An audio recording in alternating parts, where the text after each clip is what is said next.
Good morning, folks.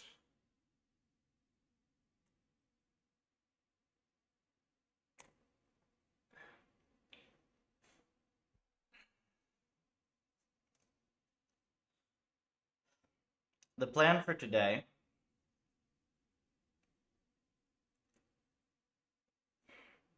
well, there are a few things we need to do. We need to clean up Puffer C++. Um, the new C++ backend just needs to be cleaned up. We need to get a heck of a lot more for the profiler. A lot more profiling done. Some optimizations, so I'd be happy just like knowing how fast everything is by the end of today, not really doing any hard optimization work.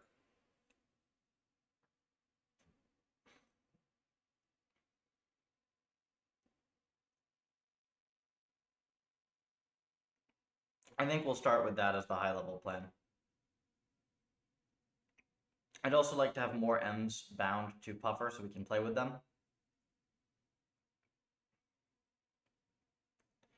We'll start checking. I'm very, very tired today, so I think what I'm gonna try to do is like just with Claude go through all the stuff that's basically just pure template matching, and then intentionally not try to do the stuff that is more than that because I'm gonna be too tired and I'm gonna like, I'm not gonna do that correctly today. Yeah, we'll do that. So let's get this set up.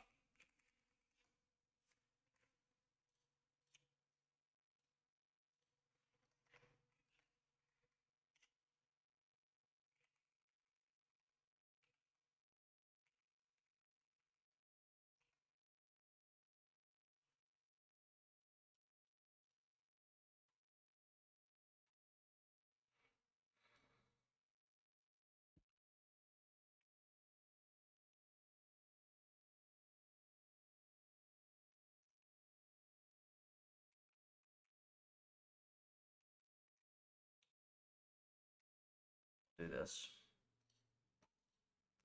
Okay. Just so we convince ourselves.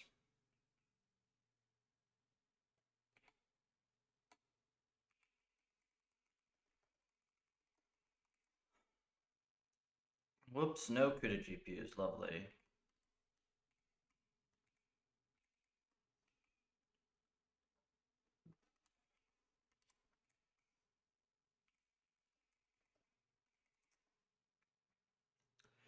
Silly Docker error.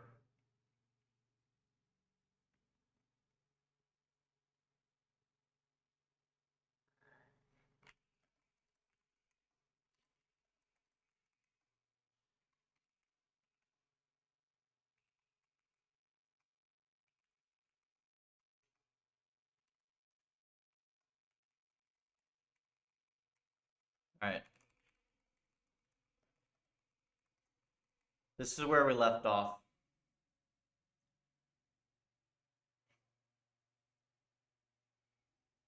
Man, that's still so nice to look at that this is actually real. Just seeing that number. Hey, Liberty. I am super freaking tired today. So I'm gonna get done what I can. It's mostly gonna be cleaning up and profiling work for well, since we hit the speed target at least.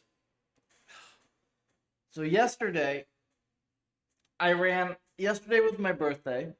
So I figured for 29 I was gonna run a PR 3 mile. I did a 20-minute 3 mile flat on the treadmill.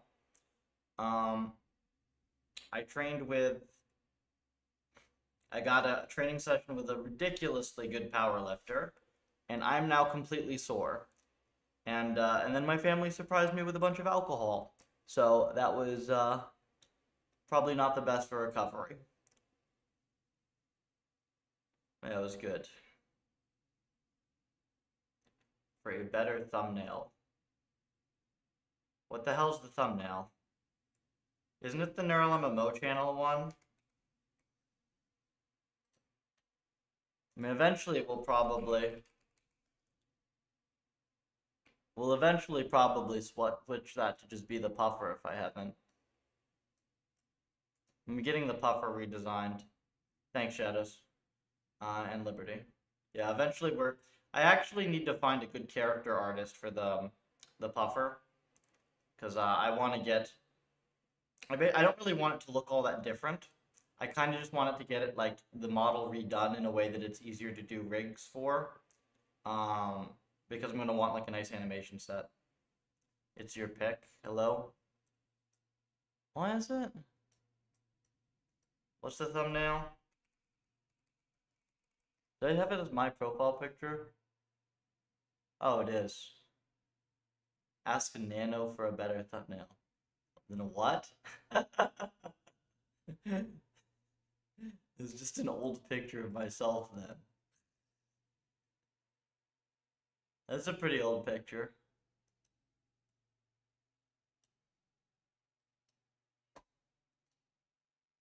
Thank you. Alright, so, yeah, unfortunately I'm a little out of it today, from the celebrations, but I think we can still get some basic stuff done here, yeah? Like, alright, this is what I'm thinking today. So we have this endBinding.h, and then we have, where's it, breakout.c. Yeah, so we have these like little binding files, right? And then what happens at the moment, they get compiled with this vecenv interface, and then they get compiled to have the multi-threaded C backend for them. I think we want to have some better performance testing on this. Oh yeah, also, before I do this, we had a contributor send to me, here's Peru, right? So Peru sent me a thing, and I don't understand what he sent me.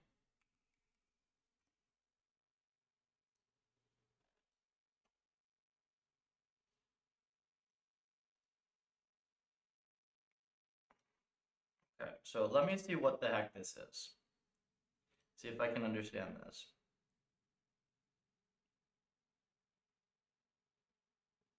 libtorch plus CUDA plus threads to sublinearly scale eval train loop.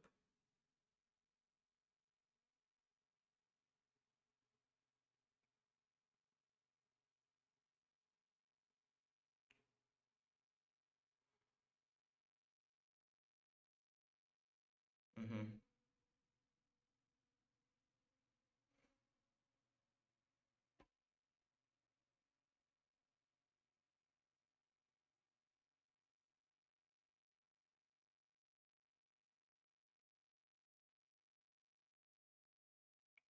Multi-threaded GPU batches, each with its own CUDA stream.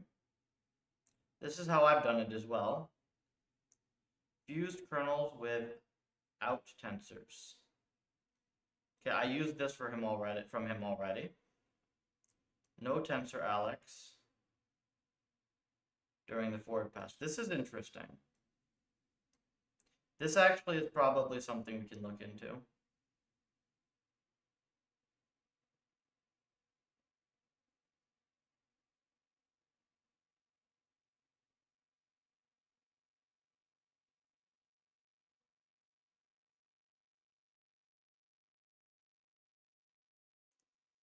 We're way faster than this now.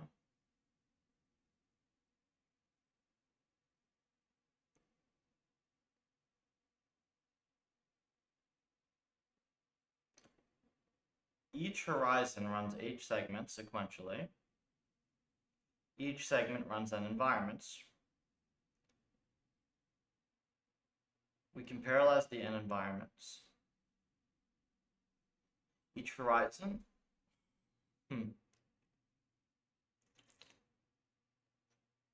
I don't think this is anything different from what I have.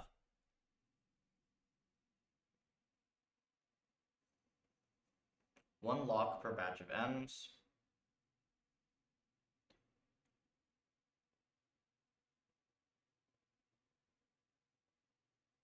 transferring obs to GPU, running forward pass.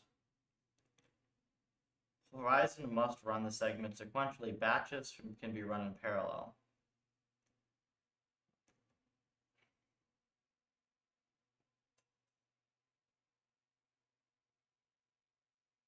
Parallelize the copy plus ops using the same multi-threaded infer from the previous optimization. Each batch of B environments copies to the GPU, followed by running forward pass, then scheduling to be run using prior thread. Yeah, so this is what we have as well.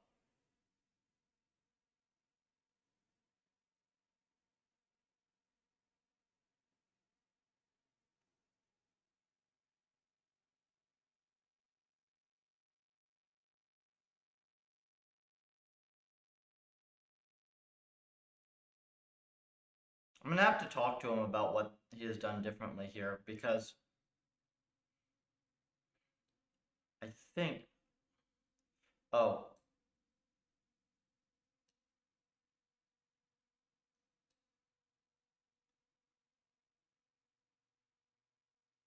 this one I like. This I need to do this as well.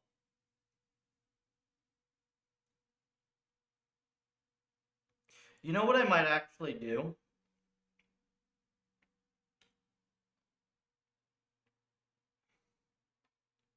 Once I get I'm gonna chat with him a bit, but once I, what can I share this? It's just it's right here. I'll put the link. So this is Peru's stuff. I think that what I'll do is once I have our basic version of this out, maybe I'll just put some bounties on optimizations. Because frankly, with this, I can't tell how much of this is stuff I haven't done.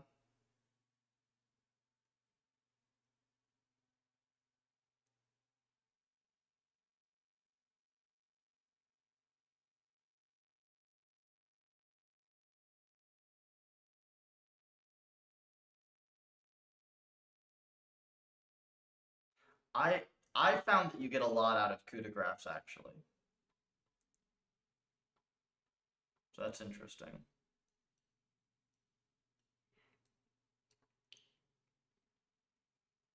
Oh, wait, what's this? I need this.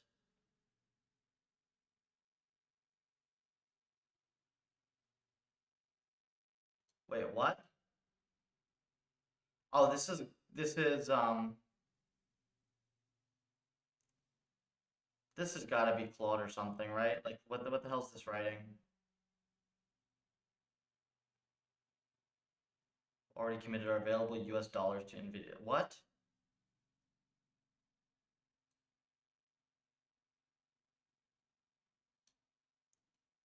AdamM activation out. Let me go see, because I actually want that. That actually is one of the things I was looking for how to do.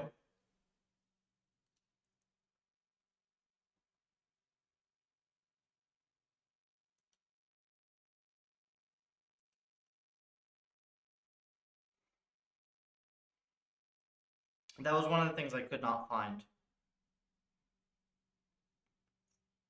Puffer native C++.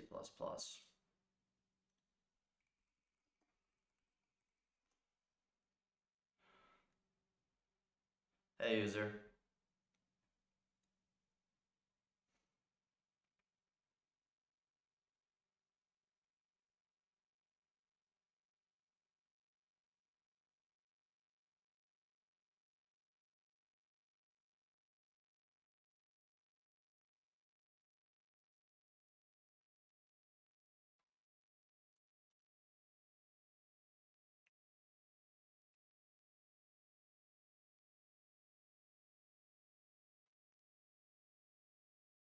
What architecture gets a lot of coup de graphs? Just the fact that you have a bunch of ops in general. So what you have to do is you fuse as much as possible and you graph everything else. We have 10 mil steps per second training. So we hit the number. Now we mostly need to just benchmark and clean up, stuff like that. I thought he said, was it?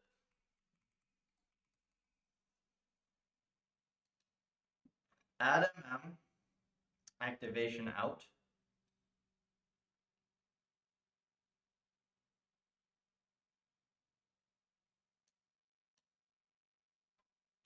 What the heck is this?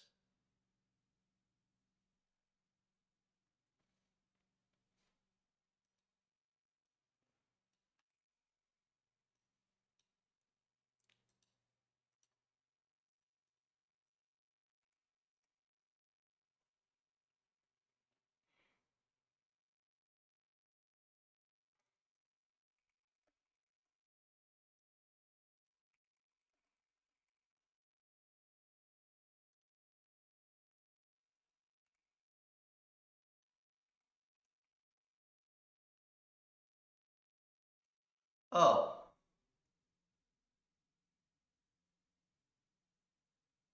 Huh. This is the exact thing that I need. That's kind of cool.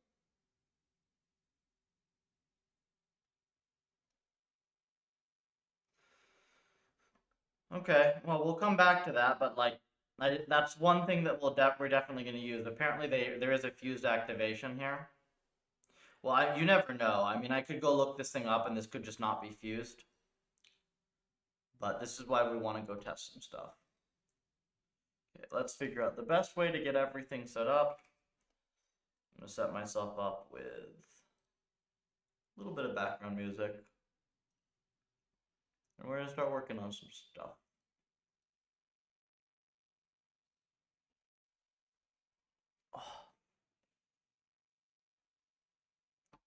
Okay.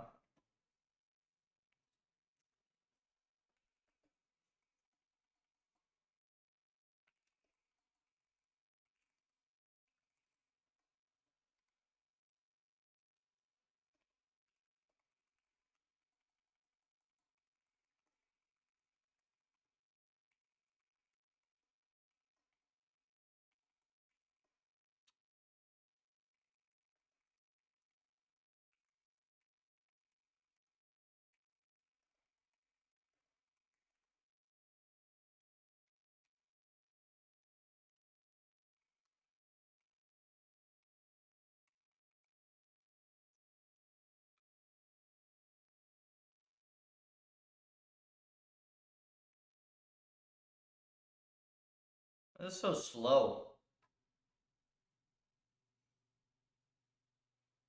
Yeah, we would need this build time to be faster for sure. Torch. Okay.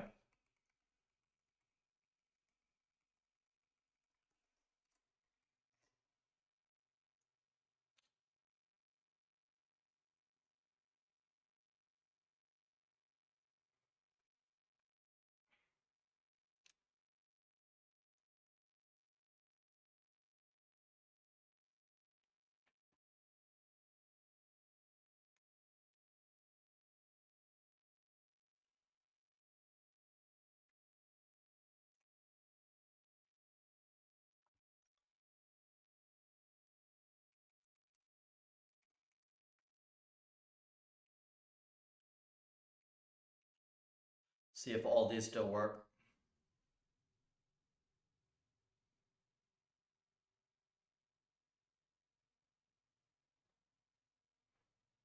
Okay.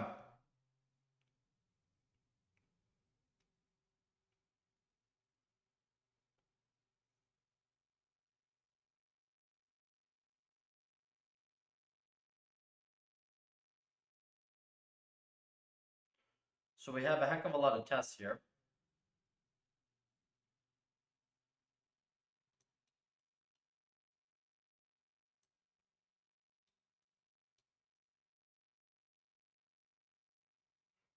The graph output being this fast is kind of wonky to me. It like sometimes helps, sometimes doesn't.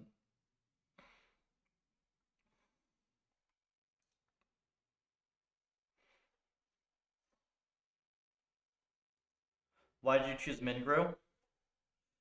There are really not that many choices for like fast architectures. I think you're probably. I wanted to try something based on prefix scan. This was the simplest option, and it worked. It matched LSTM perf with only one very small modification. I will say I dramatically underestimated the amount of work it was going to be to actually get a reasonable kernel for it, though. You actually just have to fuse everything to make it fast. But I think more generally, like Mingru versus some other slightly different gate structure, that will be very easy to change. The question is just going to be longer term, is it going to be a prefix scan based architecture or not, right? I personally, I could see it being something else, maybe, but prefix scan is really, really good. I would think you would combine prefix scan with like some other thing, um, maybe like some other output or like something, but like the prefix scan itself is so good. Like you fully parallelize all your mammals.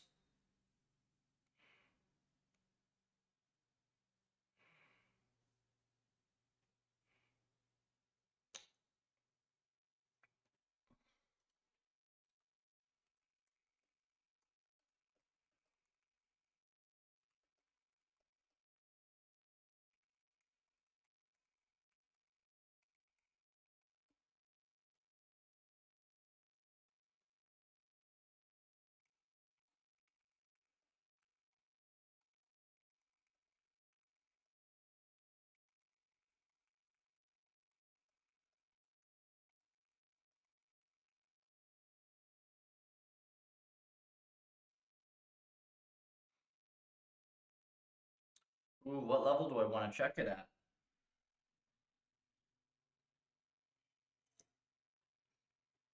Probably torch level, right?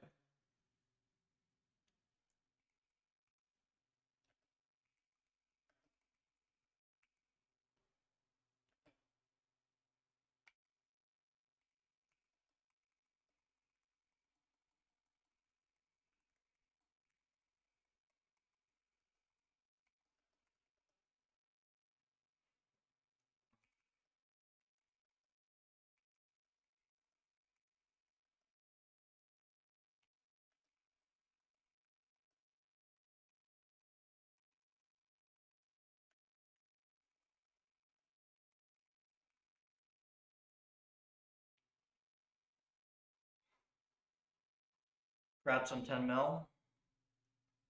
No, just today we really just want to understand, like start getting all our profiling code into place.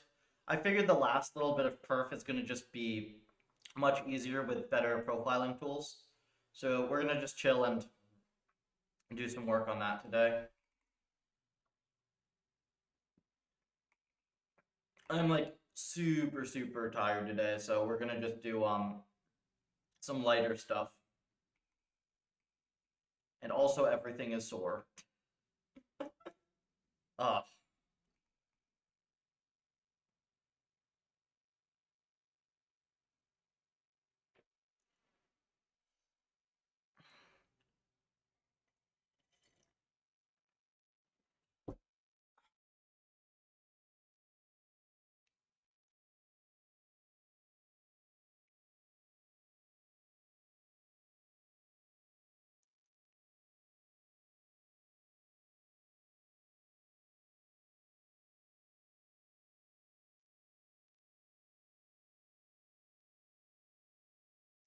yeah, I still need to do this, Jess. I still need to do that. I don't think I could even, I honestly don't even think I can properly review like a new environment by hand right now. For ref, so I had yesterday I did like some crazy workout for my birthday, had a couple important meetings, and then my family surprised me with some celebrations that included a ungodly amount of alcohol. So yeah, I'm a little out of it. It was fun though.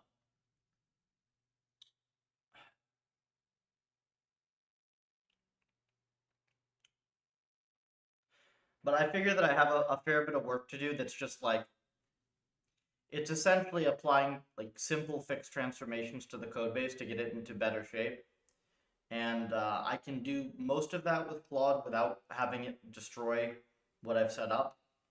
Um, I wouldn't even want to do the more complicated stuff today because I won't be able to think about it clearly enough. But I figure if we can just get some good profiling on all the kernels, on the forward and backward passes overall, and on the environment vectorization with some nice scaling, that would be good.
Let's see how I want to do this.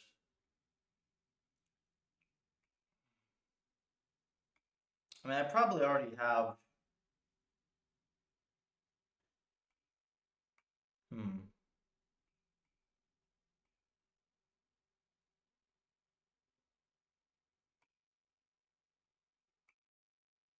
Well, they return tensor lists, right?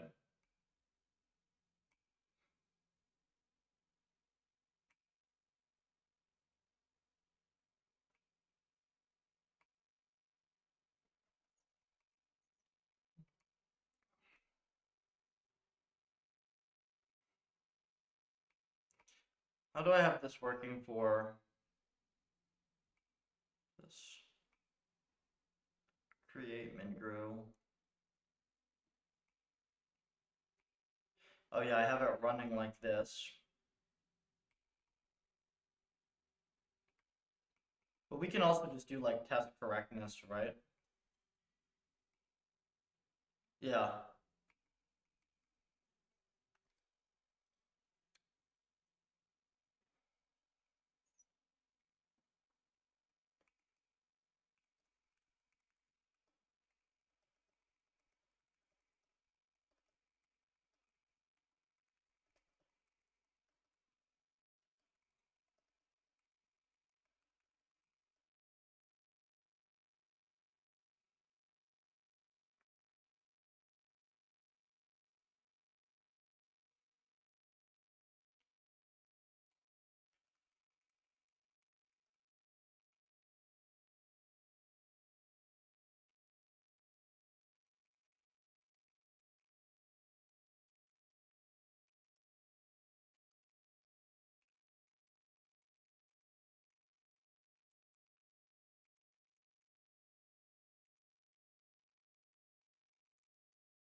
It'll populate buffers, right?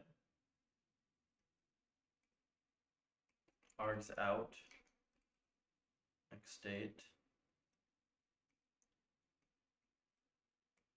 Yeah.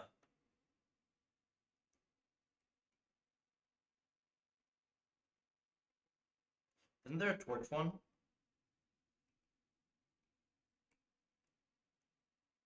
Ah. Okay.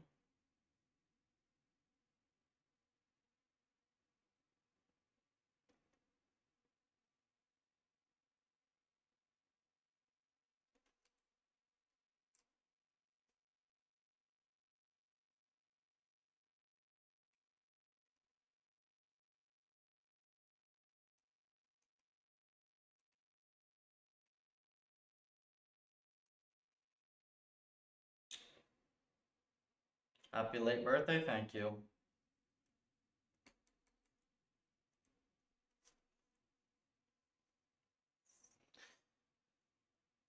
I'm very proud of the 20-minute 3 mile though from yesterday. So 29, and I pretty much just smoked all of my like short slash medium distance, I guess, whatever you call that distance, times 6:40 pace for 3 miles. My best in high school when I was in shape for squash, so I weighed 135 pounds. Like I weigh at least 40 pounds more now, right?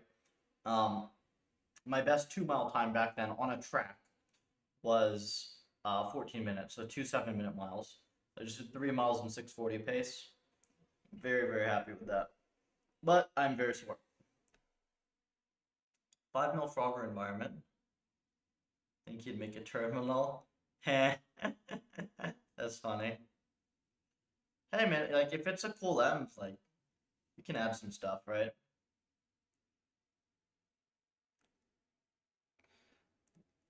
We also have there's like the road crossing end, another Atari one.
What type of GPU? Wait, Scratch got it to 6, not looping. What? 150, 80. Oh, you get 6. Did you get 6 mil on Puffer 3 or on Puffer 4? I've only ever seen like above 5 mil on Puffer 3 if you use really like large batches. So the perf target for Puffer 4, um, it's two buffers, 8192M, so 4096 per forward pass, and then 32K mini batch for training. If I set it higher, then Puffer will be much faster.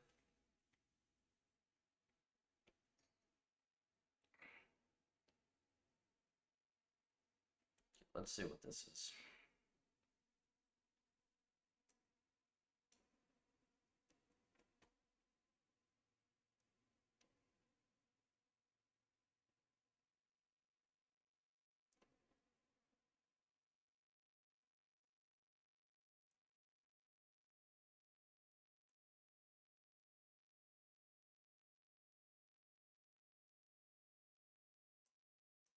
I like how it's done this. See, this is where I have to like, I essentially have to be careful.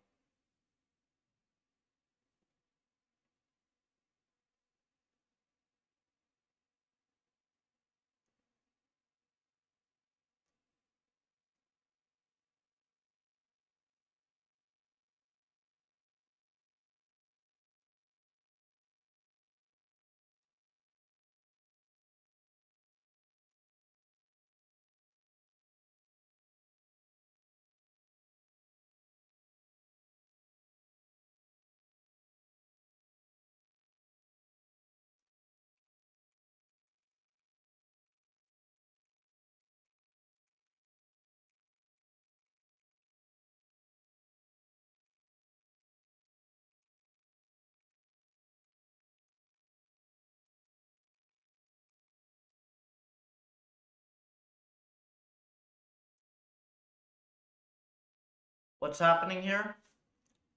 Chill stream. I'm basically just like cleaning up some of our profiling. I already have these numerical tests written in Python, so I'm just using Opus to like help port them over to Torch. And then I'm kind of just making sure it doesn't make a mess of it. And then after this, we're going to add, we're probably going to port over some of the tests we have for our environment vectorization. And then that's going to run, we're going to get correctness and performance tests on that. Oh, in general, Spartan, this is high performance reinforcement learning development. So I have the fastest reinforcement learning library and I stream all of my development on it. It's all open source. At the moment, we're doing just we hit the target speed for the next release last stream, and now I am just like going through and cleaning up some profiling code, thinking how to fix calculations of advantage without having to do another step. Be thrown away, but with some approximation. Calculation, I don't know. If you're talking about the rerunning of that puffer kernel, I think we can just use the, like that kernel can be made faster and it's already not that much overhead. Actually, the thing that's a lot of overhead is the indexing ops, the way that we have our train loop structured. But I wouldn't worry about it too much because like, I know for sure that chunk of code and the whole way that we do stuff there is going to change a lot in Puffer 5 because we have some algorithm plans. Let me get rid of this bot. Stupid. All right.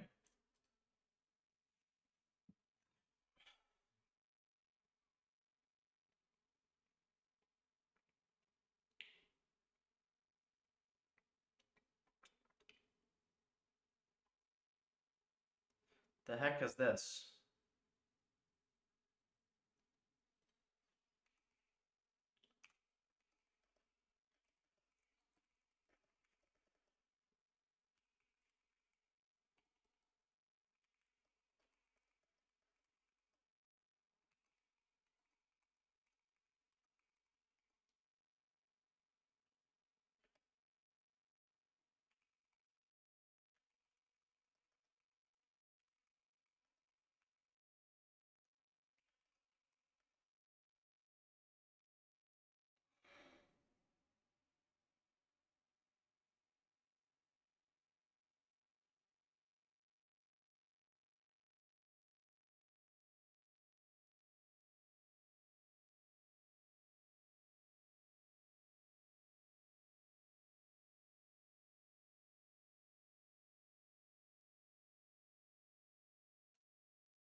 Okay, this is actually not bad.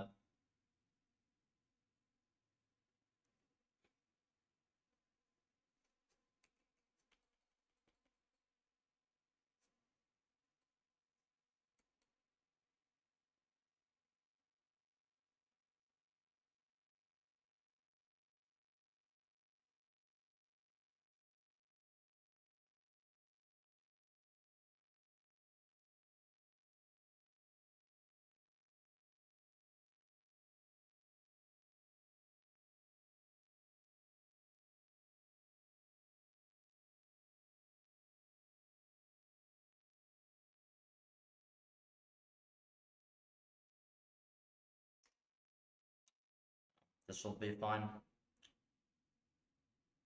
I do not like how verbose this crap is.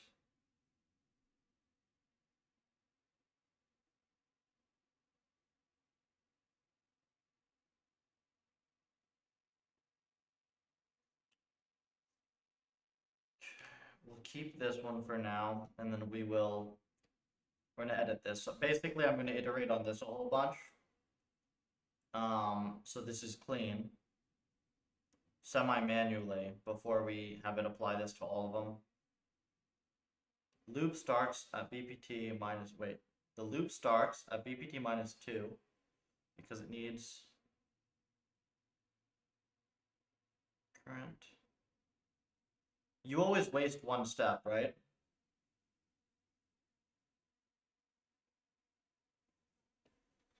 because you always want like next value. So you either have to collect a buffer and then throw away the last step in the loss, which is what we do now, or you'd have to do an extra value at the end.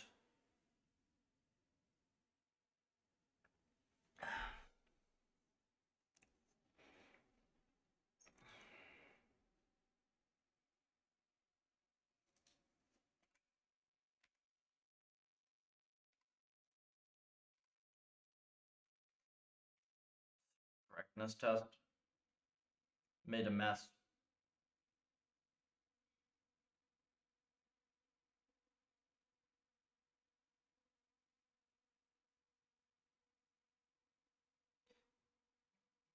There's a reason I just like, imagine if I just said, okay, yeah, cool, now do this for all of them. Like, look at, this is like so bloated and messy.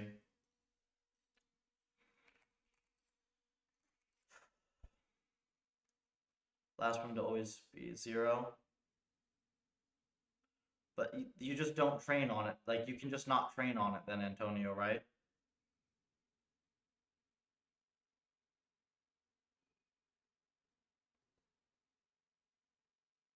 Yeah, you lose one step.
Yeah, see,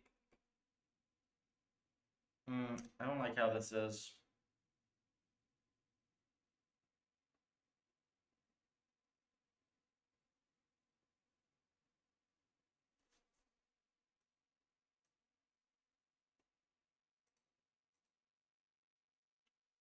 I want this here is what I want this.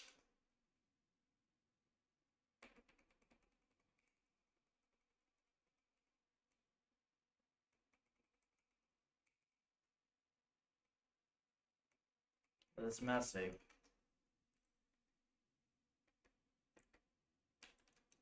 Well, let's get it how I want it first, and then we'll see how we can clean it up.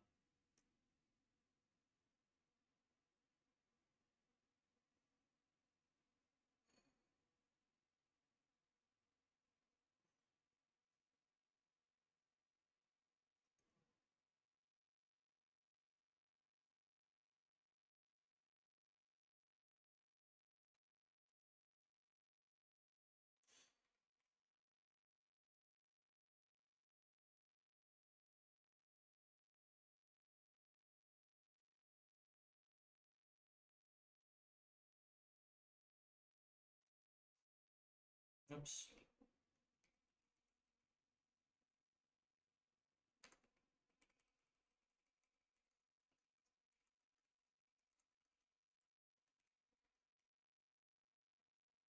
Get this how I want it first.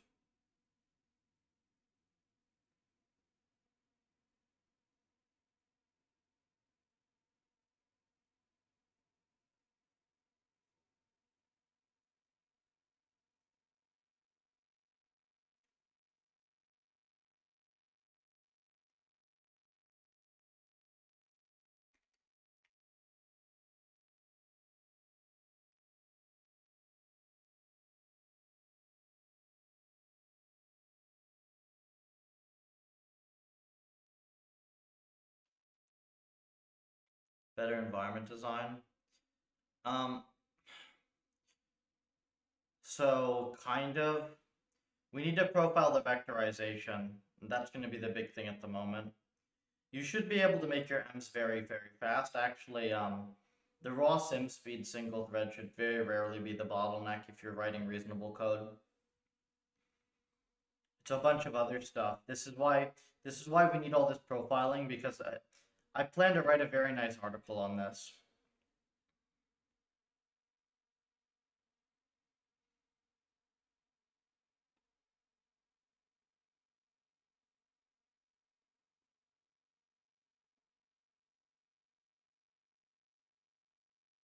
Simple logits.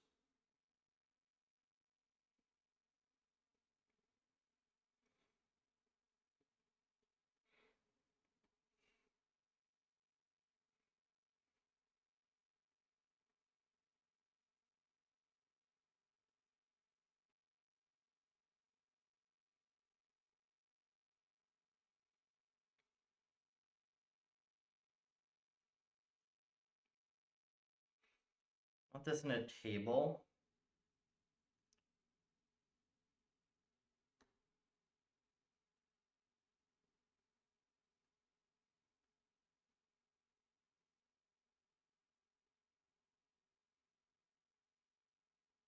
Well, let's get these checks in first. Verbose logger, more detailed breakdown. Yeah, just we have several of those. So we have a profile tag on Puffer that lets you profile blocks. So you get block level profiling. There's an NSys script where you can get kernel level profiling, you can get graph level profiling during training. And then there's this script, which is standalone kernel profiling. There's quite a bit of stuff that we have to add, and I gotta figure out like what needs to be here and what doesn't. What I'd like to have is I think we're gonna get this CSV into we're probably gonna get like a CSV that goes on the Puffer site or whatever, so we can see the current timings. Yeah. This is what I'm working on at the moment. It's like we really, really need good profiling, and it's very tempting to like just sort of skim over it, but it's very important that this be done well. Yeah, for Puffer 4. For Puffer 3, you have block level profiling, and you have the built-in torch profiler. We've gone way, way, way deeper than that for Puffer 4.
Source on this.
Stress sanitizer, different beast perks. Yeah, there is some perk stuff, Jess. So like in Puffer 3, we have region-based stuff. Um, this is where like if you look at the dashboard, the percentage numbers, they're region-based tags that give you the breakdown of that. And then you can also run, there is a bind for the torch profiler that will give you more accurate breakdown of stuff. But really it's, what we have here is way, way, way better anyways. Like this will be the thing that goes in next. Like good profiling is kind of hard.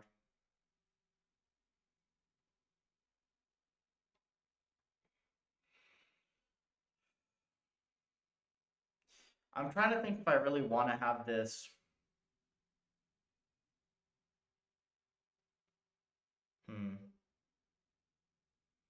Like it makes sense to have, because we're doing it with the torch reference, it makes sense to have it checked via torch.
Yeah, I'm just gonna kind of like slowly think about how I want these checks to be implemented.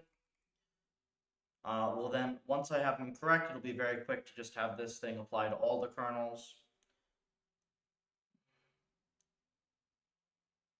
Yeah, see, so that's gonna be way cleaner. See, I want to do everything at the CUDA level when I can, like not with the torch wrapper level, but when you're doing numerics checks versus torch, you kind of want to profile the whole thing, or kind of want to check the whole thing.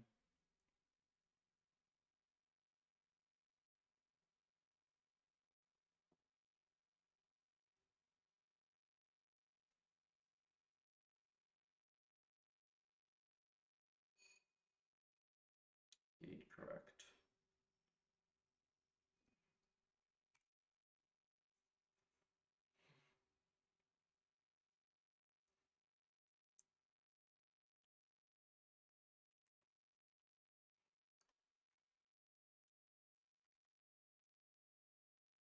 It put it somewhere stupid though. Hang on.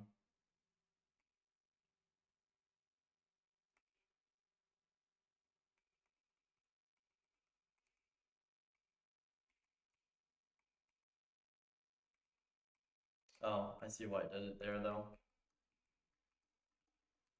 That's fine then. 16 now. And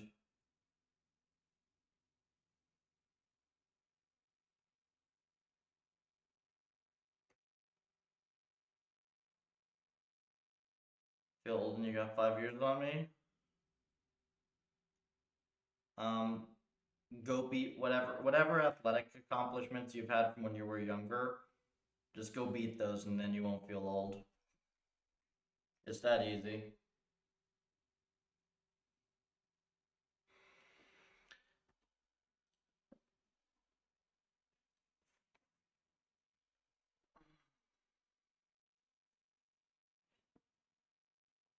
Okay, this is a little bit better. Use the restroom real quick. Stomach is still not great. And I will come back. I gotta think about this profile a little bit more, and then we'll apply it to everything. We'll do the full pass. Do quite a bit. Give me a few minutes.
I came up with a whole bunch of additional things I want to do with the profiler today.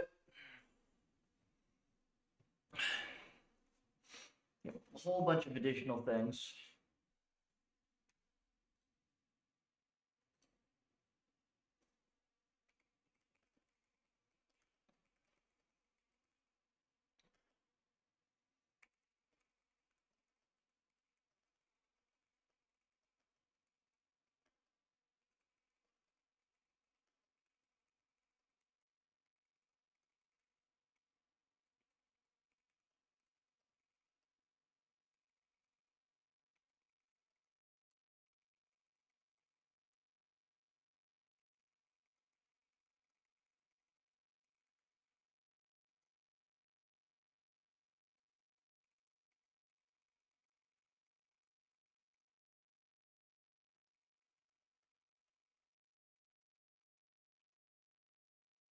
Yeah, I just want to see like all our different profiling options.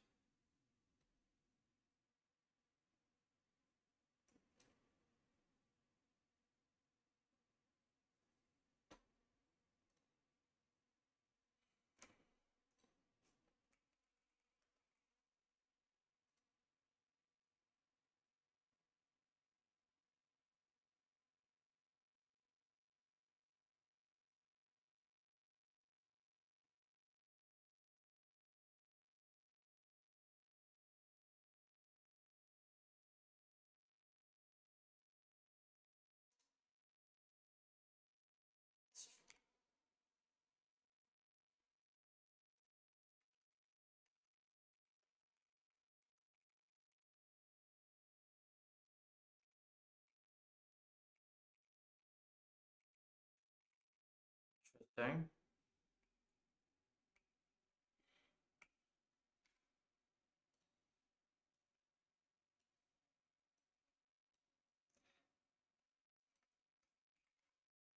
I like this. This is interesting, right?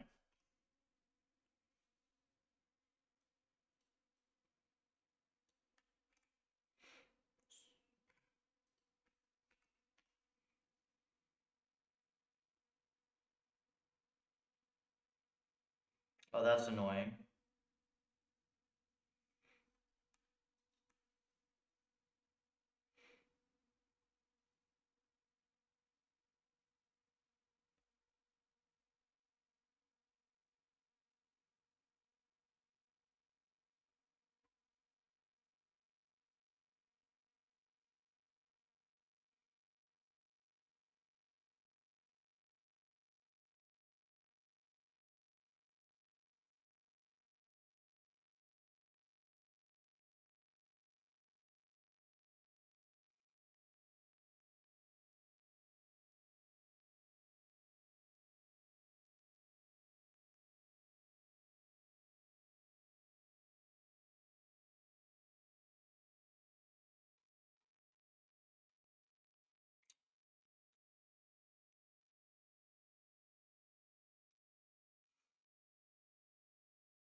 Hmm.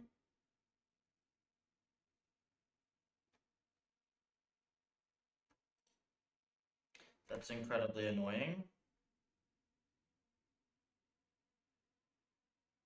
What? Well, like, let me see if this is even the tool that we care about.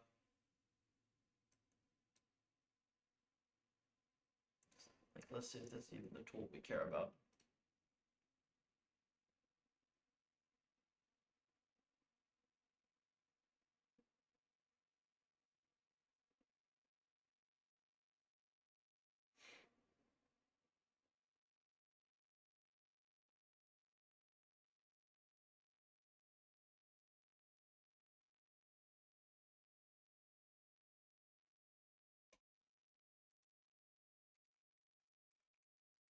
I don't know if we need this or we just use MSys.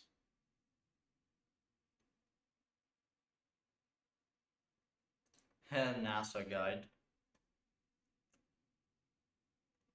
Funny.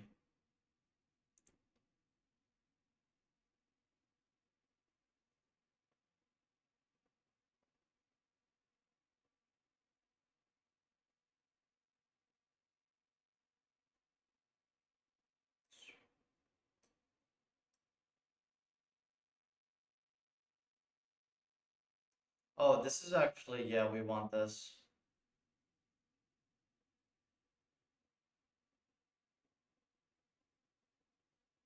Yeah, so we definitely want to get this to play with.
With this page.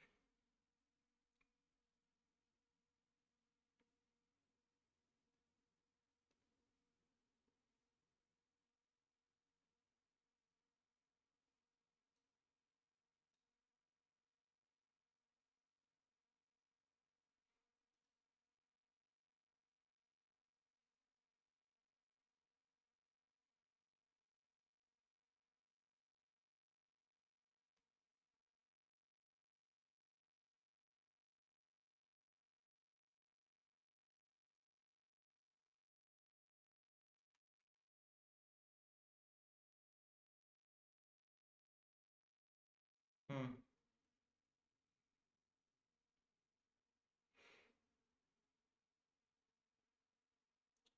We're not going to do this.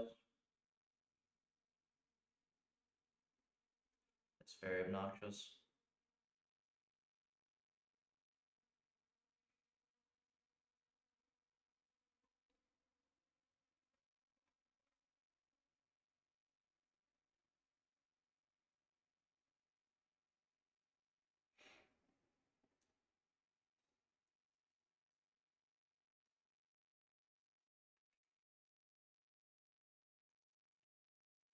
Can I actually just try this on my host real quick? Let me see it real quick if I can just do this.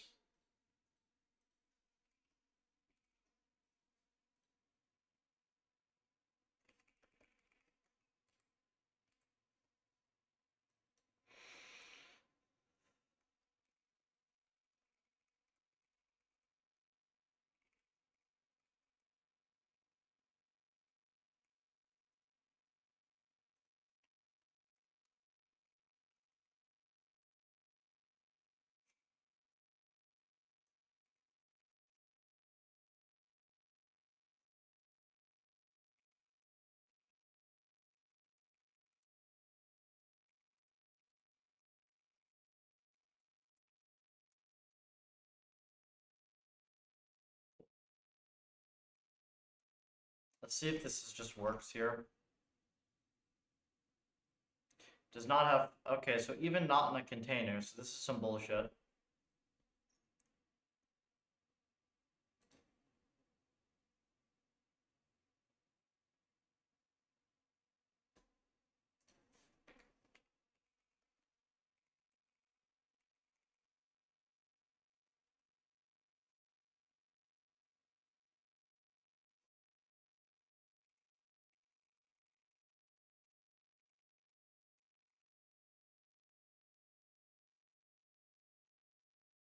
Giant ass help menu, not great, my guy.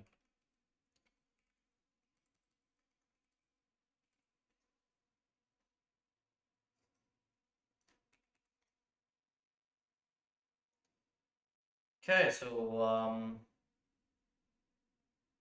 that's really obnoxious.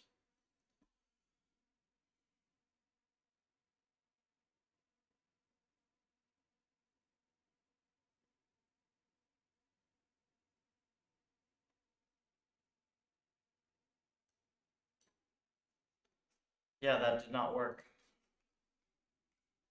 That's very, very annoying.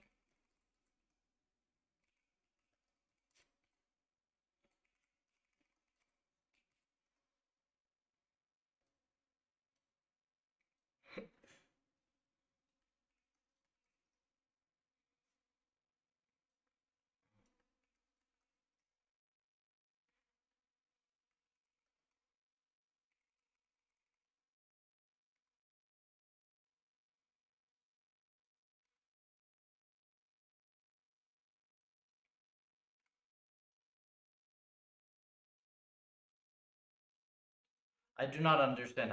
Is it like installed as a user?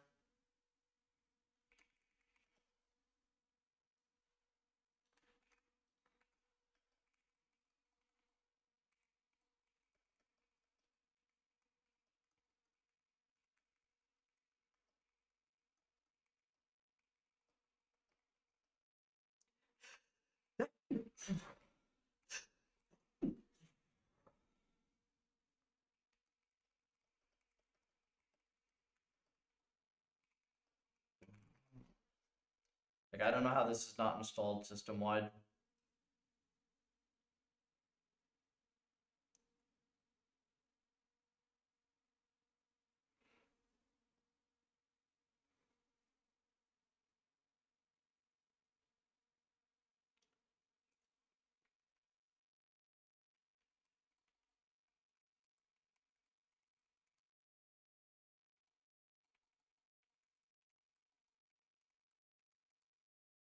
Why? I'm just trying to figure something stupid out. Okay, that runs. Okay, this is it.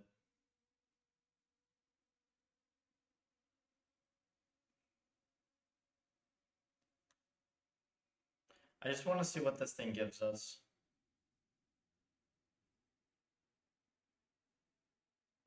Is it just going to do this? Okay, what does this give us? Let's see. This gives us way too much information to be useful.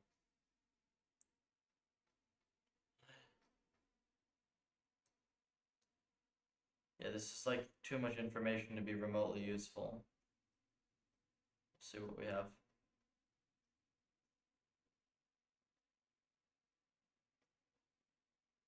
Was this unique info or is this duplicated?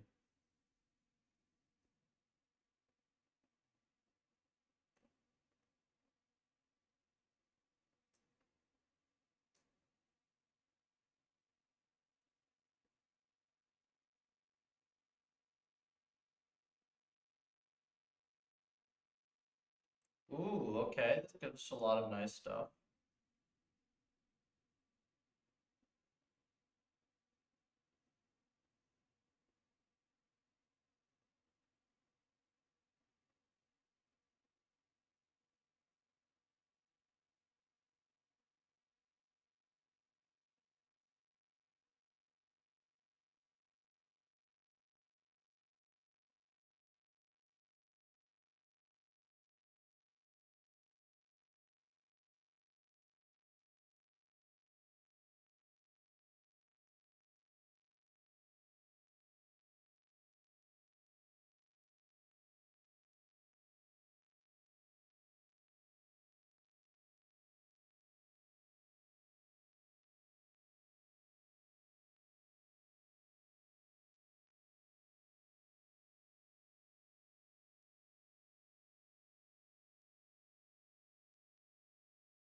This is just ridiculous amounts of information.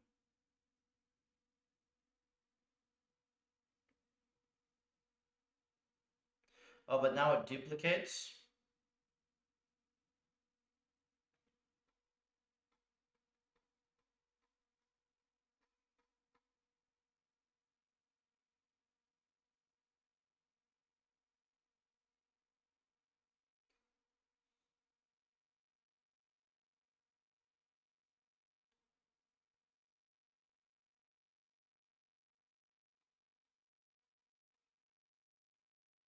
Okay, so this is,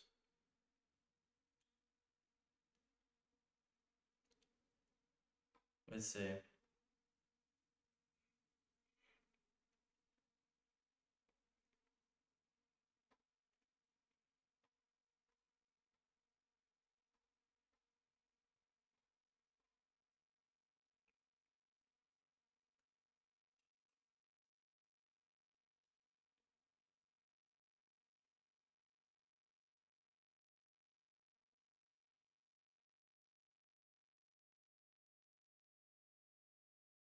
Hmm. I mean, this gives us a huge amount of information. But I think that this is, yeah, this is best used for like optimizing single kernels. What this tool is. I mean, this gives you literally everything.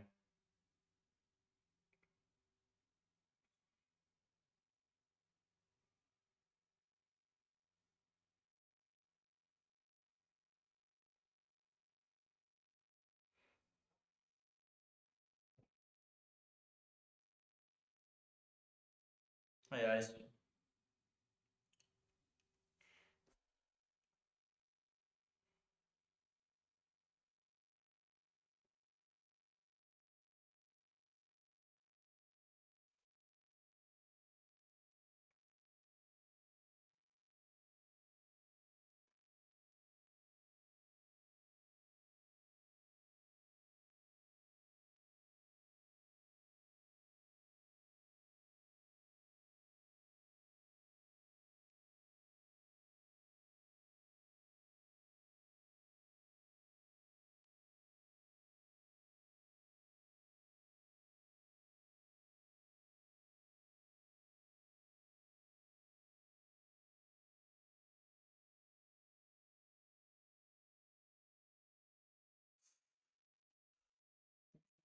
About the different tools that we have here. Okay, so we have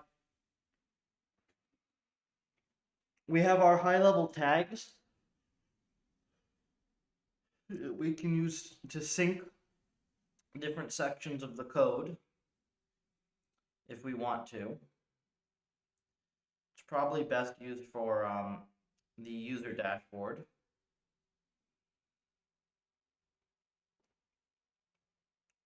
We have our profile that just tells us the timings of various implementations. We have NSYS, which we're primarily using to figure out um, what kernels are active. We have NCU, which is the heavy tool for optimizing single kernels.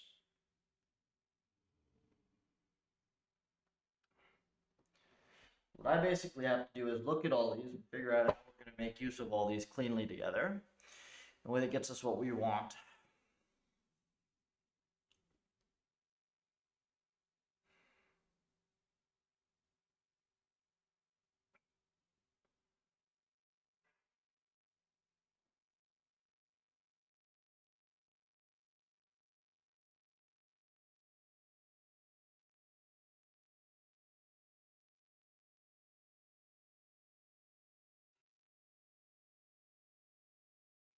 I like the idea of having every chunk of the training code being independently profilable.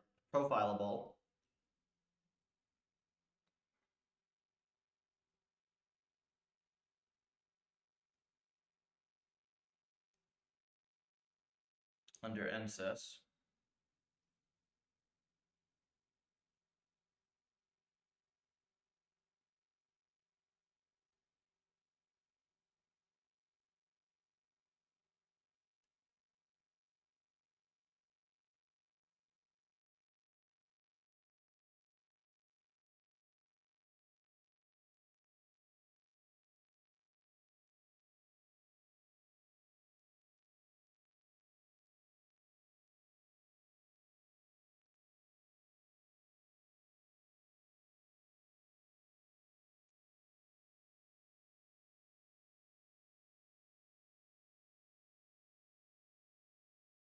Is there a summary, like a specific set of summary that I'm going to want?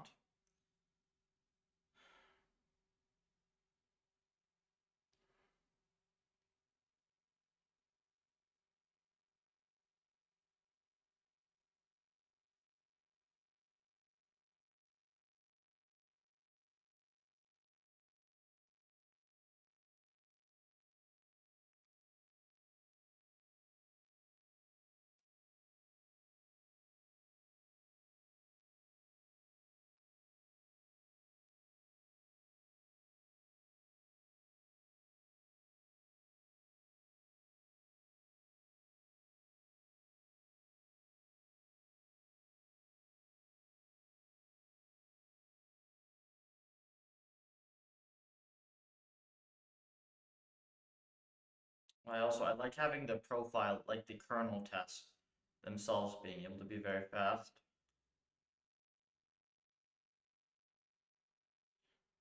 But then you would run MCU on those to really optimize, right? Well, no, because MCU gives you what, diagnostics.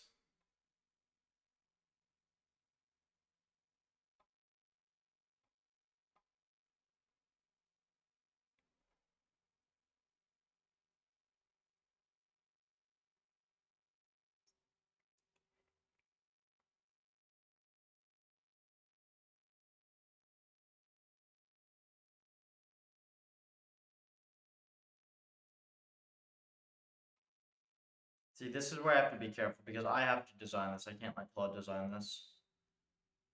I can have it help move things around once I know how it should look, but I have to figure out how it should look.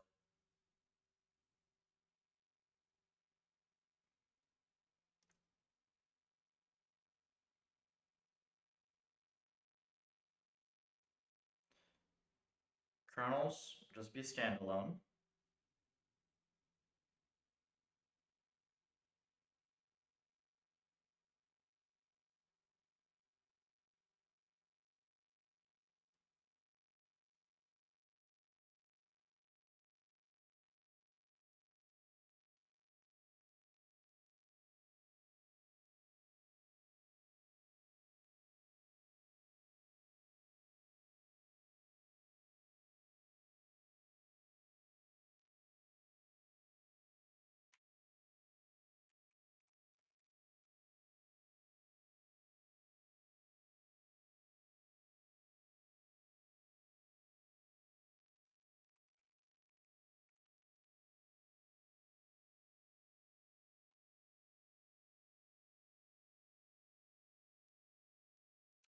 There's no, it's all Python.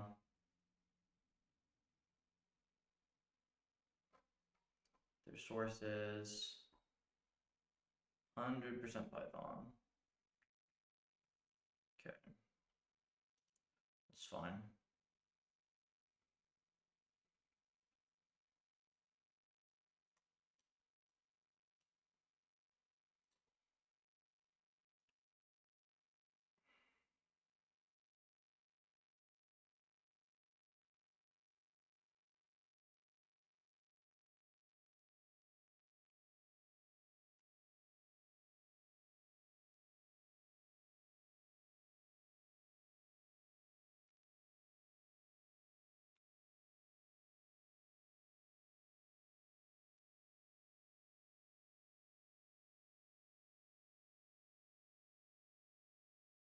Let's see.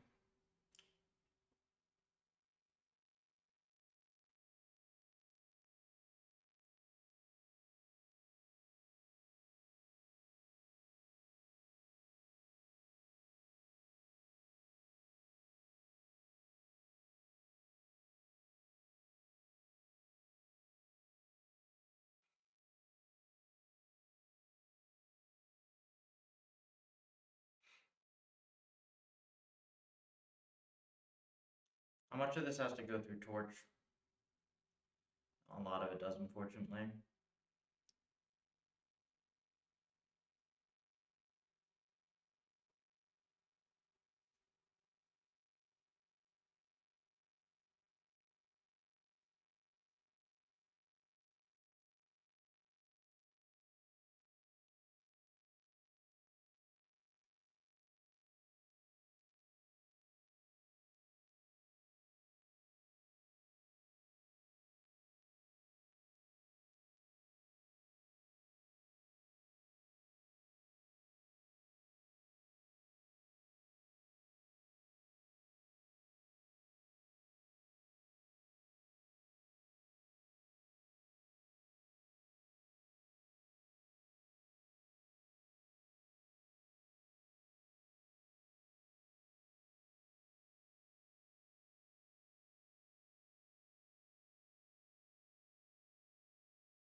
I mean, the goal is we don't want to run NSYS on an entire training run, right?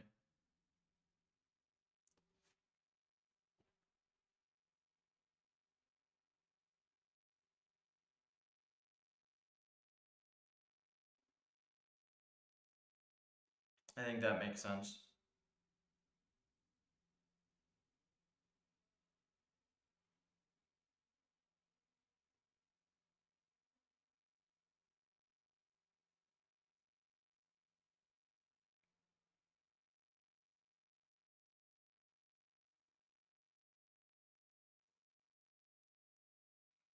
Do we need to do timings at all?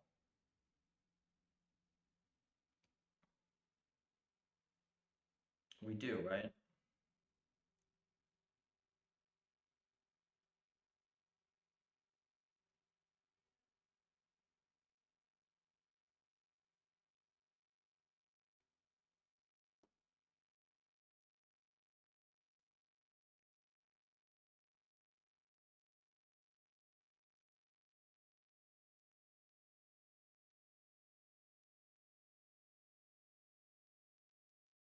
What actually has to change for this to work?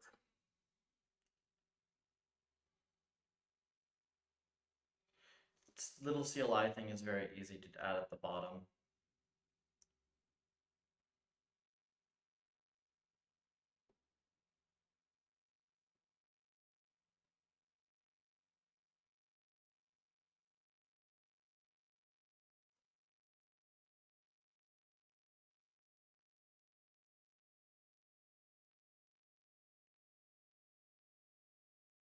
The problem is that we have this gigantic class.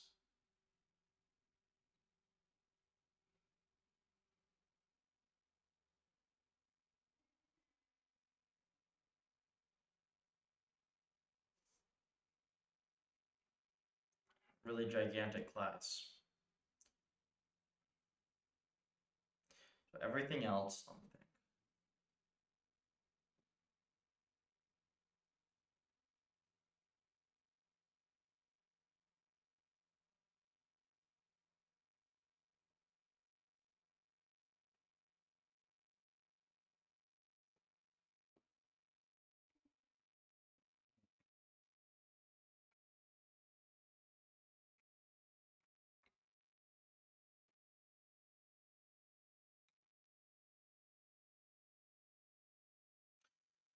I feel like I'm simultaneously over and underthinking. Oh, I missed your messages. 2 years RL will be hugely different. 100 mil. I didn't say we could hit 100 mil. 100 mil is very difficult on this current hardware. We said 10 mil for this update. The algorithms will be better though in 2 years.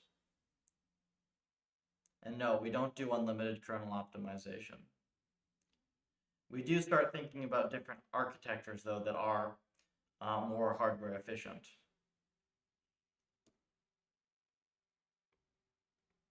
I think 100 mil is like theoretically possible if you go, but like 100 mil doesn't scale to bigger models. I don't know if it's worth getting 100 mil for the really, really small models. It is definitely worth getting 10 mil though.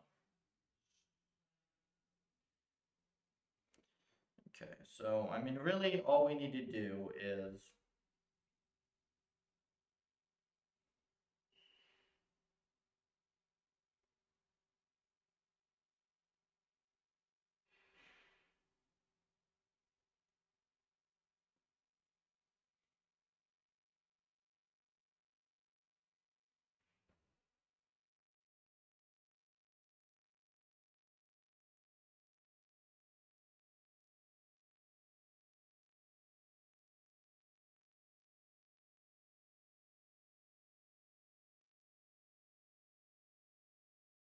I think the thing that's driving me a little, like that's annoying me here is I can see how we profile all the individual functions. I'm still trying to figure out how we profile the overall training nicely.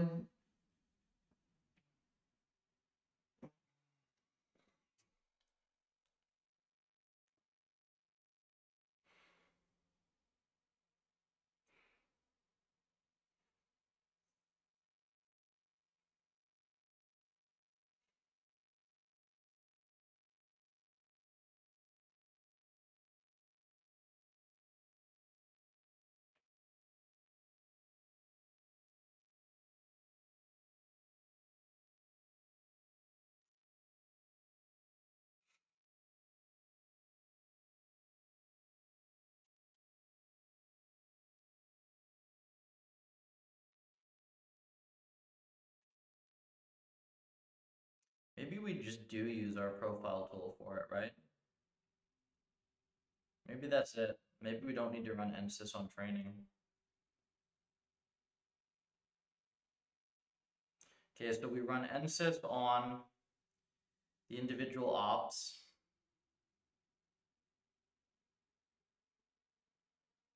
That's pretty good. And then we use blocks to profile the whole thing.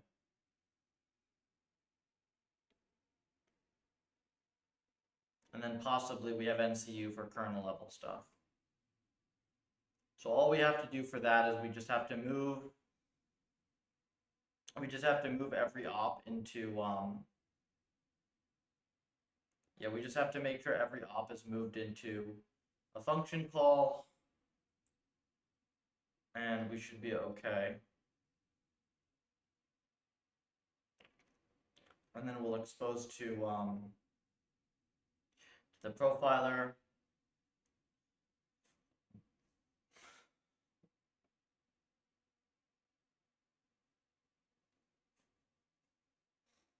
This need to be separate from the kernel profile though.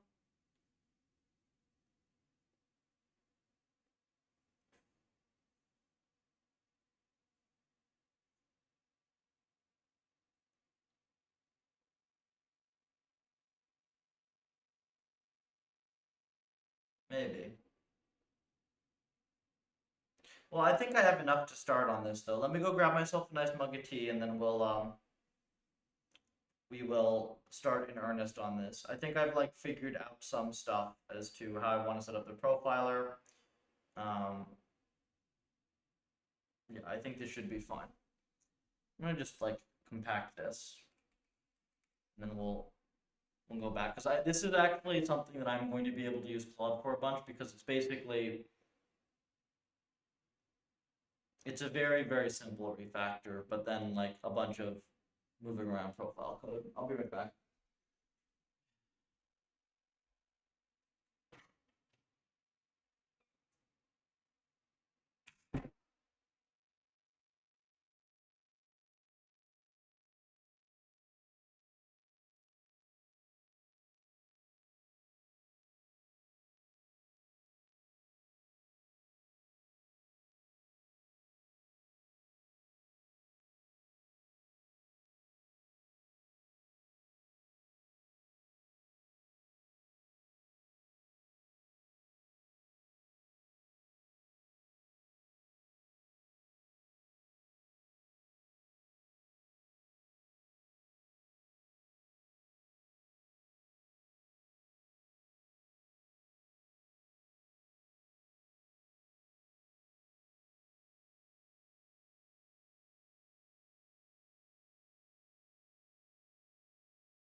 So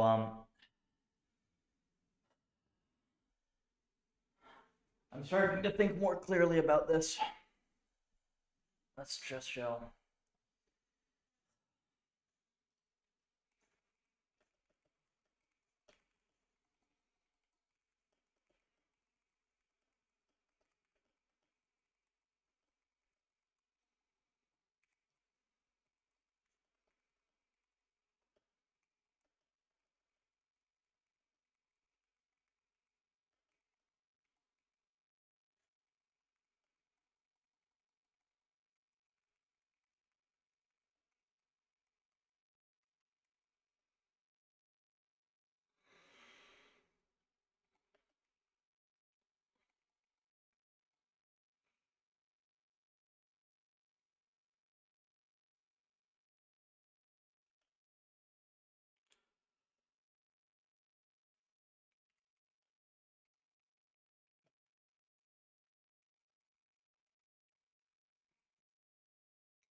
This is a decent plan, I think. Right. This is.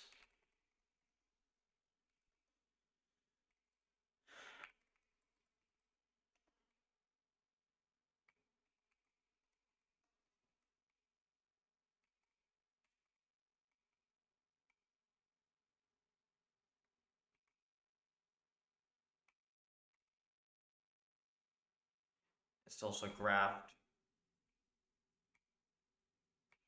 Because the whole thing is graphed, it's the weird chunk.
Mhm.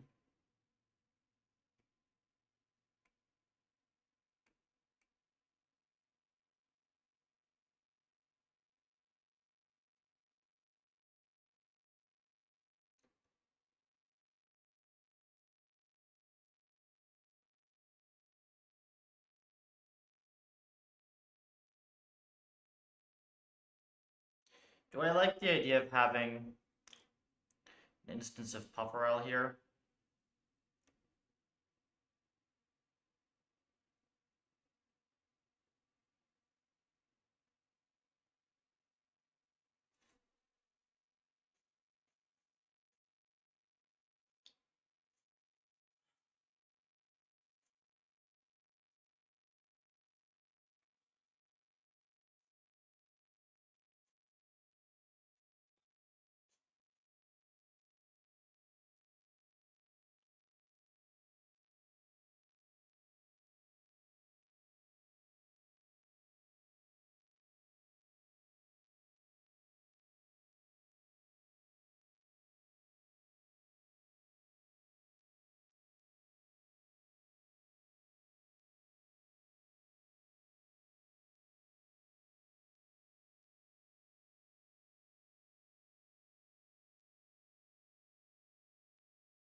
Needs the graphed one as well, doesn't it?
I'm gonna call this with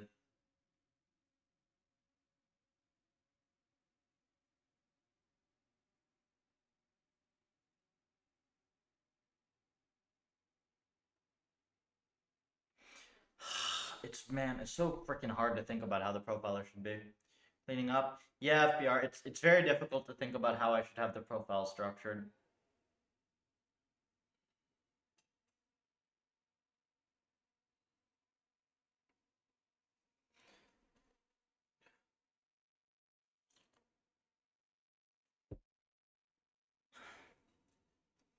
Let me think.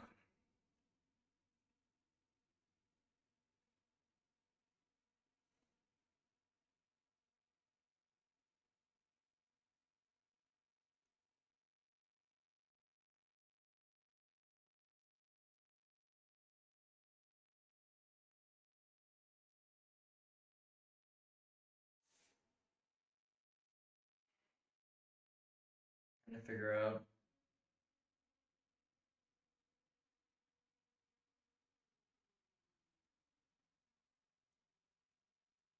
Can you articulate why it's difficult? Because there's several different levels of stuff you want to profile, and you want to do it without making either a huge, gigantic amount of profiling code where everything is duplicated, or making a mess of the original code. You've got kernel level profiles, you've got function level profiles, you've got training level profiles, you've got with and without CUDA graph optimization, you've got the like the native C++ versions. So a lot to think about.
No way to share the data. Well, there is. I have to figure it out though. So I'm thinking now, if I have the standalone profile script, right? Maybe I can have it so that I can call nsys on it, or I can call ncu on it, or I can call it raw. That covers everything except full training.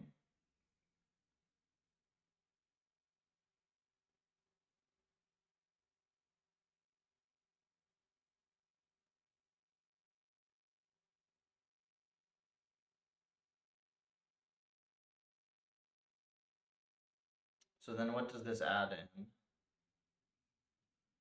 Let's say we run with profile.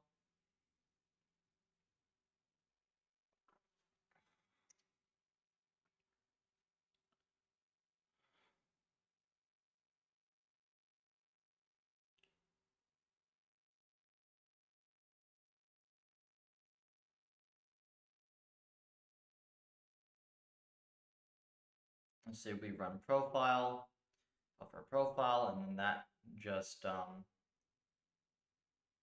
converts to run nsys with the nvxt tags.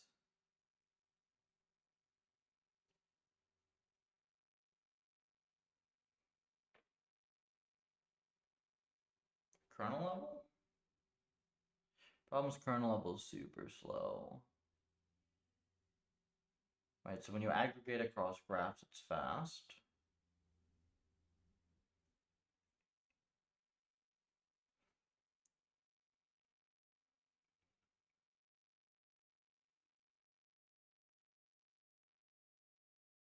I like this idea.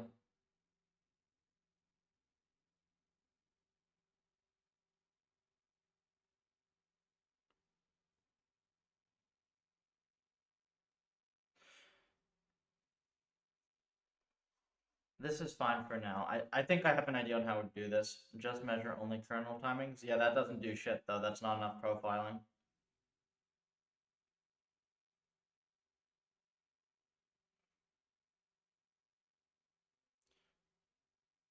So I think that the plan here, right, is we're gonna have every function and individual kernel will be in this profile kernels, which we'll rename it to like microbench or whatever, or benchmark or whatever. And then you'll have two options, right? You'll be able to run basic timing or NSYS or NCU on any of the functions or kernels. And then you'll also just be able to run an overall puffer profile that collects more minimal data during training.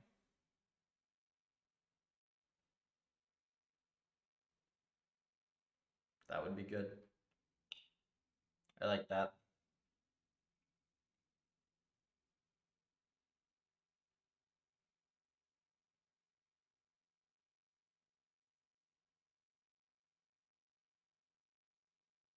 Yeah, the problem is that this is just a big, messy, monolithic object.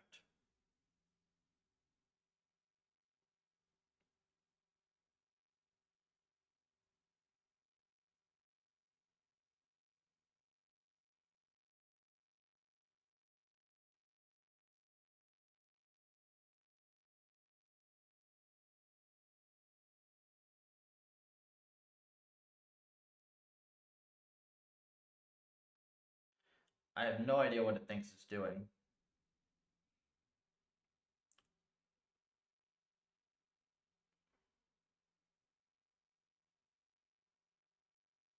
Makes stupid header files. I do not want.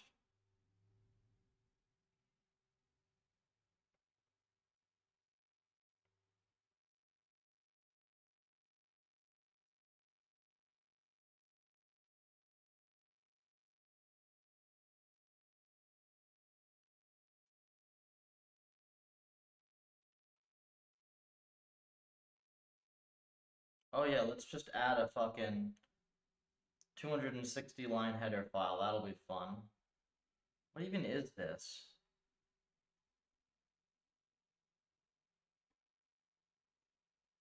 Oh, it's not actually a header.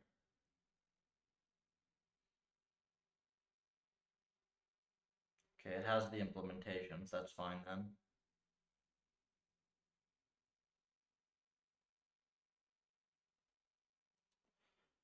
It's fine.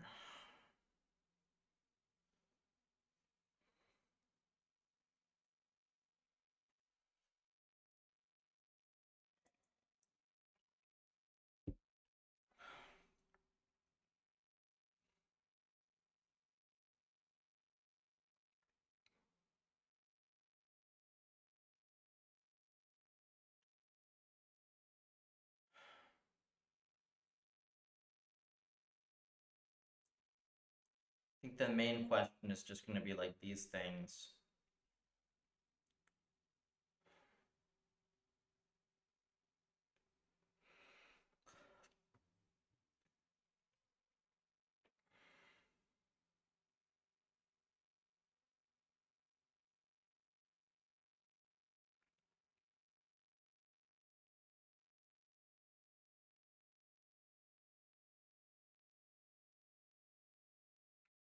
Make a giant ass PufferLib object.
Yeah, we're gonna start letting it add a bunch of crap here.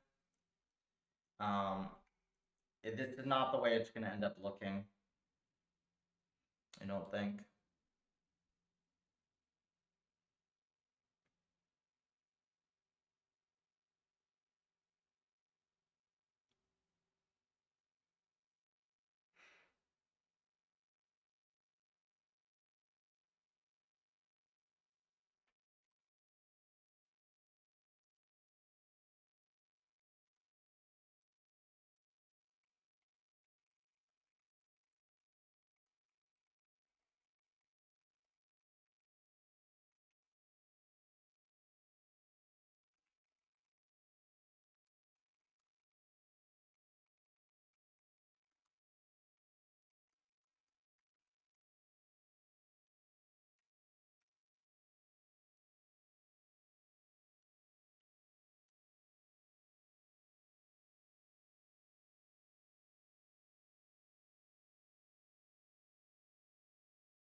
Hey Rob,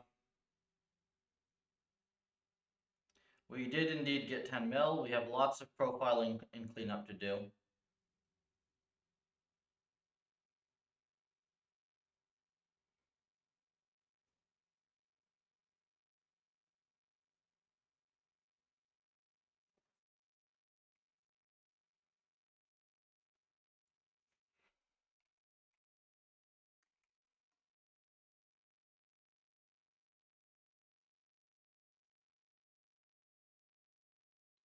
That's a 50 microsecond forward pass.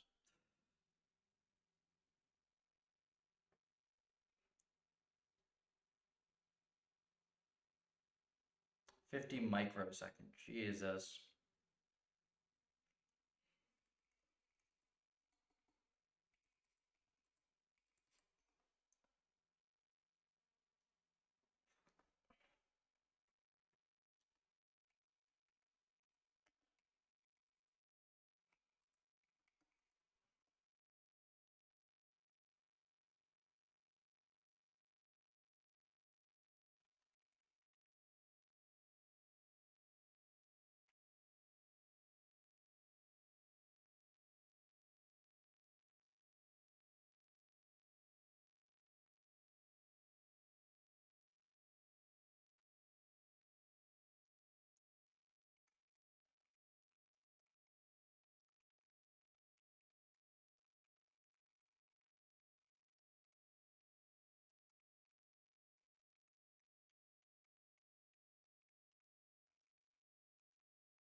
What are tips for making fast sim?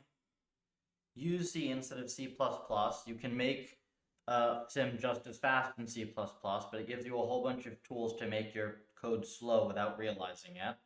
So just write basic logic top to bottom in C. Don't dynamically allocate memory. You can allocate all your memory when you create the environment, and then you don't need to allocate memory thereafter. And if you're doing basic, if you're writing basic logic on top of that, like, it's mainly just that CPUs are way faster than you think, and you actually have to work pretty hard to make them slow.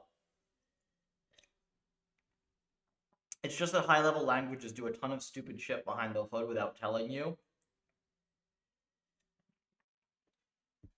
This is why C is kind of a cheat code. You just take away all the things that make your code bad.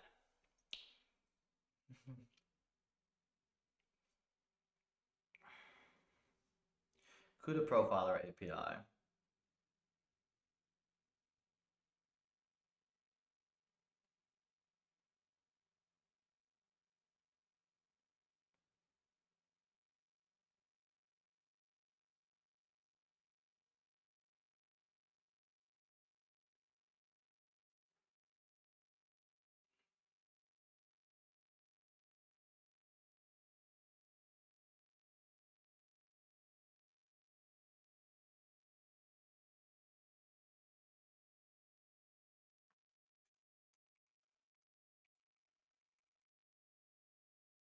Okay, there is an API. Lovely. It's very nice. Man, I love working with NVIDIA libraries. Like, it's like, oh, this is built by people who know how to code. Cool. Every time I touch something from NVIDIA, like life is chill. Every time I touch something from Meta, life sucks. It's that easy.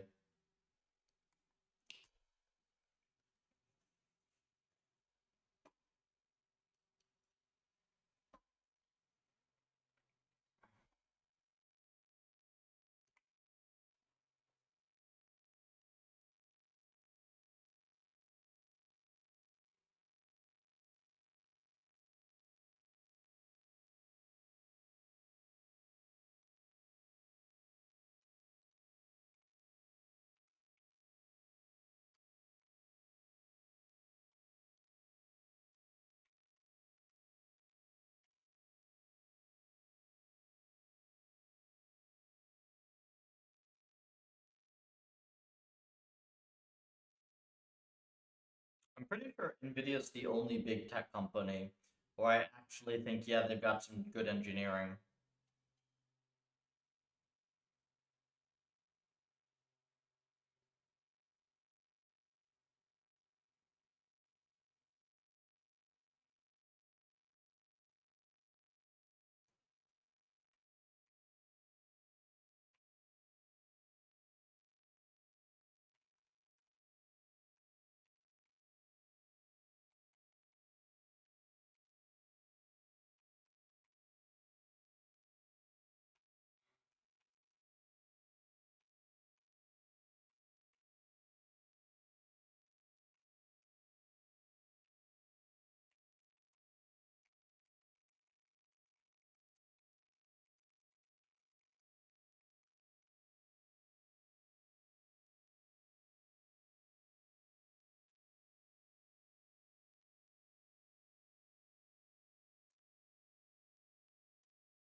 Me some NVIDIA.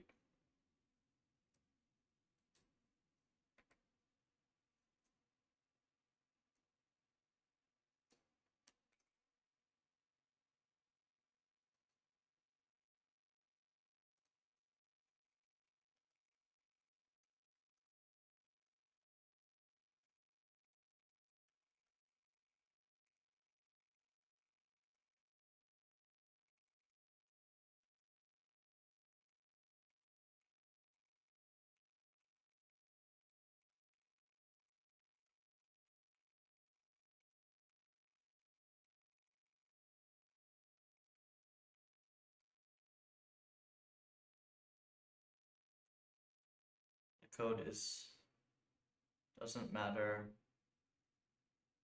what code is completely.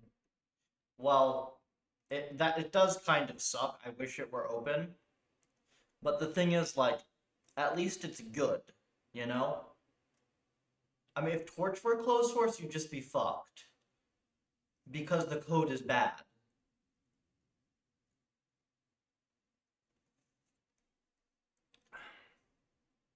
So I think it's much easier to write good code open source.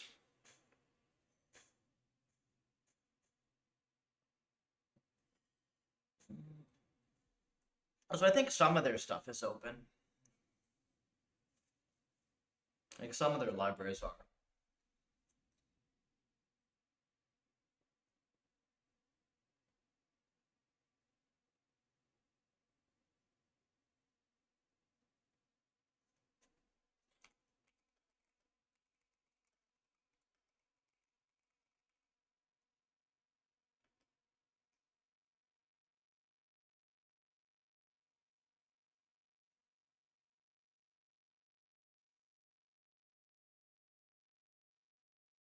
Do you keep listening to music? When I'm kind of tired sometimes, yeah.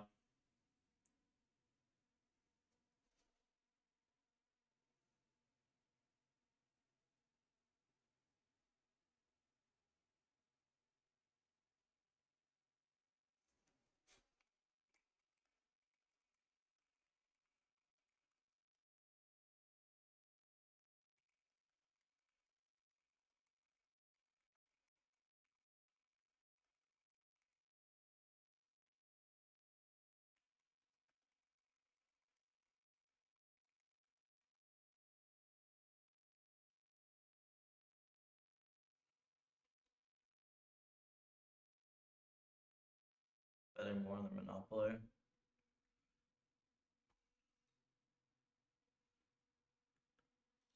I mean, Nvidia is the only company where it's like, yeah, they actually have some pretty good stuff.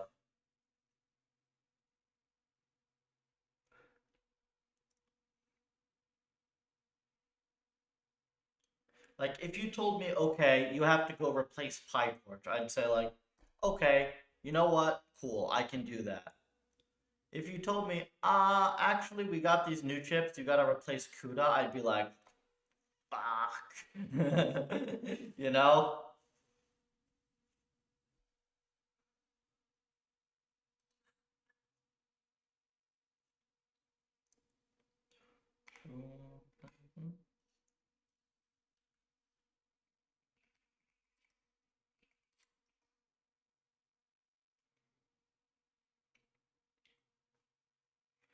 Perfect. Beautiful. Look at this.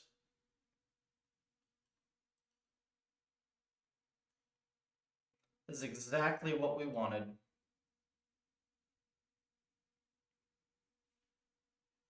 Okay.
Roll up copy call.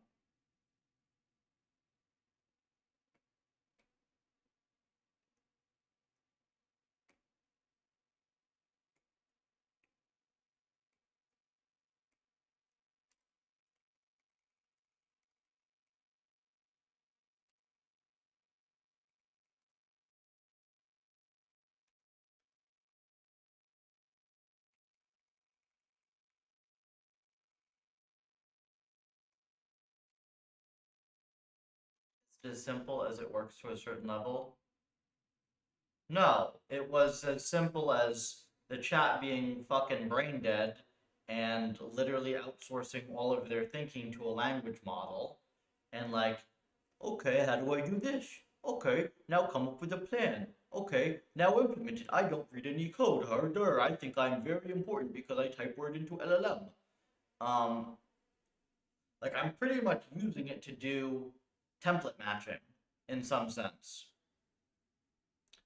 Like I went through, right, and I came up with the exact way I wanted my profile to be. I have 10 things that are like this. Now it's template matching onto that using my existing code. So like if we go take a look at this, what this looks like here. Okay, this is literally, this block, this is not it writing code. This is it moving code from one file to another. All right, then we'll show you. Oh, also RLDev is reinforcement learning. I developed the highest performance reinforcement learning library, and I stream all of the development on it.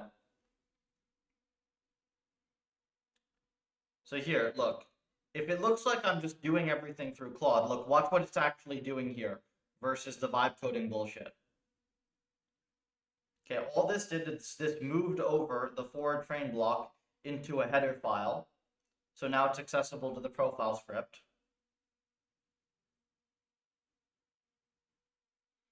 I do wish this thing were faster. That's my one gripe with it. This is really bad for like keeping yourself actively thinking, but this will get faster over time.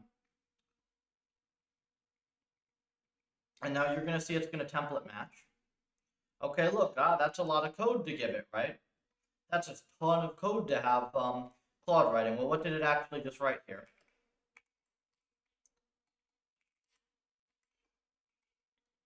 If we go look at this profile forward call, so it's template matching onto this thing that I already checked. And this thing was actually just template matching onto, where is it? Is it the correctness test? Yeah, any of these other tests, basically. Because I already wrote all these profile checks here. So like this create function, look, there's a struct, there's this create function, it allocates all the buffers, right? It's a free function, there's the run function. Like this is literally just template mapped onto this. And this is basically, this is my code, it calls to my code with glue for allocating data to run the test standalone. And these are copied over from the initialization function in PufferLib C++. So it really has not written any logic here. All it has done is it's like cut up different blocks of my existing code and then pasted them into an order that matches the template that we've already defined. You see the difference between that and me just like, if I just told this, come up with a profiler, it would make a total mess. It wouldn't come up with this structure. It would come up with like a really messy way of doing it. And the cool thing is I can iterate on this and like, let's say that I come up with a better way to do profiling, right? Like let's say that I redesign it and I come up with a way to make it 25% shorter. If I were doing this by hand, it would suck because I would then have to manually go and refactor everything, right? But now if I refactor one of them, I can just say, okay, hey Claude, this is a new template. Like update all the functions to be this way. So what I'm doing is instead of using it to outsource all the thinking, I'm using it to I'm outsourcing the most bullshit part of my job, which is redundantly template matching a bunch of crap.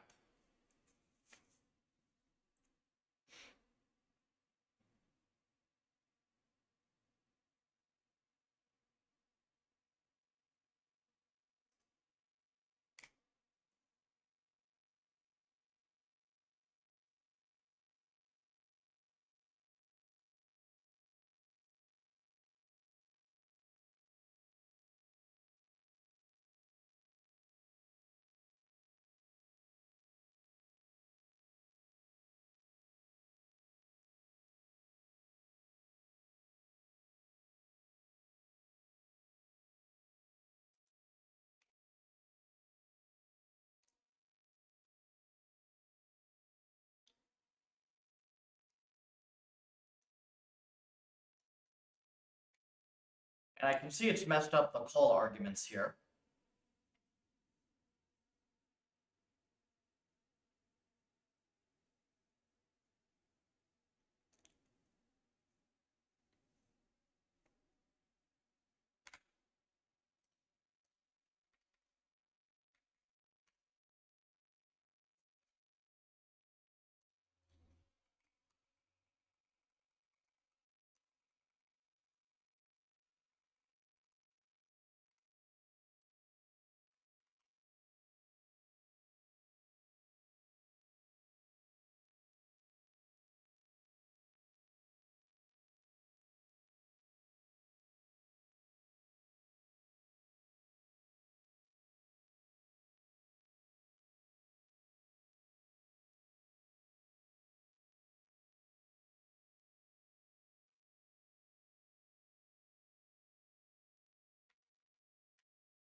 It's not contained CUDA kernel data. Nice.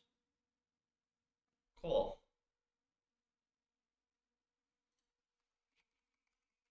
That's all copies.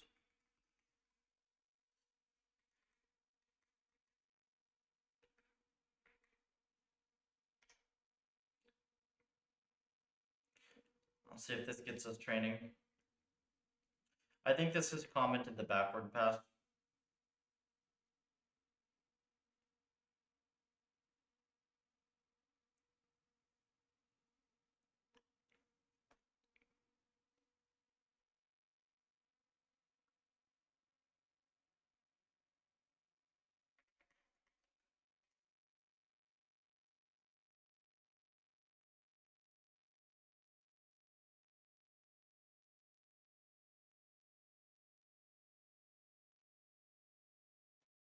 Yeah, this is going to be way too long of a test then. Oh.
There we go. Now we have our nice kernels.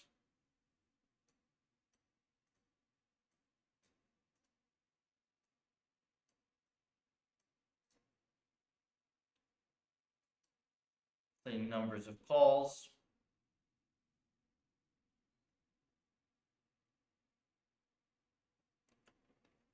There are no backwards calls though.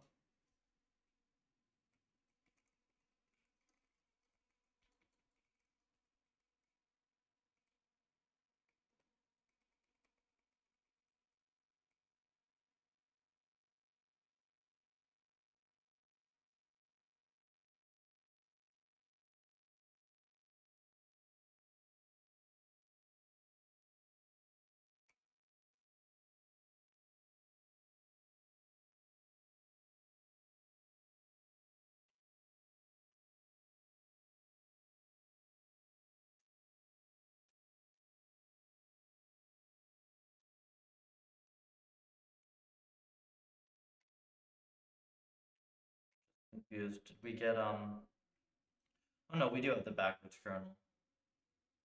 Cool. This is good.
Okay, you give it a name, that's fine.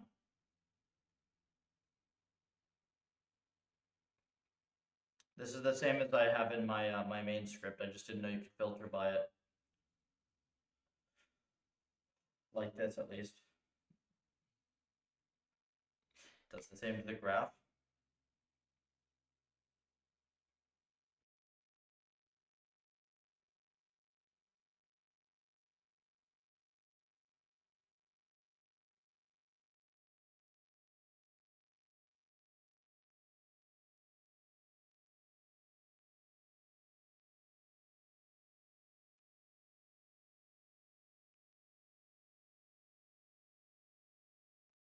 Oh, I don't like that.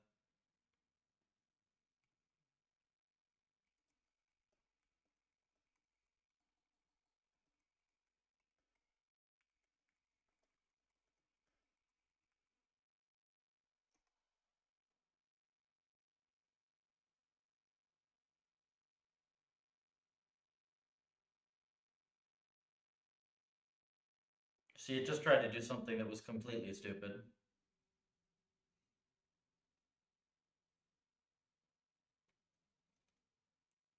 That would have introduced like a critical timing mismatch.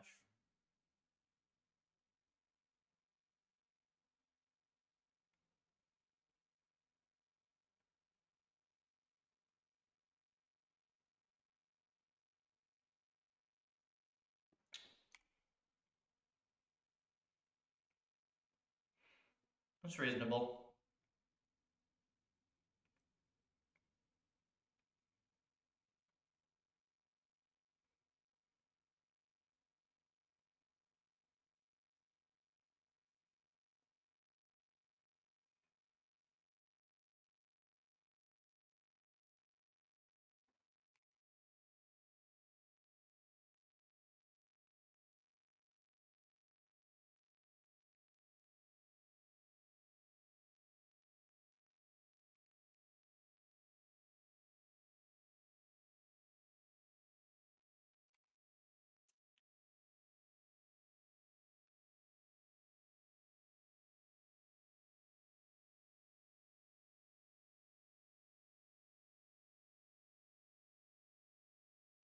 Okay, so now we have, let's see, ranges.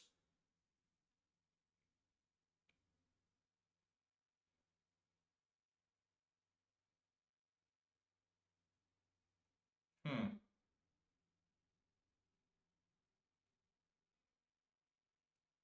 that's amusing.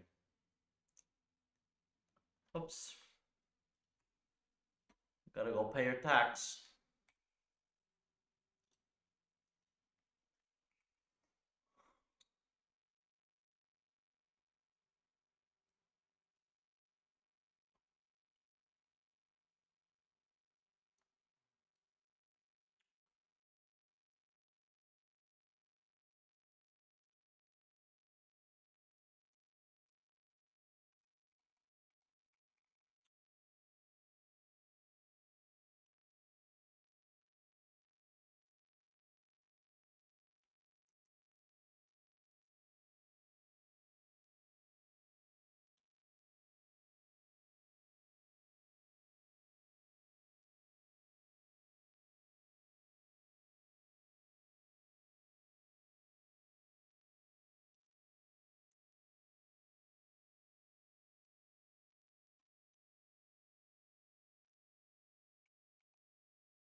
Here.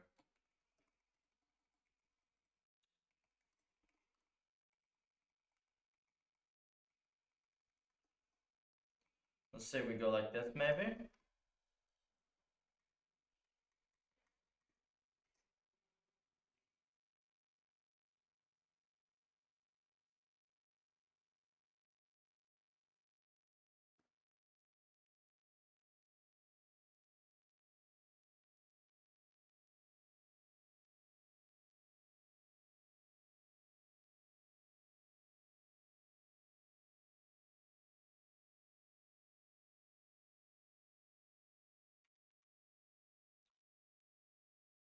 broken here.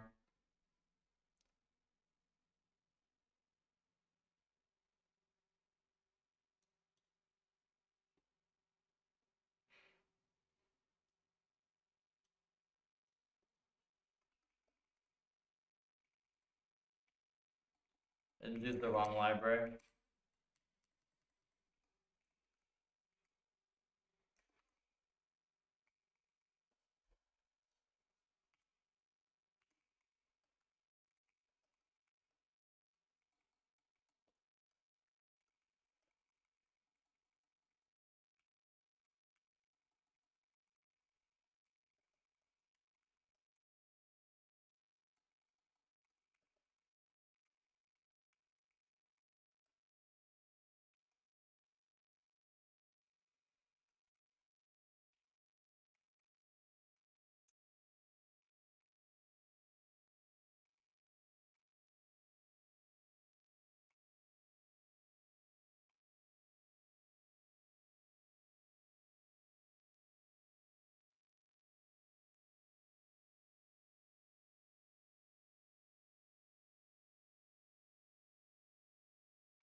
It's actually quite nice that it works like this.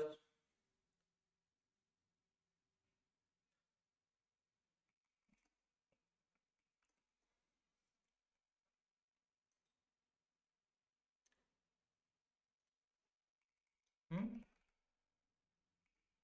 Oh, did you use the wrong one? Wait.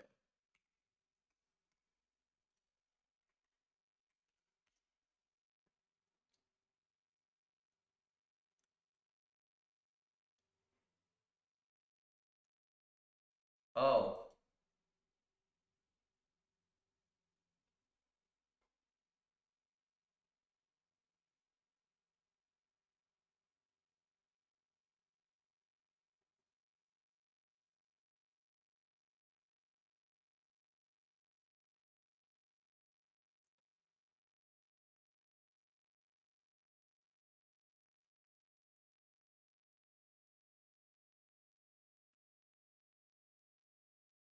Okay.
Once we have this, I think we'll get the end to end first, and then we'll start cleaning it. We also need the end profile.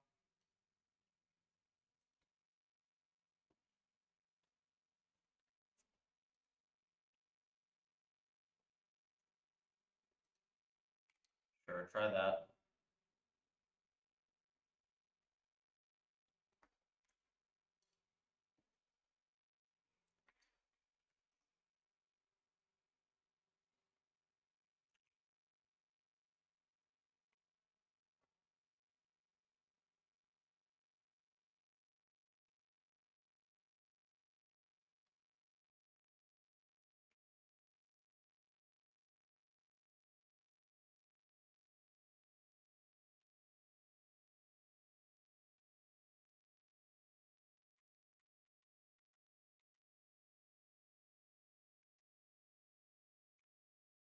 It builds. And that's not what we wanted though.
Red flag.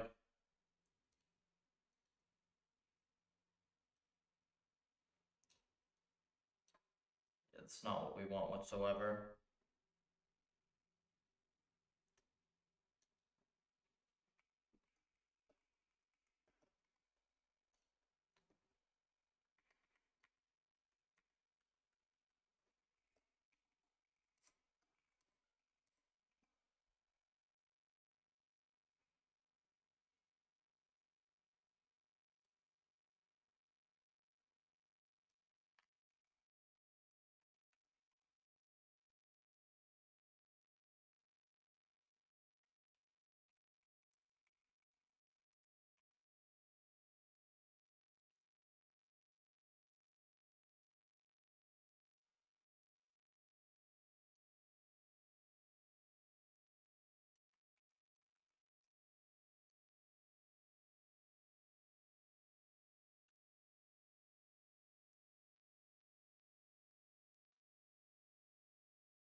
Why is it not capturing any ranges? I'm doing some profiling. That's why I'm not editing the kernels at this point. I'm just trying to get us like way better insights and profiling on everything. It's kind of a mess, so I'm trying to clean it up.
I think that the script is stupid anyways. But hang on, so we're gonna have... Do these need to run via... Yeah, those don't need to run with nsys at all. So nsys will just run on these.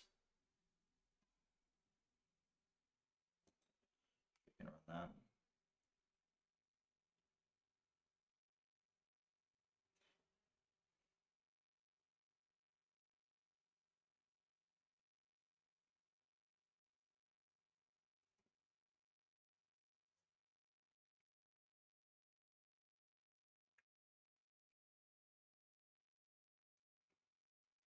I'm gonna double check one thing.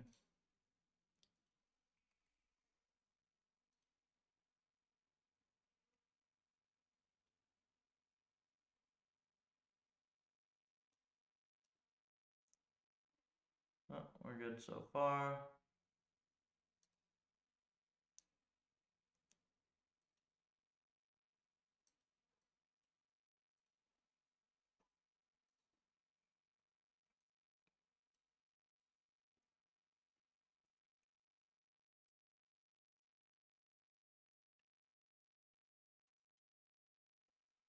Might only capture the first window. Yeah, that doesn't help then.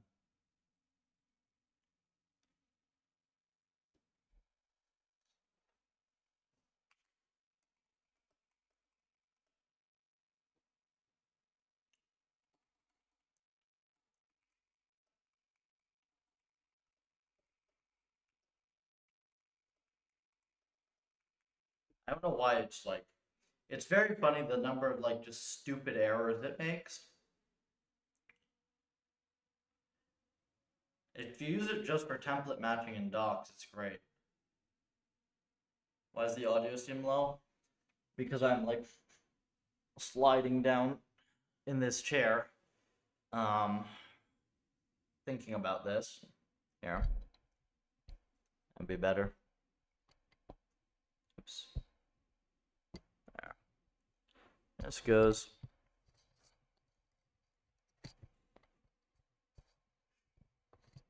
Maybe here. Whatever, close enough. Okay.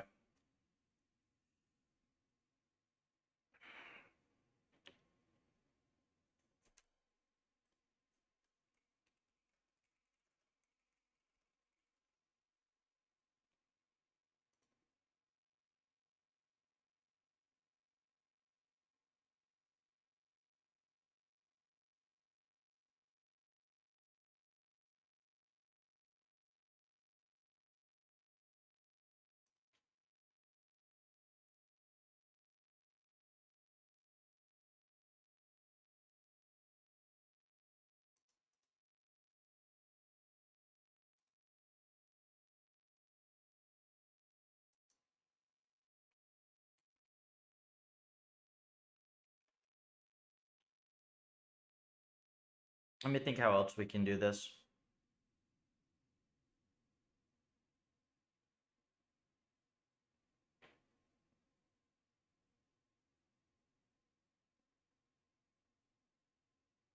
I would think that it's... I don't think it's including the first range.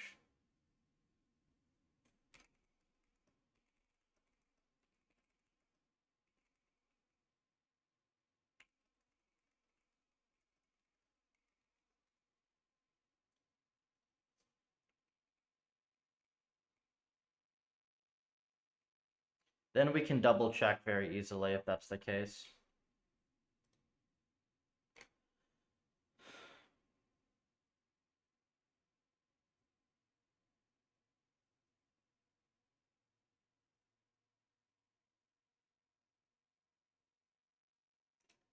Fine. Fix grep.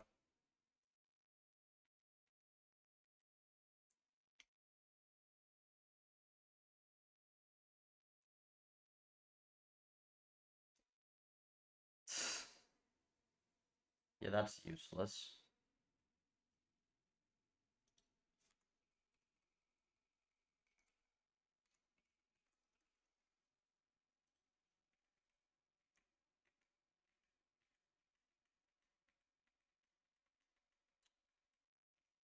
Let's see if it is actually correct that it's only capturing the first region.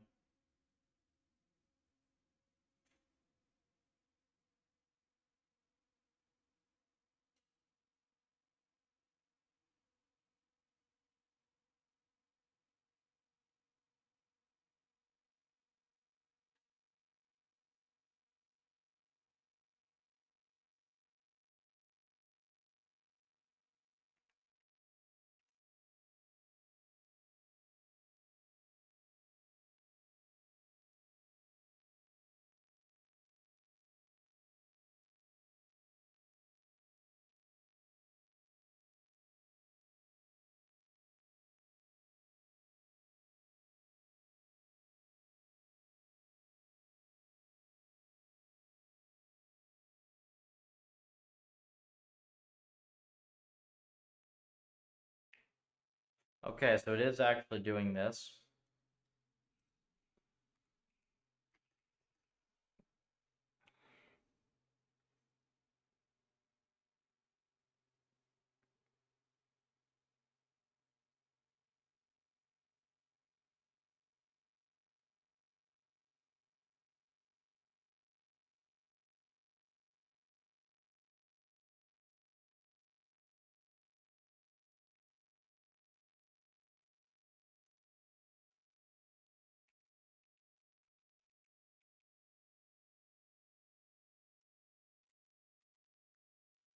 Yeah, there's a way easier way to do this.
And we don't have this garbage, confusing script.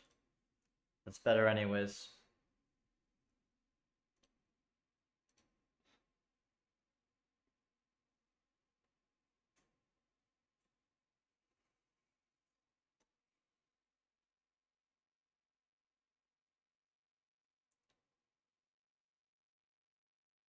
There.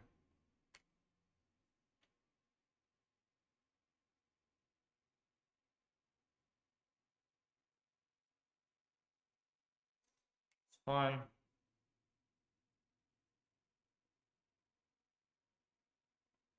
And now the shell script gets to be really freaking simple. There.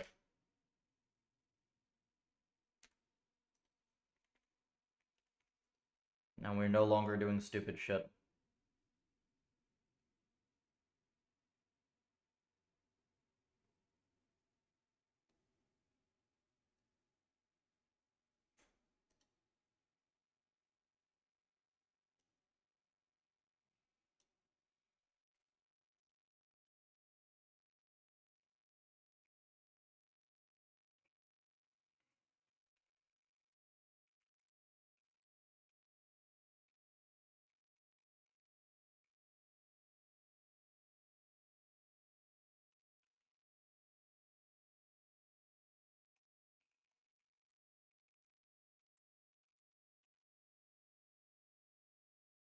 Okay, we get all our kernel timings.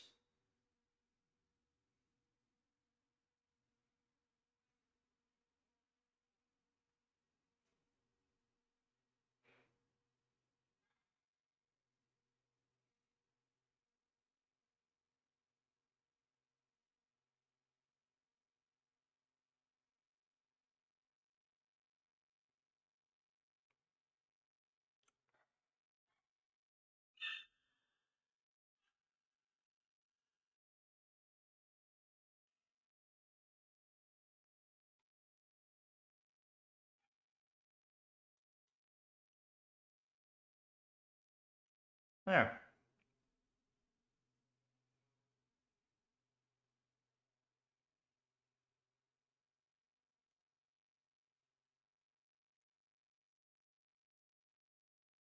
And this one takes forever.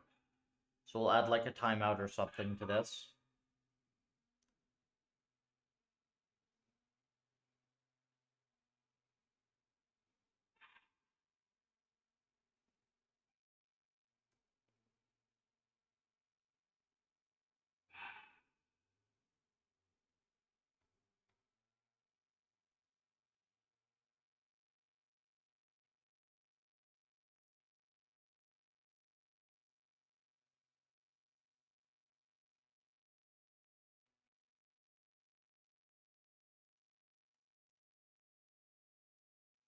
Okay, this is almost everything we want. Right, almost.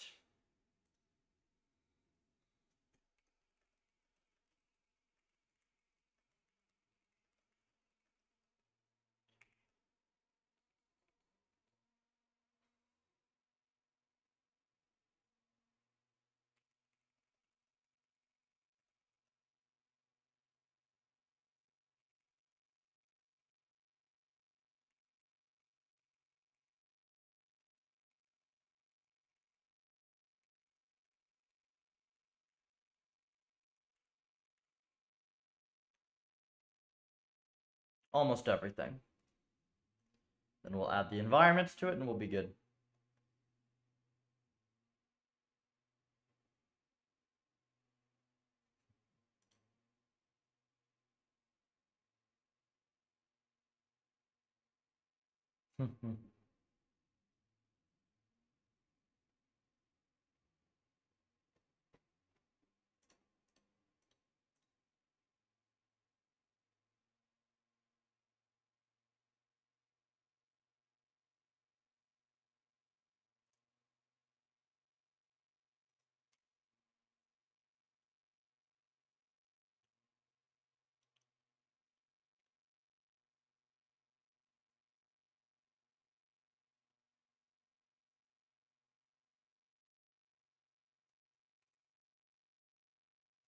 Timings for all profiles, so it's good.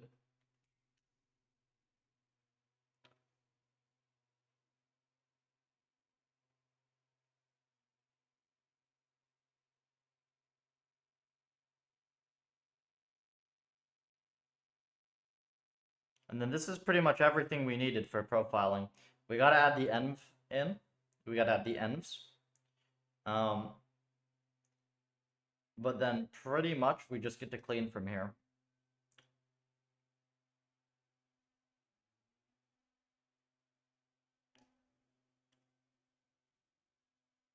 If this looks good, I'm just gonna go grab some more tea. And we will continue. Oh yeah, look. Look at that.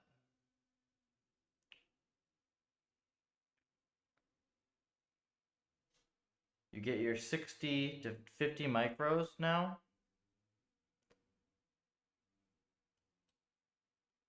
Yeah. Super nice.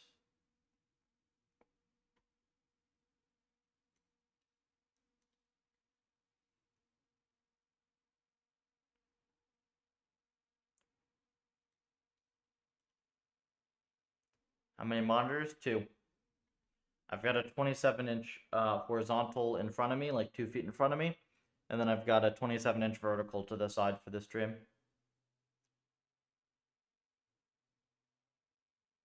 When I was younger, I used to do 2 verticals, but it's really not needed.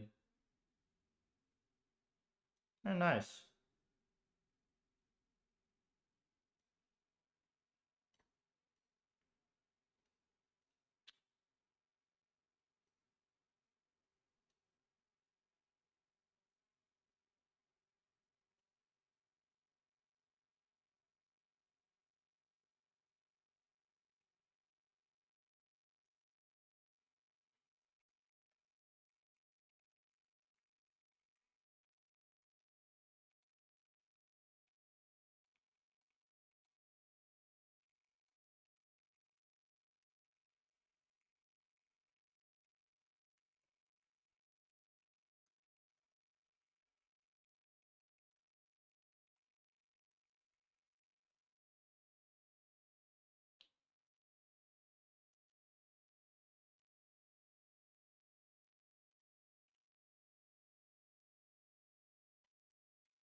I'll let it go do that. I'm gonna use the restroom real quick and grab myself some tea, and then we'll add the ENF profiler, and then that's pretty much all of our profiling that we need.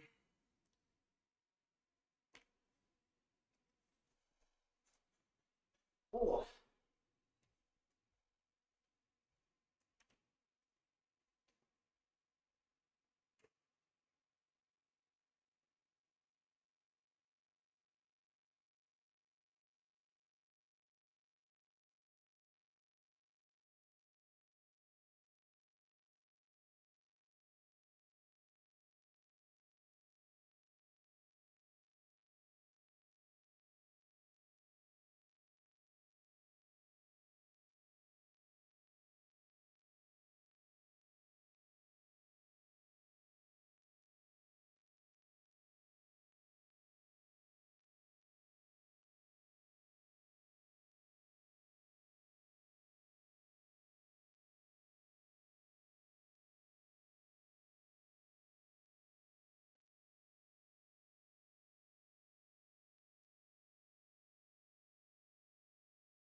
So,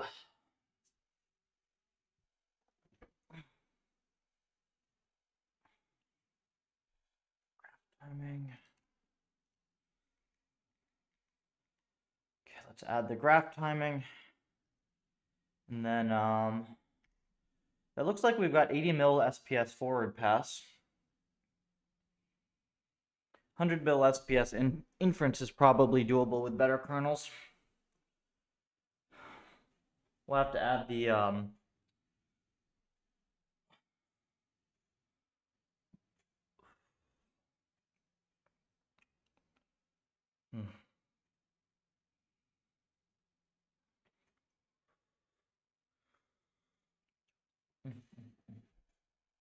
we're gonna have to add the what you call the environment timings in.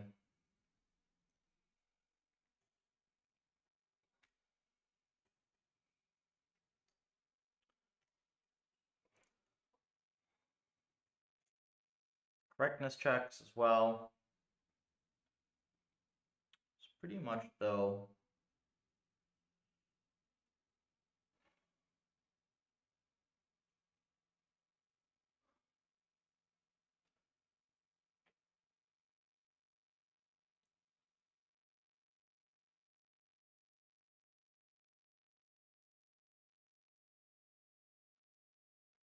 The fuse scan is very heavy.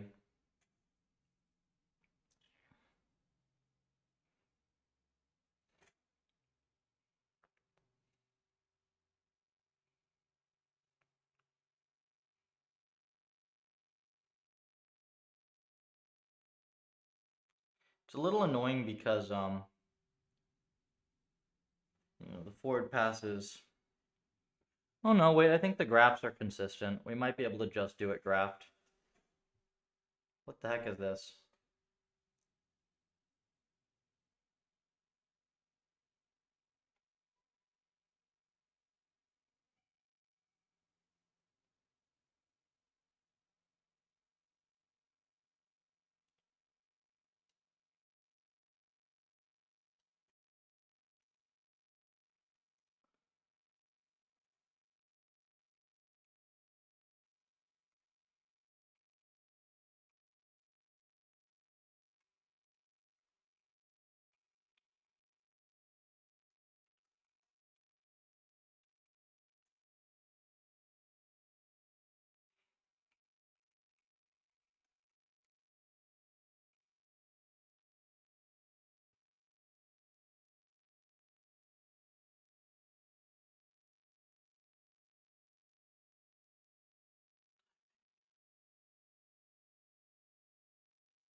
Let's see if this works or crashes.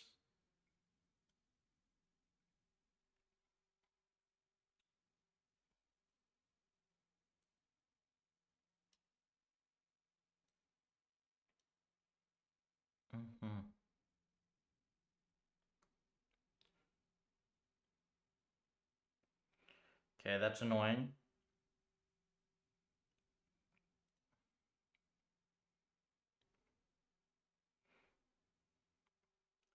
Well, we got it for everything else.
I'm trying to think how we do this cleaner. I guess now it's time to just like start looking through Puffer C++.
1440.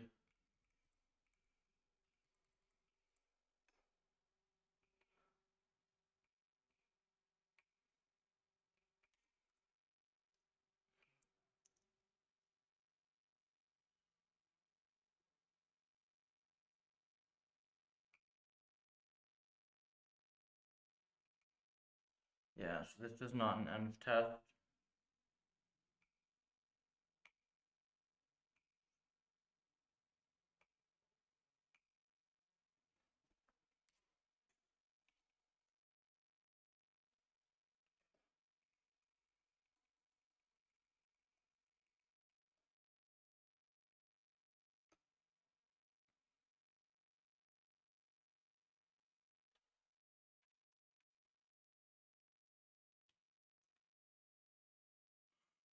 I think that this is, yeah, we're probably losing perf here.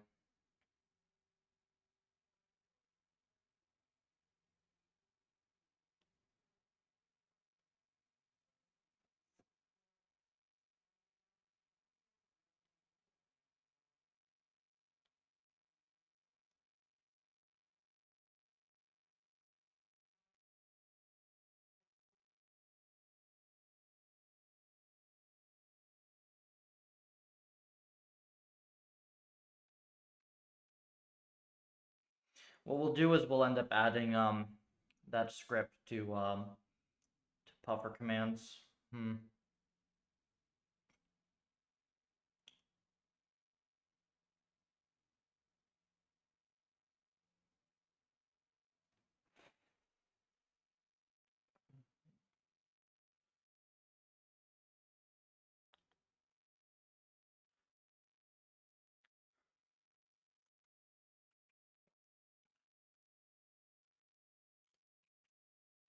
Do you consume content, movies?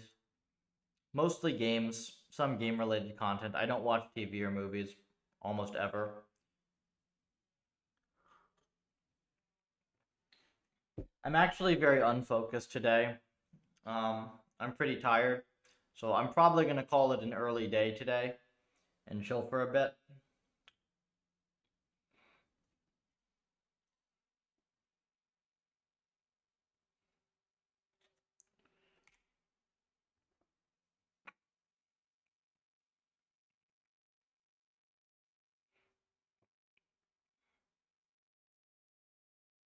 But I'd like to at least have some progress on the one actual like set of decisions I want to make. Essentially, is there's a little bit of restructuring that we need to do with the main code because these tests are just a mess, right? These are super bloated, and the more you're repeating stuff across your test code and your main code, the more likely it is stuff gets out of sync and the tests are wrong, and that's really bad. Let's see this.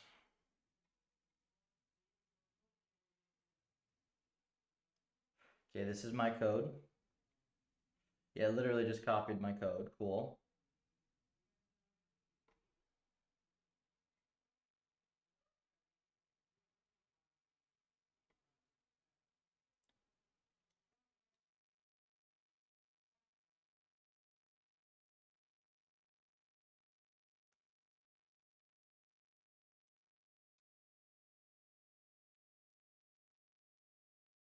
You need to alternate the buffers, dude.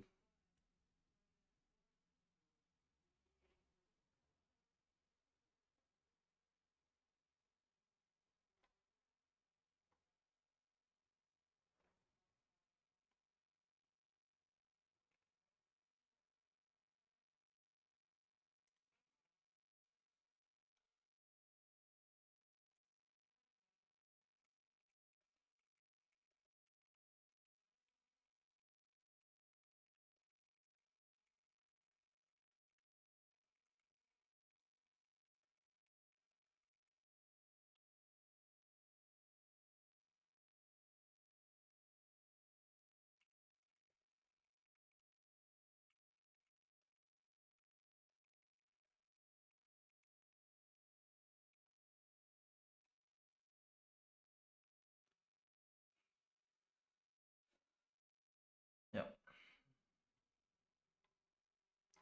Almost got it, not quite. See, this is like something it should have even seen though, because I literally had this exact thing done in my code, so it actually failed to even fuzzy template match here. But I think with this it'll have it, let's see.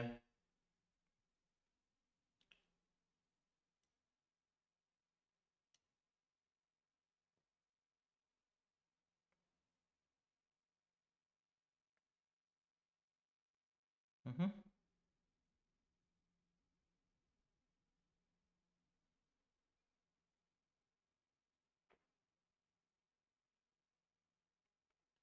Much better.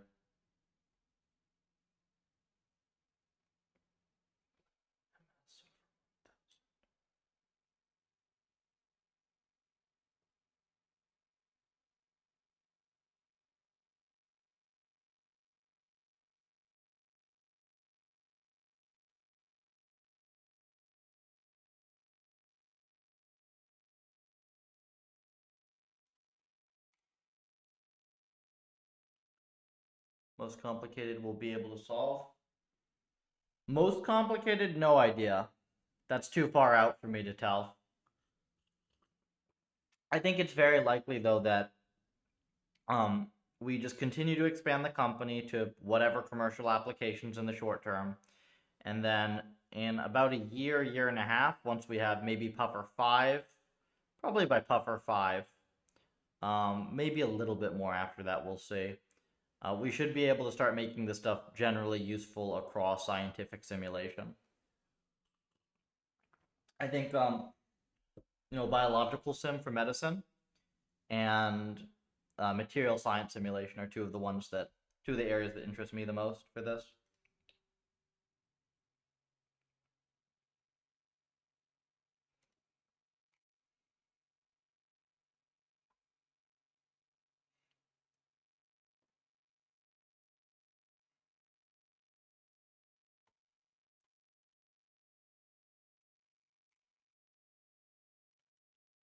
Okay.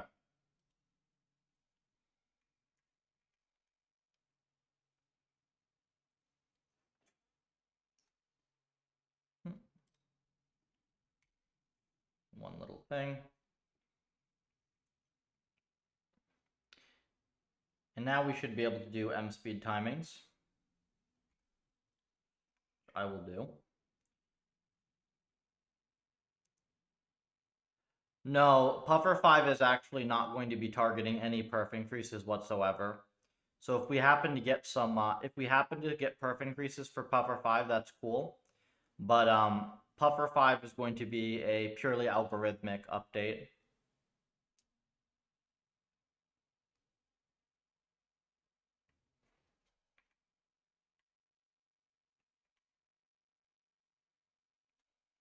So it's instead of increasing the SPS, we will instead make changes that decrease the wall clock solve time of various hard environments.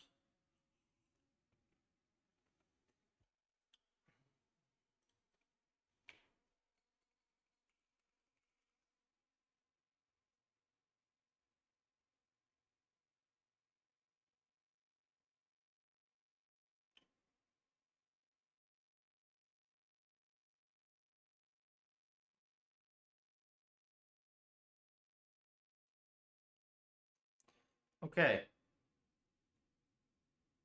more sample efficient. Um, yes, but when you put it that way, the vast majority of sample efficiency lit is just crap.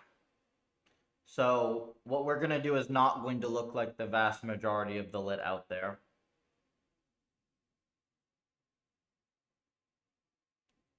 Like, off policy is more sample efficient. No, it's just bad. What we're gonna do, it's gonna look very different. I have some plans.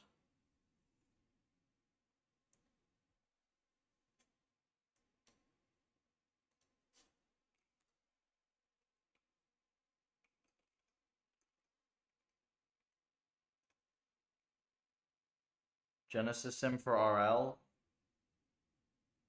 Oh, like massively bloated and kind of dumb. No, you train on actual Sims. I mean, look, if they go and decide to spend like a shit ton of money, then yeah, they'll probably get something. Um, but it's not going to even remotely work on the problems that we care about, and it's going to be very flashy. But I think ultimately, what I'm doing here is going to be more important.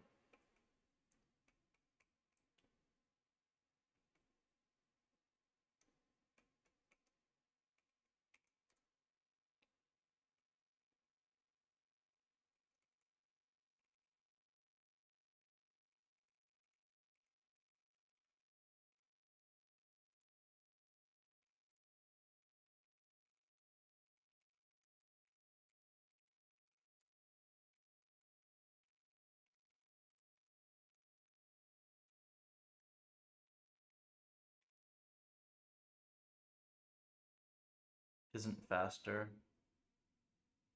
Genesis is ridiculously slow. Oh wait, Genesis Sim. Oh, okay.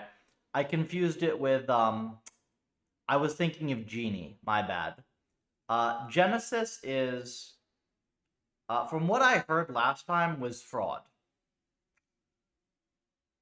Their benchmarks that they released were just bullshit. And a couple roboticists that I know who I trust said that they essentially it was all smoke and mirrors.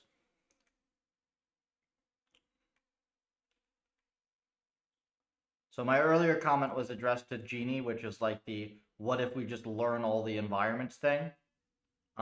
Genesis is supposed to be a faster Isaac or Manuscale or whatever, faster physics sim, but from what I see, they just lied on their benchmarks. So, meh.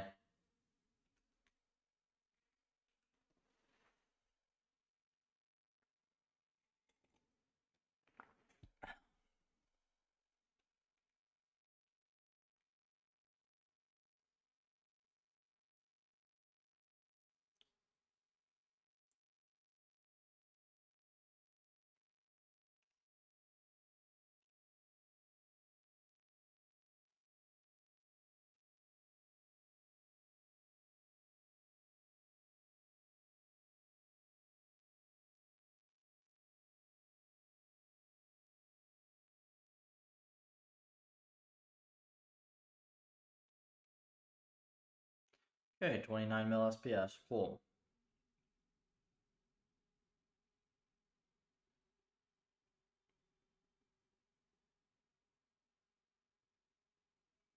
So we definitely have some work there.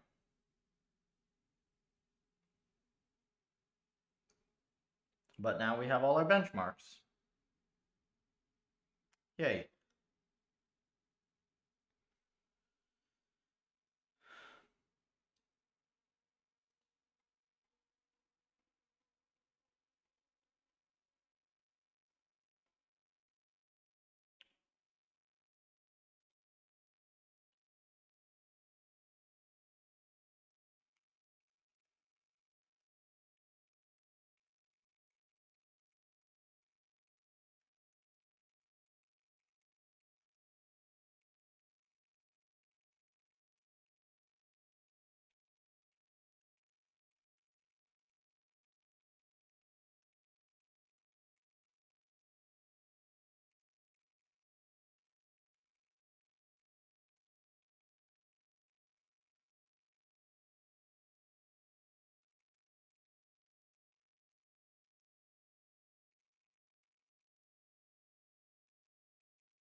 Breakout on 3.0.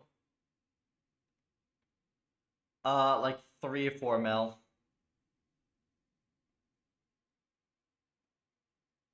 So this is essentially, this is a 3x improvement to breakout speed, but it's much more significant than that because it changes the shape of the of efficient configurations.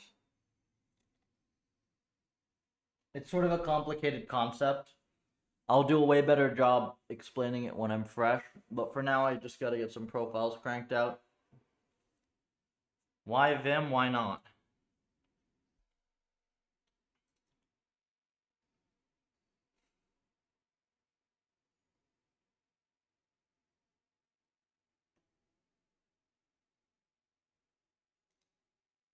Fuck.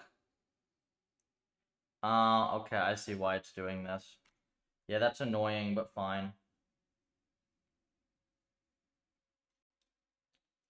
Yeah, yeah.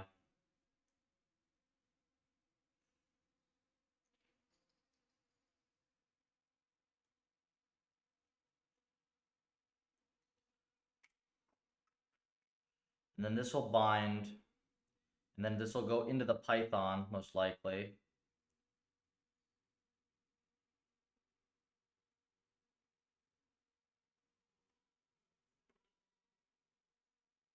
Shapes, no, I don't mean Matmul shapes.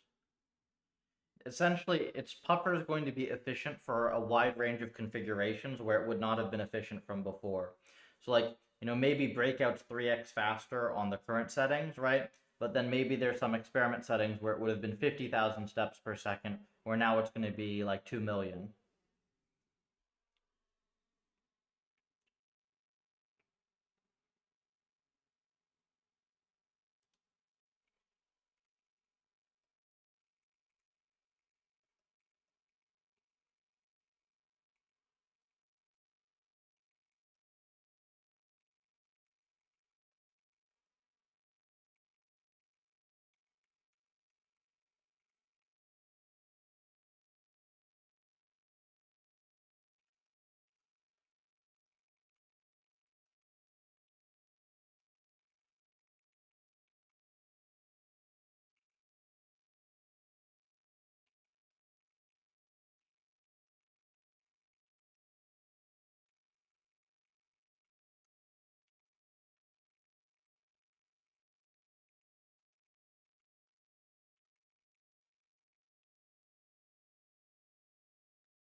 Yes, but it's actually in practice, it's like it's going to be much more than 3x on sweeps.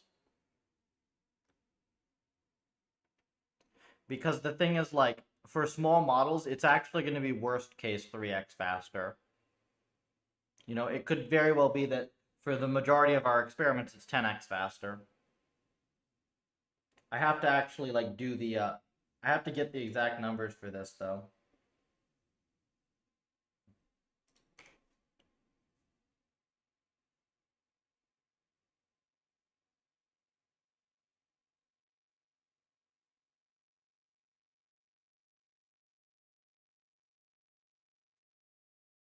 Fuck, why did it do it this way?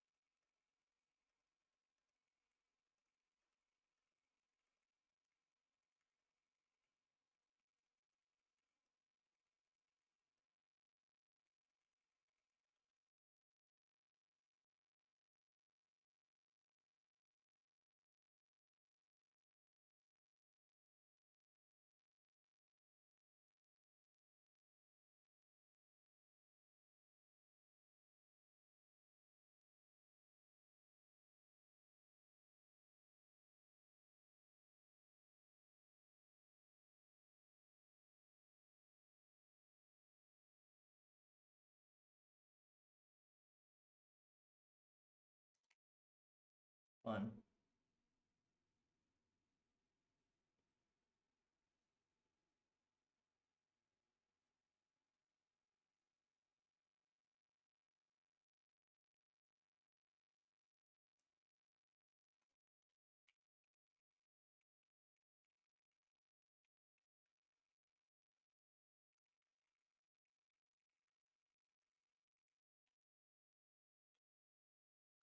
Not read and commit. Do you trust code to not read and commit? No, of course not.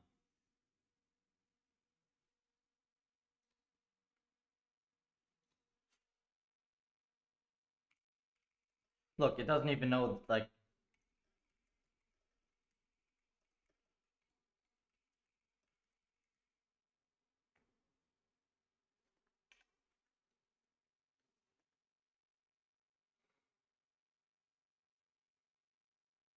there.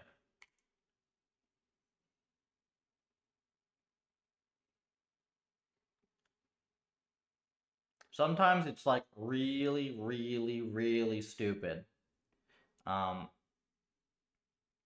This is why you see, like, when you see me using it to write huge chunks of code, I'm not using it to think. I'm using it for template matching.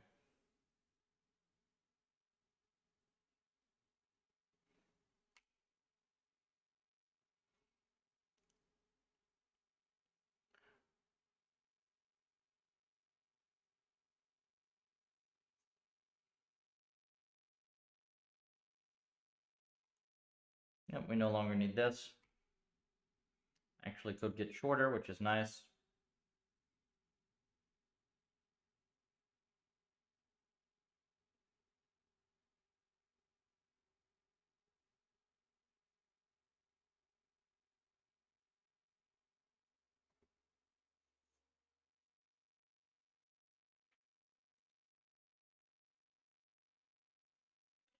Okay, gets rid of this arg, that's fine.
Oh wait, here it is.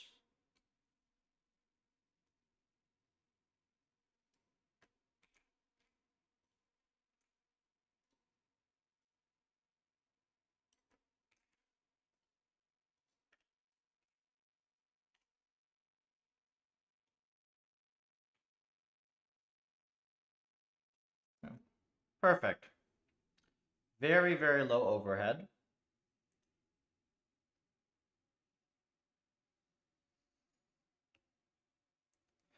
See how long it takes to create logs.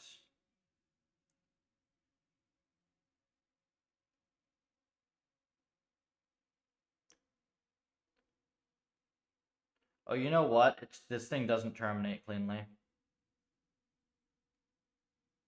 Yeah, this doesn't terminate cleanly.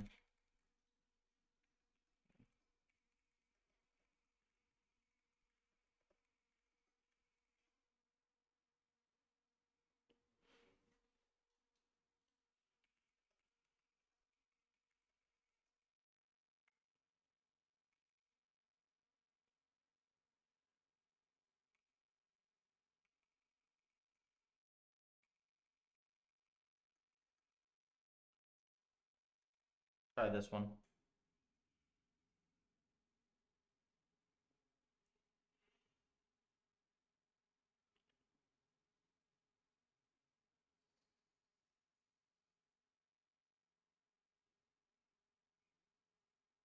There we are.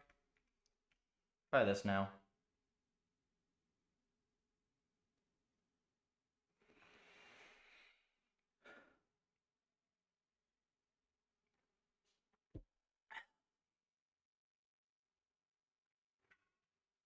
One moment.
All right, I gotta go take a I gotta go take a break to go cook some eggs in a bit.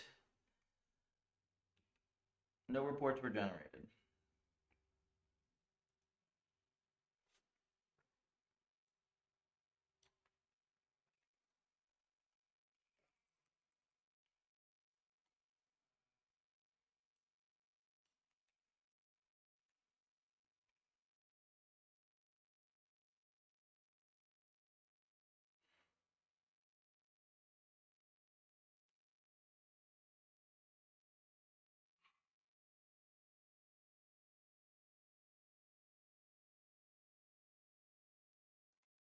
Not.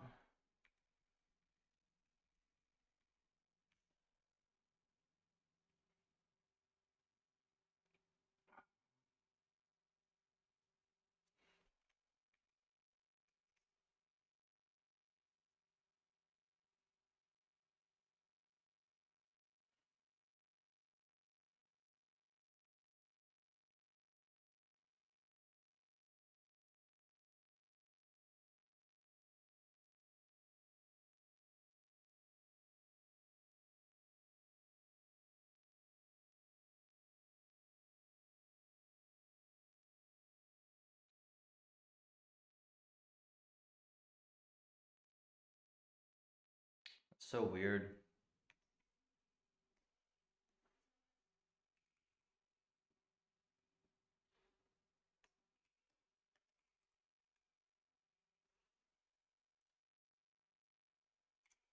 Can do that. That's not gonna help though. I'm trying to think why it wouldn't. Why would it not do that?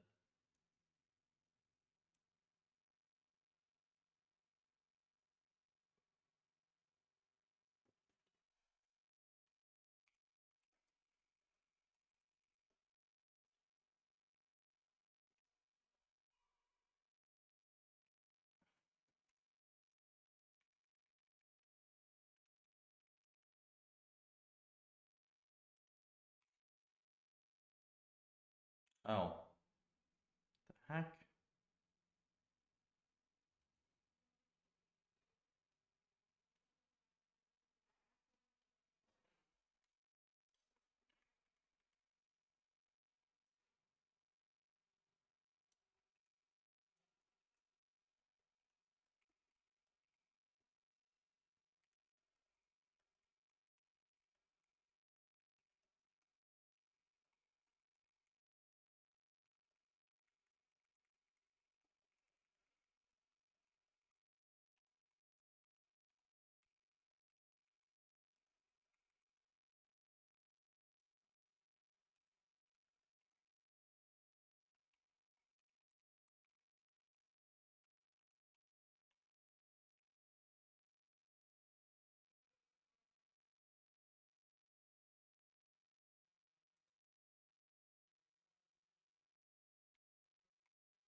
That would be weird.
In turn verbose.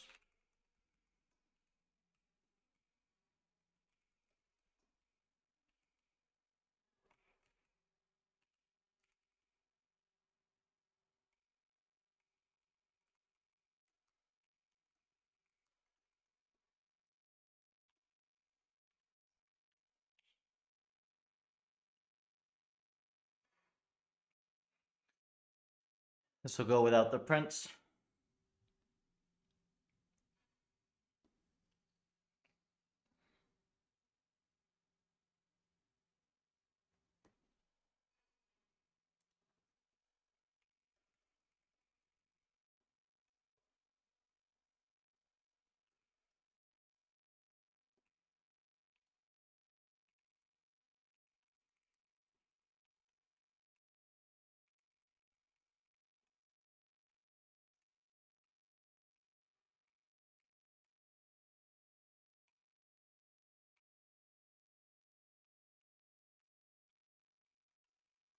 Probably profile is off.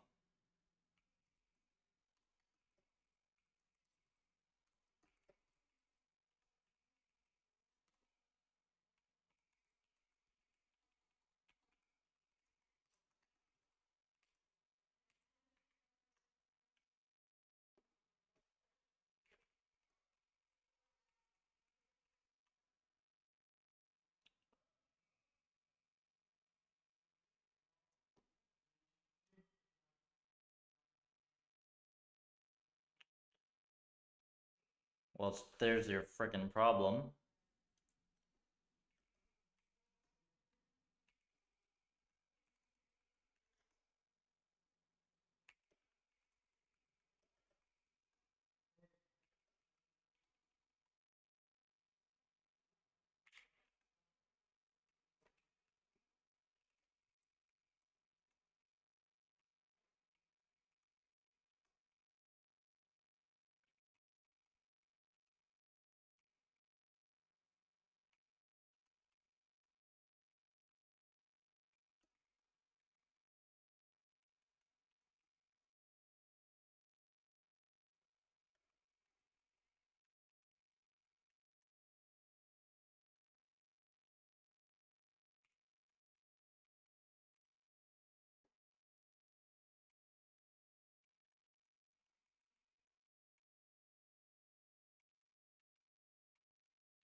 Super stupid.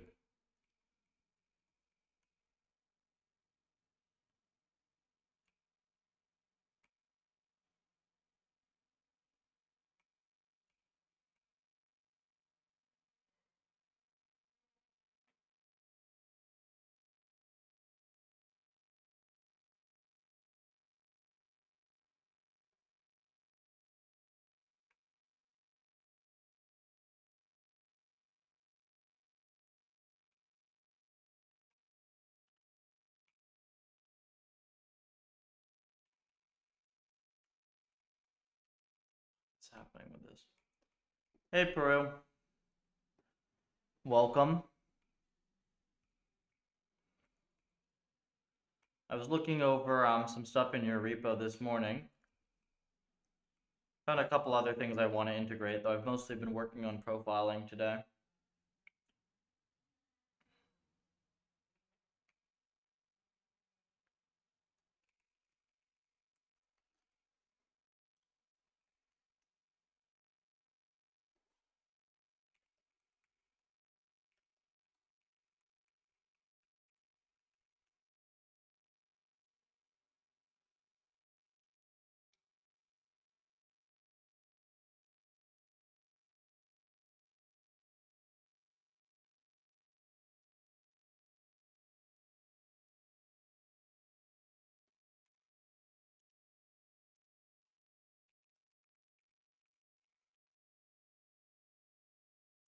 Multi-threading for the GPU.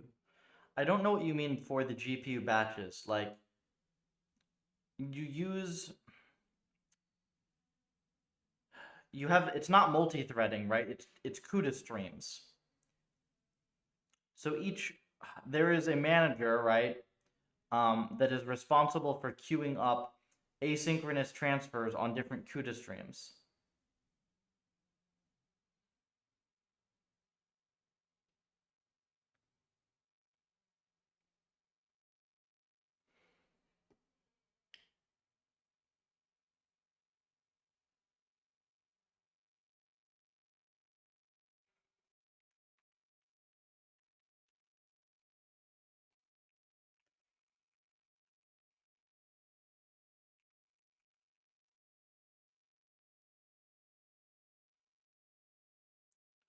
But they're asynchronous. The memory transfers are asynchronous, so why would that help?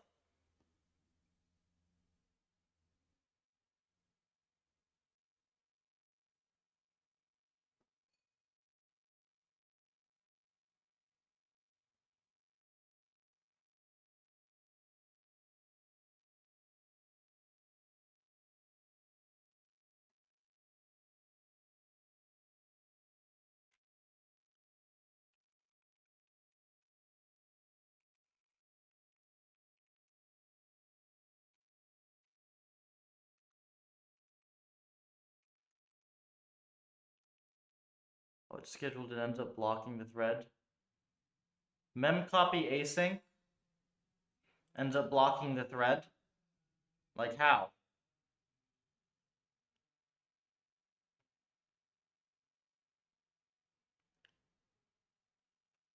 Single D. Because you have multiple buffers. You have multiple buffers and the transfers happen out of order.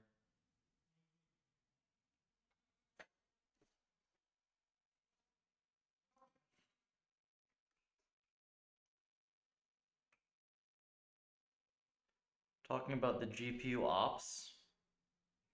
I don't know what you mean by the GPU ops.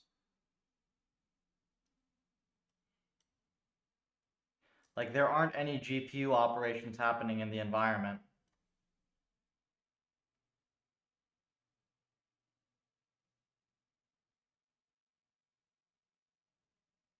What am I looking at? The forward pass?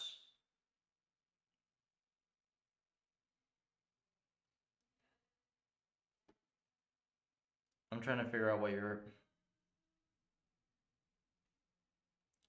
Oh, are you trying to queue... Are you like queuing both buffers worth of forward passes? 8 thread scheduling.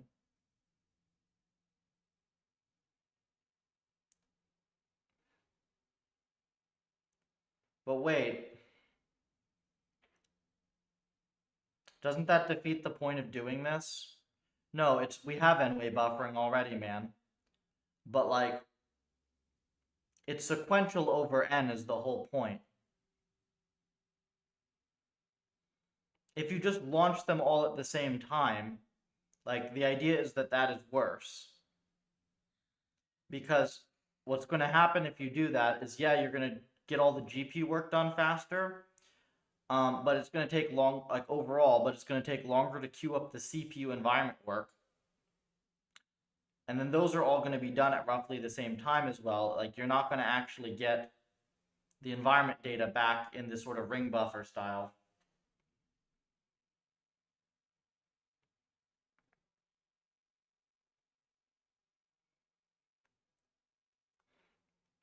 Like, what you want is for the CPU work to be in the background. Small CPU M threads. Smaller GPU batch, 4 to 8. There shouldn't be 4 to 8 GPU batches. That's a lot. Most M's are going to have 2. Slow M's or really high bandwidth M's would have 4 or 3.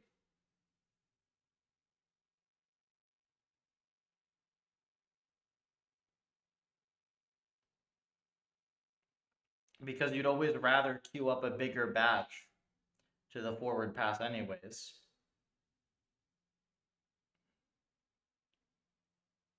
Shows the speed. Well, but this is the speed versus what? The original implementation? Because yes, it'll be faster than the original, like multiprocessing or whatever.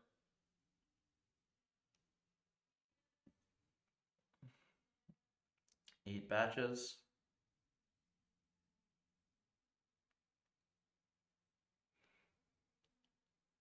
Pareto curve shapes up. Batch versus 8 batches. That.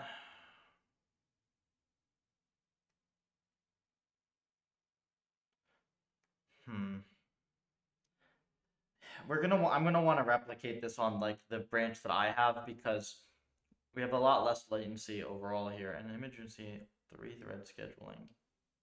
Lots of GPU ops.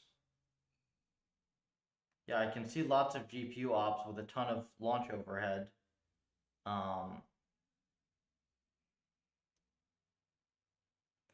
threads are waiting for the GPU copies.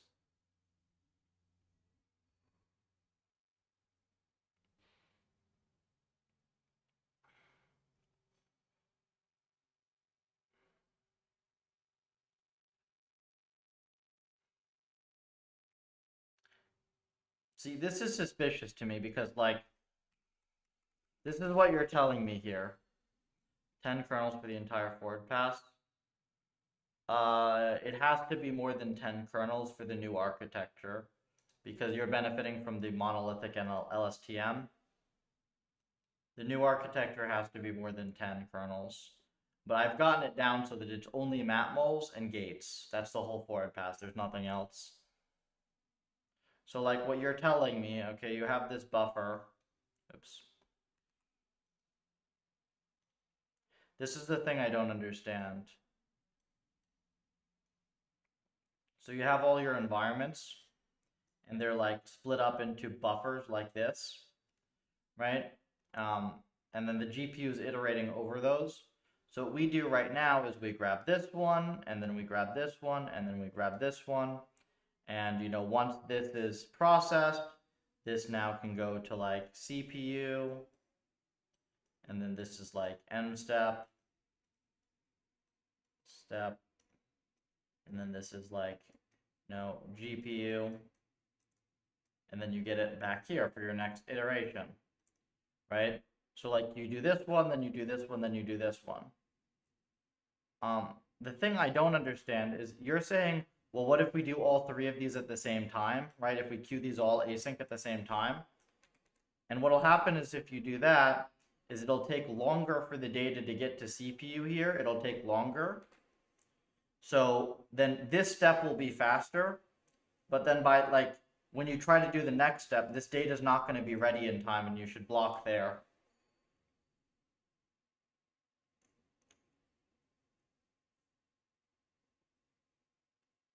The GPU ops don't saturate the GPU. Of course they don't. It's impossible to saturate the GPU with batches this small. I mean, not batches this small, networks this small, and this few EMPs. Right? Well, you wait for batch 1 to finish. Batch 2 can schedule more work. So once you have, so this copy here, this is async. This is async, this op here. So as soon as you send memcopy async here, then this can already start processing the second block.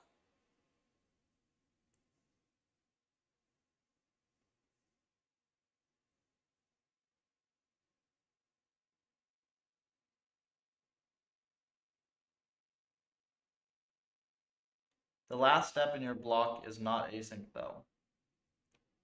What last step? The GPU forward passes? No, the GPU forward passes have to block. Because the GPU forward pass has to block because you want to get the first batch of data as quickly as possible. Right? You don't want to make all three forward passes slightly faster. Right? You want to get the first one as fast as possible so that you can queue up this async copy so that it can start doing the env step.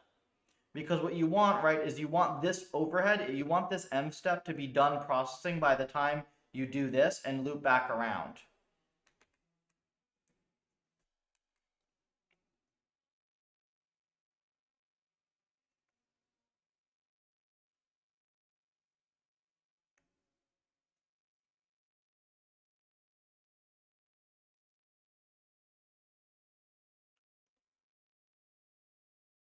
Bit more complicated. I mean, there are there are alternative designs I suppose we could come up with, right?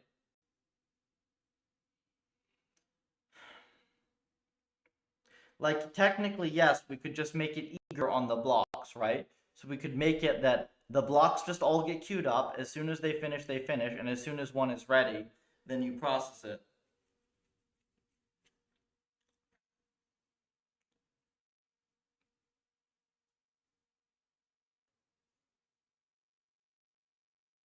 But like if you do that, right?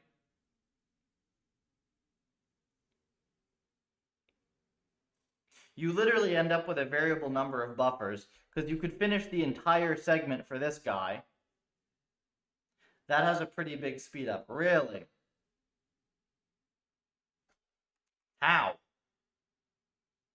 Like, how on earth does that have a good speed up?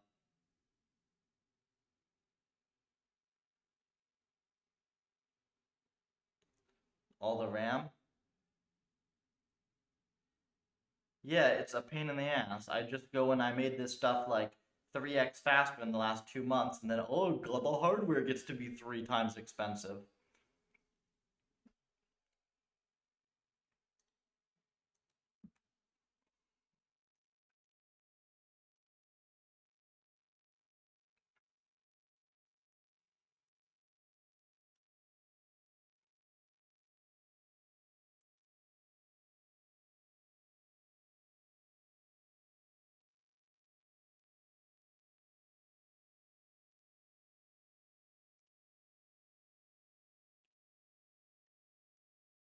Wait, one, two.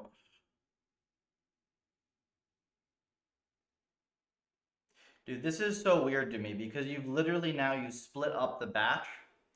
So now your forward passes are on these tiny little batches that are completely inefficient for the GPU.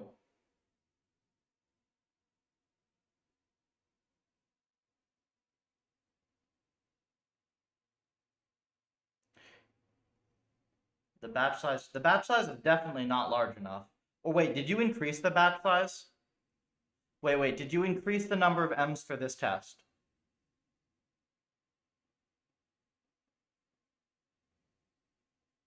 Nope, okay. 8192 is valid. But you're definitely not saturating at 1000 M's for these tiny little networks.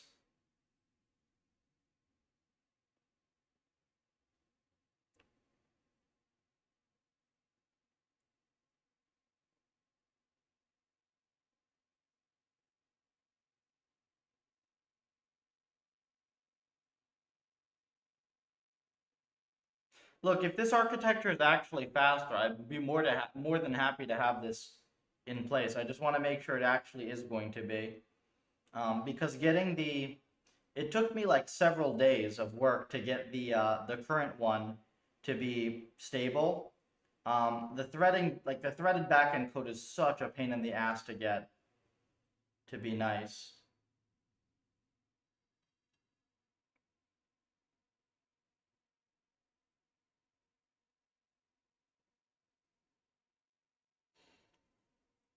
I understand. Okay. So, I mean, in that case, then what we can do, right, is if you have a working backend for this, let me clean up Puffer 4 a bit, and we can just match interfaces and we can test them, right? Because then we can just we can bind yours to my profiler and a Puffer, and we can compare. Because I'm pretty suspicious of the design of this, but if it works, it works. CUDA caching allocator. Out versus fuse, no tensor. Okay. So I will also like I'll acknowledge, okay, if this thing requires you to have everything more static, that's fine. I should be doing that anyways. So, we can say that we'll also port those optimizations to Puffer before we try it. That said, I think my forward pass is more efficient than yours is, because I have the architecture, right? I have the Mingru architecture, which is just matmols and one custom gate kernel, and I also have it CUDA graphed. So I think we have 50 microseconds per forward pass right now. It's 50 microseconds for a forward pass, and that is like the 4-layer architecture with a batch size of 4096.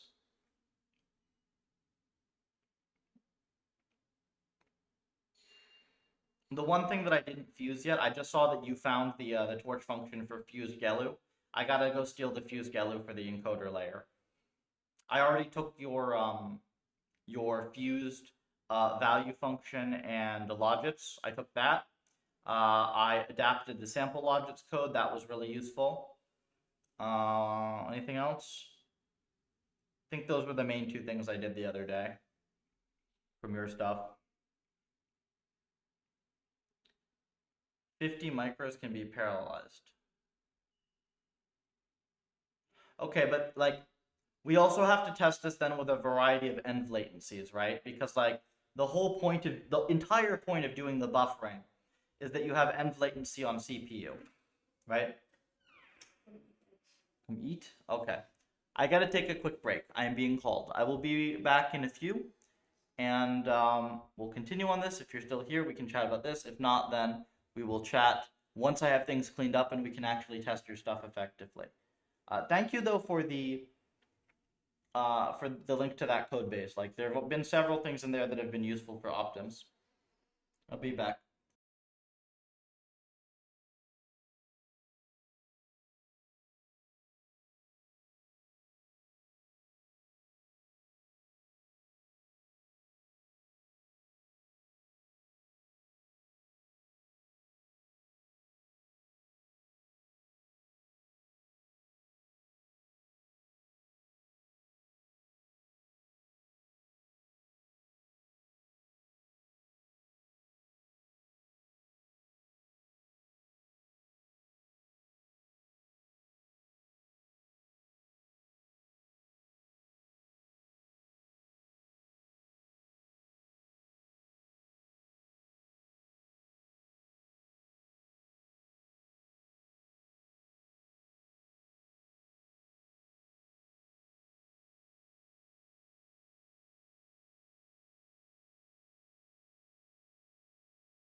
Okay.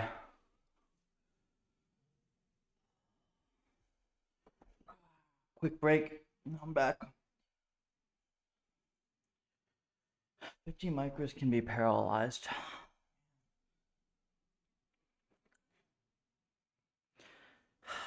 Could I see that being a case? How surprised would I be?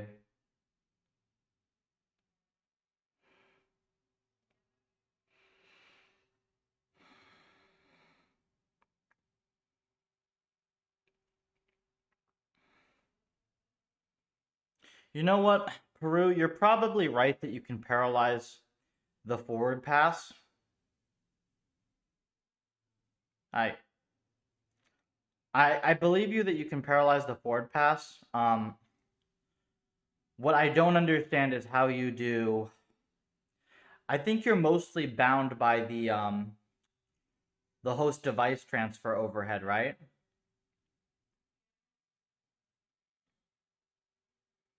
Which presumably gets worse in smaller blocks.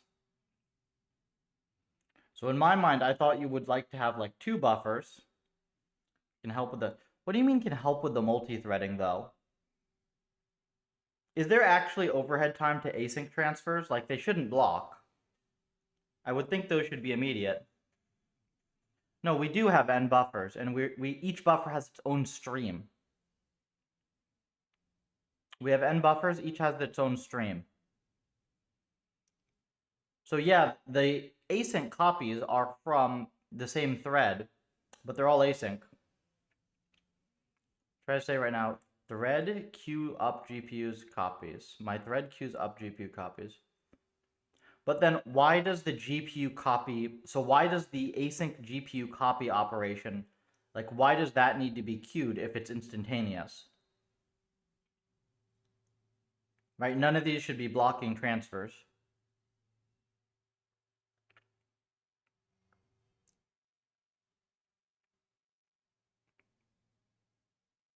What do you mean the GPU ops? The forward pass is blocking, right?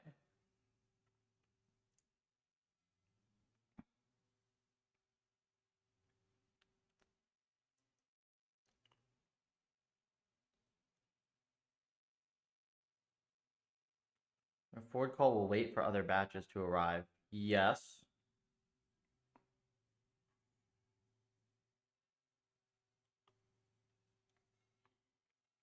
But the trade-off here is if you do the forward calls out of order,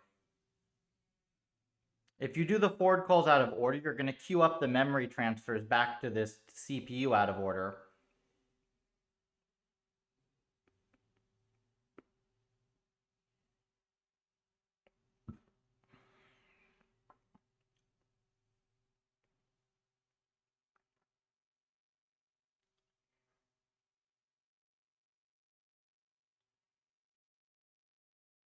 You can also do this with or without threading, I would believe.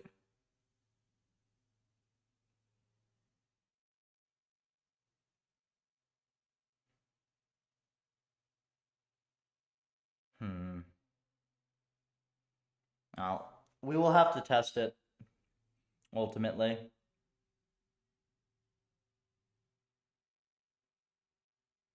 Without multi-thread. I think it's hard to do the GPU ops without multi-threading.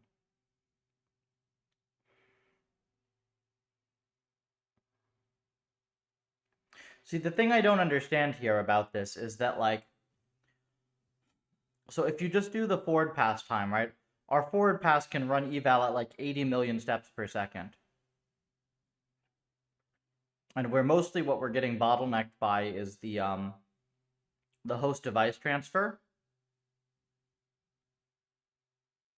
So in my mind, I thought it would be more important that we have the host device transfer be done in order so that you don't have to wait on that, right? Because what you don't want is you don't want to have to wait on host device transfer for the batch of data that you currently need because memory bandwidth is being taken up by another batch that you need later. That's why I did it round robin.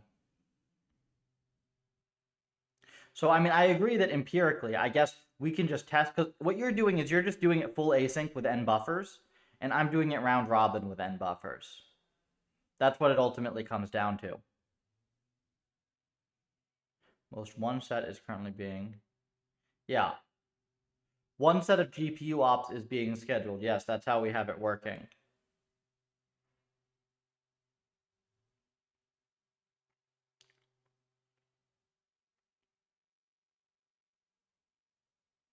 Few copies and nvops.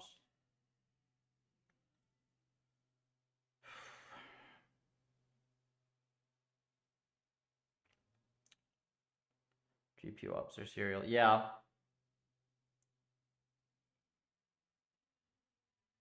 Well, it's not, the n ops aren't fully async in a sense, because like the m's are still processed in order on our backend. So what we do is we ensure that you always process the data that you're going to need the soonest first. That's the difference. So by not having it fully async, we are ensuring that the m's are actually being computed in the order that you need them.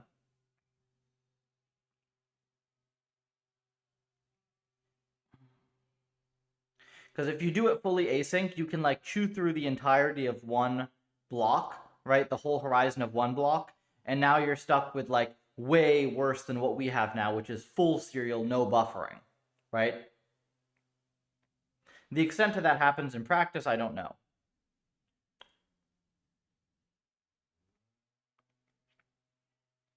But basically what we would have to do, Peru, is we'd have to test, and I need to make a little benchmark for this.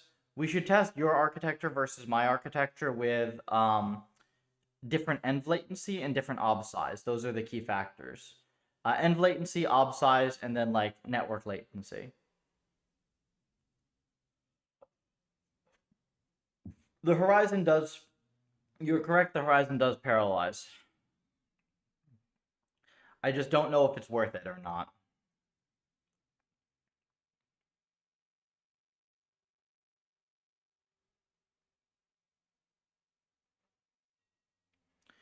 Because like I would think in my architecture, right? I know that my architecture should scale well, because as you scale up the network size in my architecture, right, you saturate the GPU, and then you ensure that the host device latency is way lower of a deal. So basically, in my round robin architecture, you guarantee that you never have to wait on host device transfer because the net will take long enough. So I don't know how your architecture works in that case, if it scales nicely, but maybe it could be in the very fast case with small nets that your architecture is better. Not for G24 because it uses uint8. Well, we'll fix D-type things. That's just interface problem.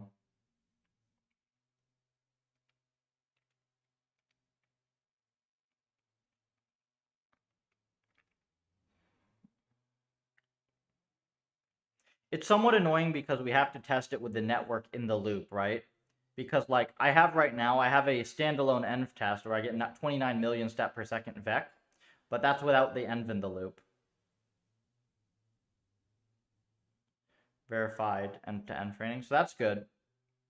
So then we should be able to bind this stuff up pretty quick, right? Happy to collab in Bounty.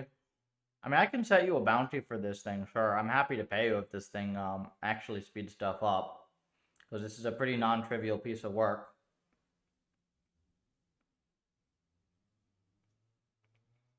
I don't normally offer that because, you know, core dev, it's all open source. But, like, you know, if you're going to come to me and saying, hey, I have this awesome thing and it's going to be faster, then sure.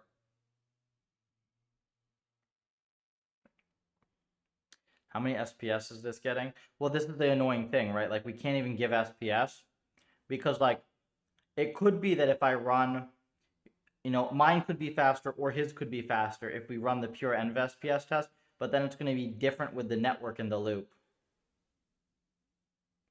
And in order to give him a fair test, I also need to make sure that my net has, like, static shapes and everything. Shouldn't say bounty just yet.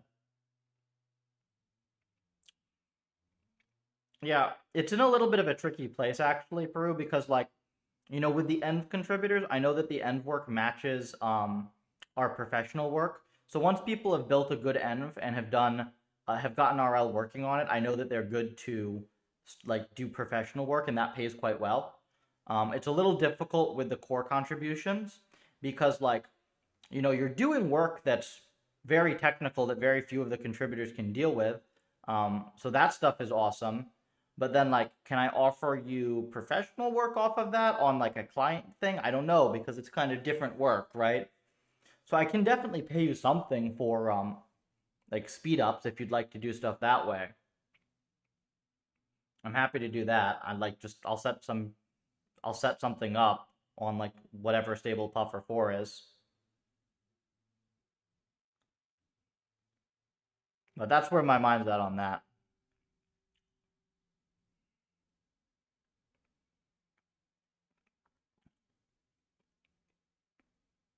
Consumed entire December. Sure, sounds good. Now I will say, um, let's say that yours does work and we want to like add it as our main Vec backend because it's just better across the board. I'm probably gonna want to have it ported into minimal C instead of having like a bunch of C++ locking shenanigans. I have no idea how hard that is, but it would be nicer to have it that way. Um, but we can figure that out later. I mean, like I can even do that. Like it'll be worth me doing that if it's actually faster because NVEC is very very important. Actually, here's one other thing that you can think about. So right now we have stuff done in blocks. You can do stuff fully asynchronous across all the ends and not even have any blocks. The issue with that is that you end up with a bunch of strided copies, which I don't think that there is a efficient way to do that. Forces a certain style of thinking. Yeah, except with dealing with libtorch. Well, the libtorch templates just suck, is the thing, right?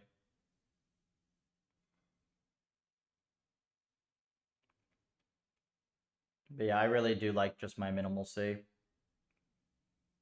It really pains me to be doing all this like gross C++ I'm doing now. C forced me to change my thinking style. Well, it's very minimal.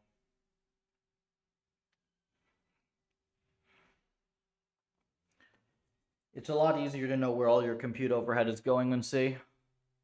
C++ just gives you way too many ways to shoot yourself in the feet.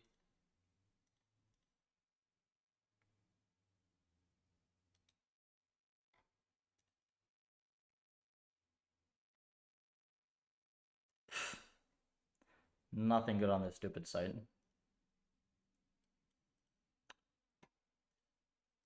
Okay. Pro or max? I use the API, dude.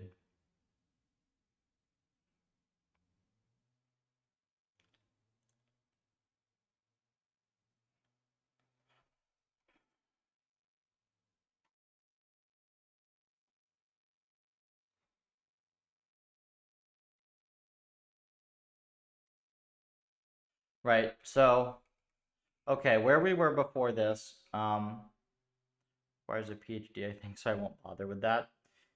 So, there is some stuff that can be cut out of train. There are a bunch of redundant things.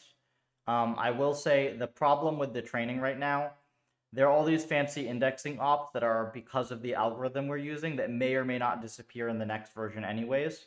So I don't want to go too hard onto the training because except for like generic optimizations, maybe you can queue up stuff more parallel with Muon or whatever.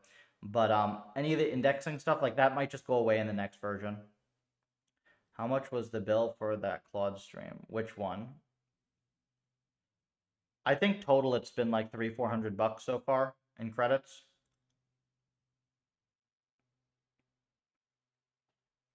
It's not bad.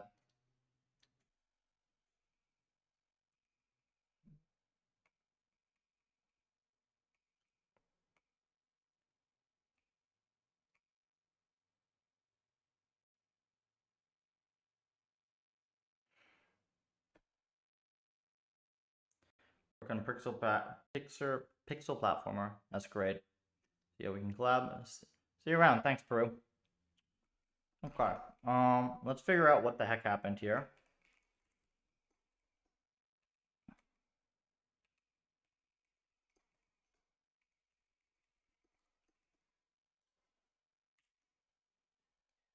How to make RL more sample efficient. We have some, well, I think if you just think more sample efficient as a general concept, you're probably not thinking clearly about the problem. RL is actually plenty sample efficient for a number of problems. There are classes of problems where it is exponentially bad, but you can't just think, oh, sample efficiency in general for that. We have a couple active projects, and we're going to start another one or two when we do Puffer 5 on that. We have some ideas. It'll be all streamed here.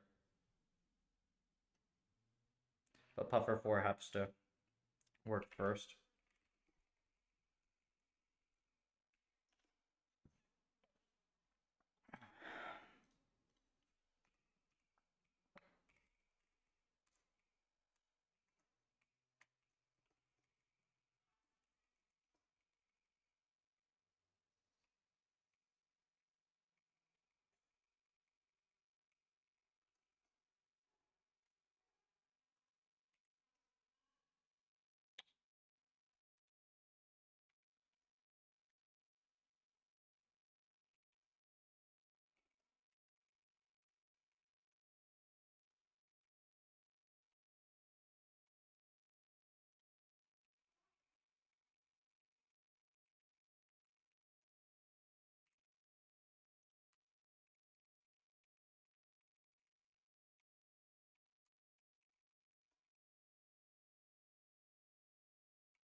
It's so fucking stupid. It just missed this. Nice job, Claude. There we go. Dummy.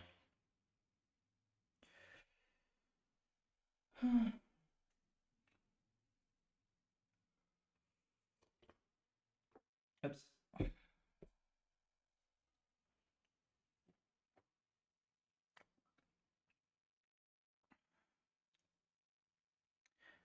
Yeah, I think what we're gonna do today, I'm gonna do like another hour, 20 minutes. We'll do like 6-hour stream today. And then I'll get some rest.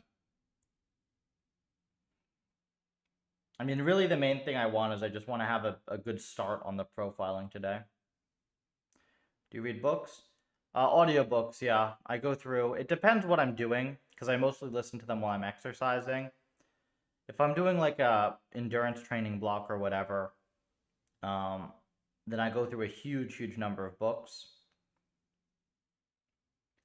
Lately I've been playing some games, but that kind of depends on time of year and what else I'm doing.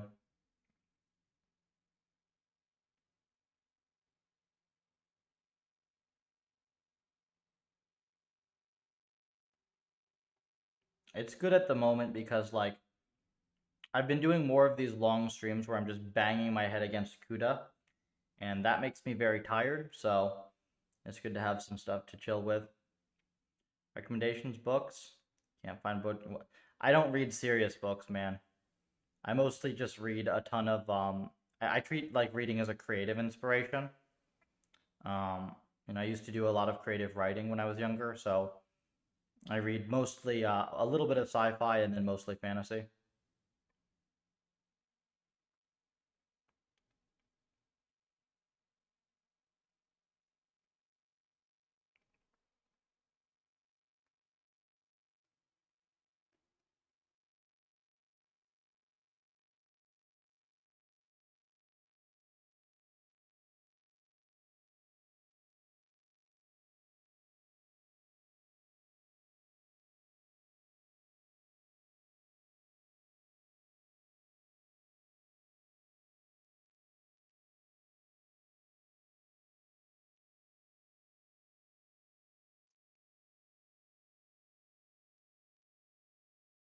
Okay, so this takes way too long. We're probably capturing too much crap, but maybe this gives us a proper profile now.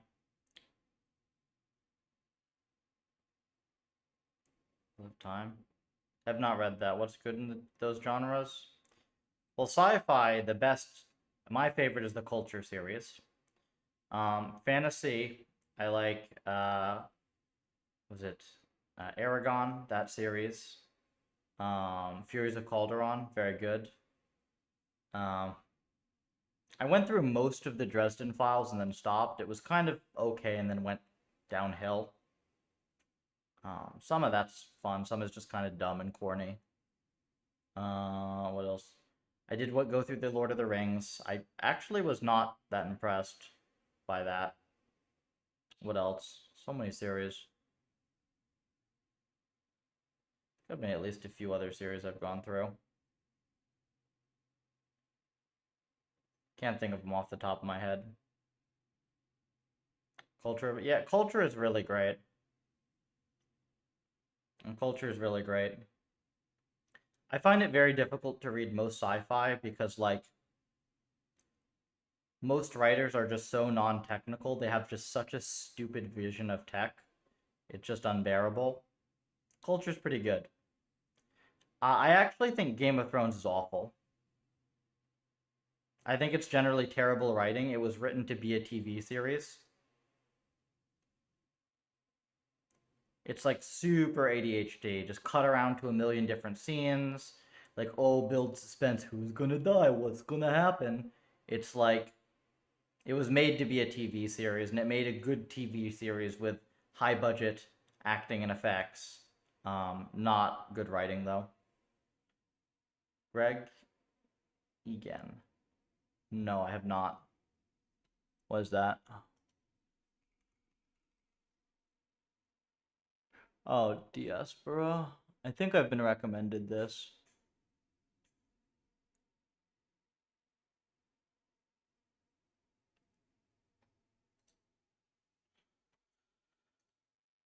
I gotta see that at some point. I'm reading, I started reading the Stormlight Archives.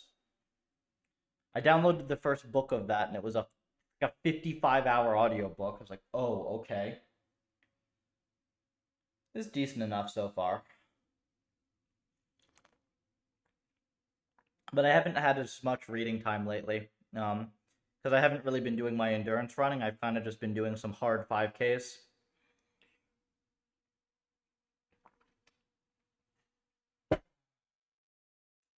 PhD stressful?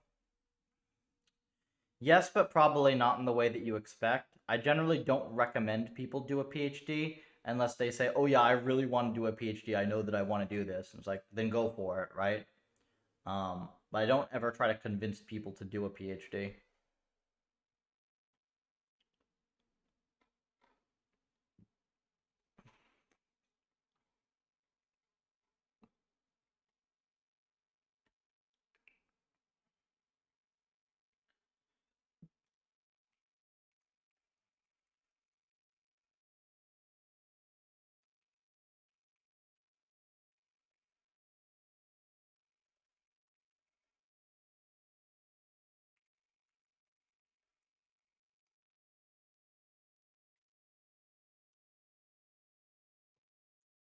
Use of weapons.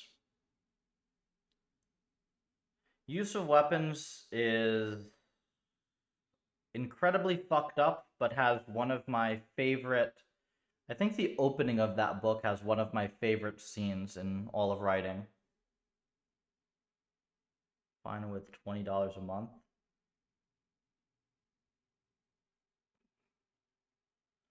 Well, I'm not doing the oh, you're out of tokens, wait like 6 hours bullshit, right?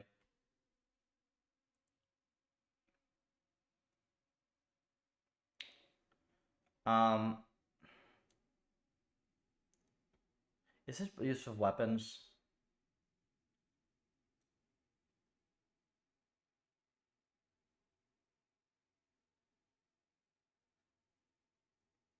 The like, oh, I'm here to kill you scene.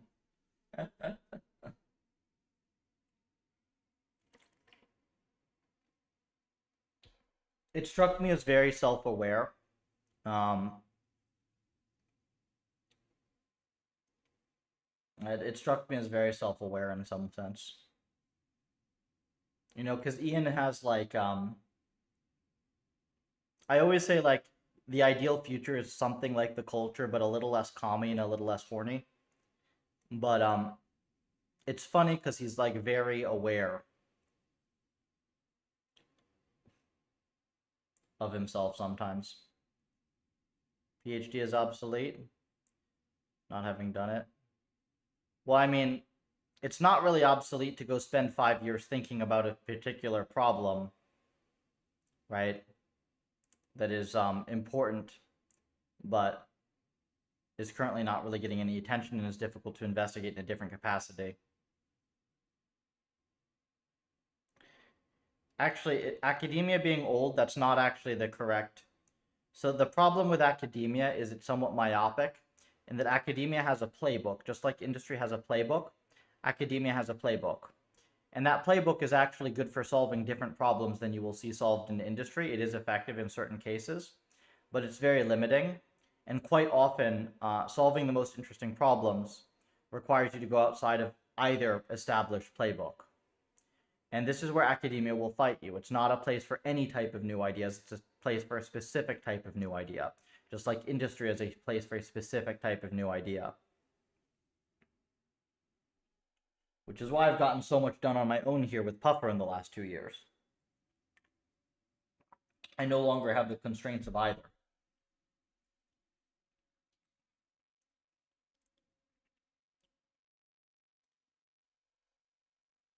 What's this?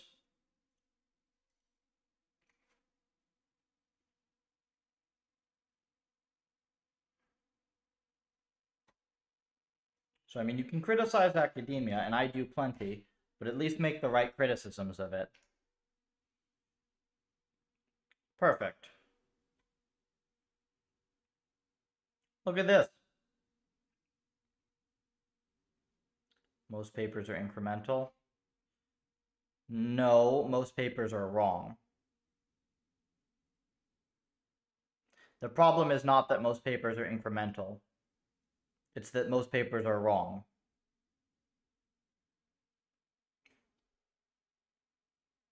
First wakes up on GSV.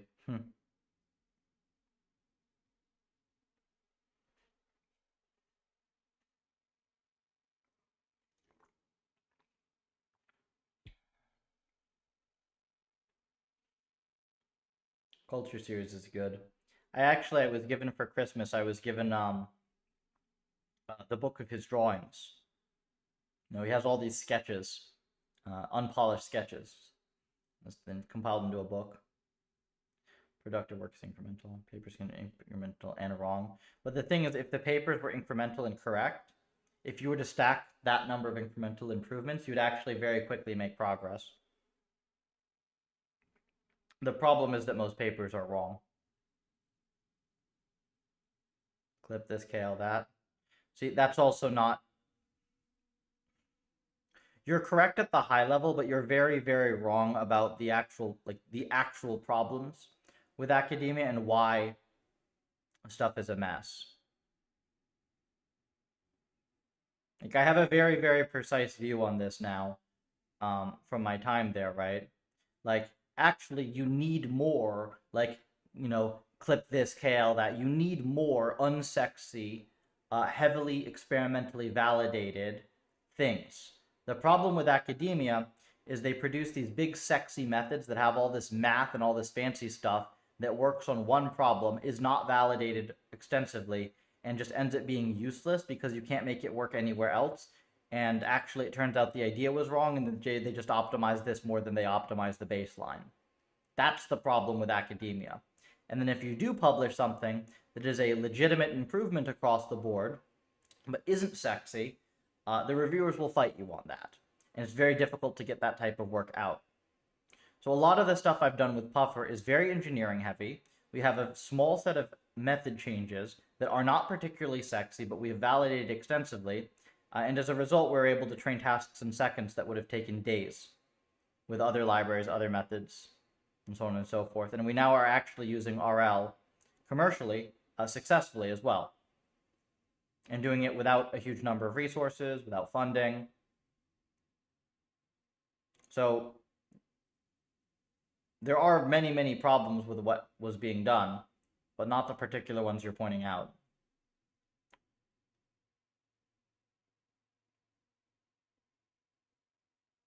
All right, here we are. Look at this. This is nice.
Okay, so this is not going to actually copy.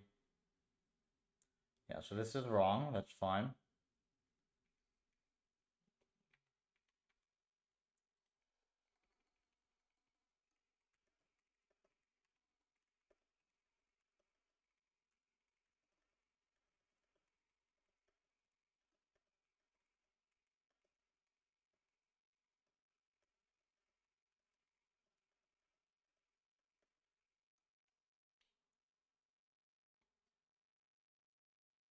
Higher than incremental improvements.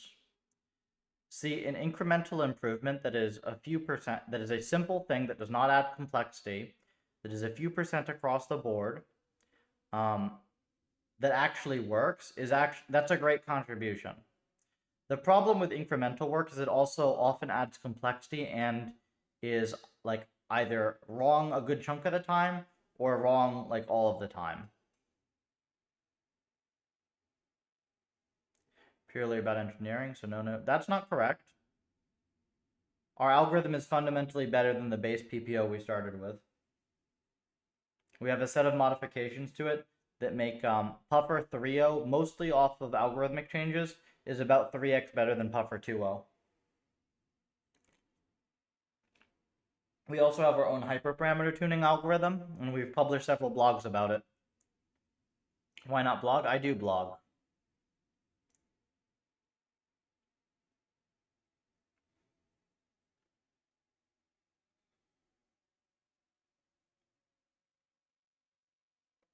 If you change one line of code, why is it worth a paper? Because if you change one line of code and you're going to say that this gives a 5% improvement, you need to have experiments on everything. And if it is 5% like 90% of the time, but then it's worse 10% of the time, we need to understand why. Why should I spend hours? Okay, I mean, maybe this is easier for you to understand with optimizers, right? So if there's an optimizer that is a drop in 5% better across the board, that is a major, major contribution.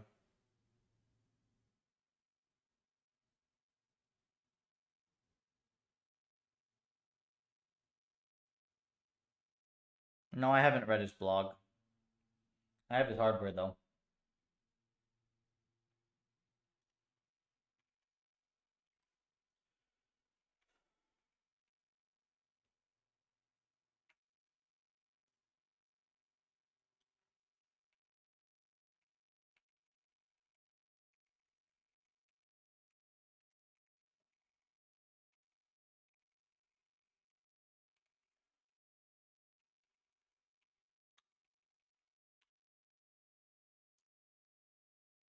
How much SPS did we start with? Well, when? Like when I started Puffer, like a few thousand, and now we're to 10 million.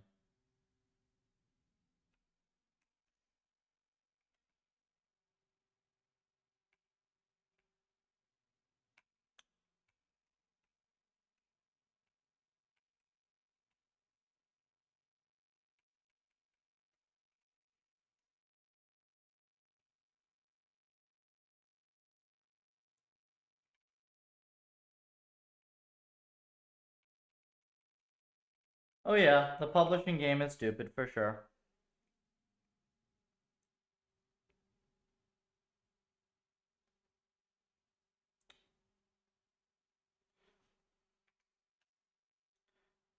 Yeah, this doesn't run train.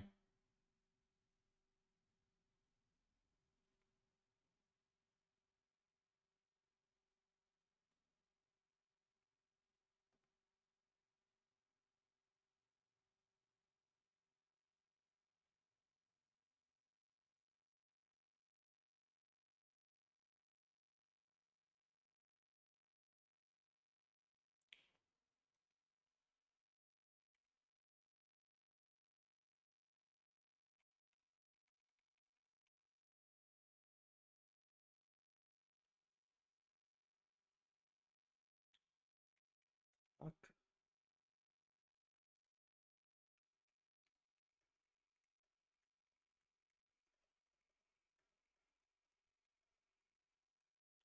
That's a freaking weird API.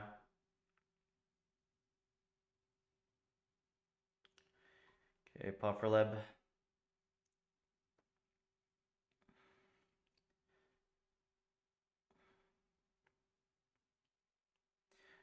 I mean, you can say that, but basically, the only way that I'm able to do the stuff that I do is because I spent over a decade in academia, and I have a pretty good understanding of the literature as a whole, as well as the jankiness of various sections of it, and what ideas out there are actually likely to be useful that just have not been validated with good enough engineering versus what stuff is completely made up. Like it would be very, very difficult to do Puffer without that experience, right? Otherwise, I would have just done it out of undergrad.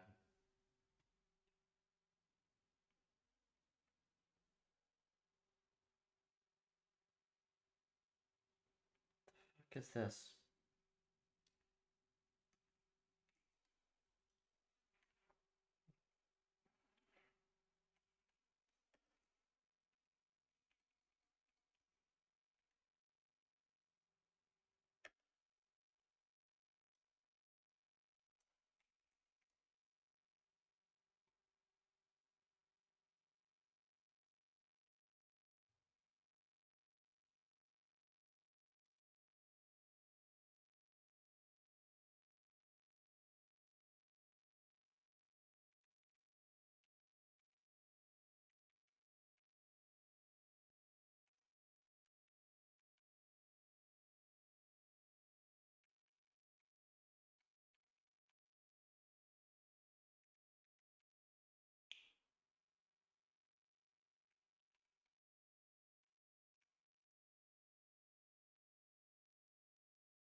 See if this does anything.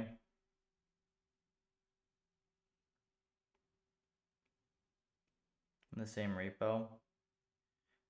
Oh, you don't want that, man. That's what happens with robotics. All right? They work on the same repo. If you ever want to see generational trauma in a code repo, go check out like some of the motion imitation work with robotics. It's actually just generations of PhD students rapping each other's god awful, unreadable, super slow code until nobody knows what the fuck is happening anymore.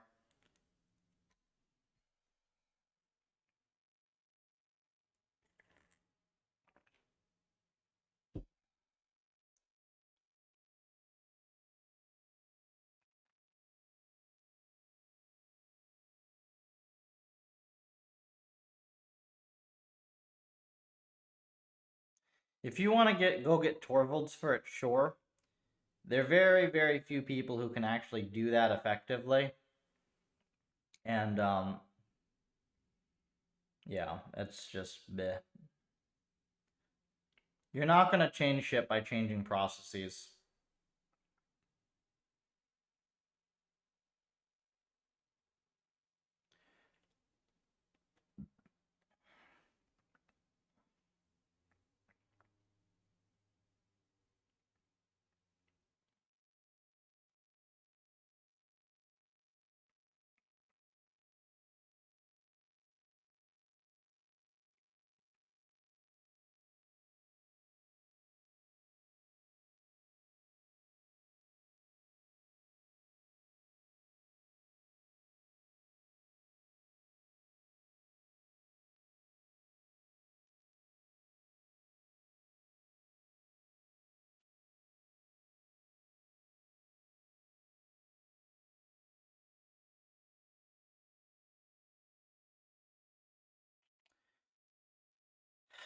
Takes for absolutely ever.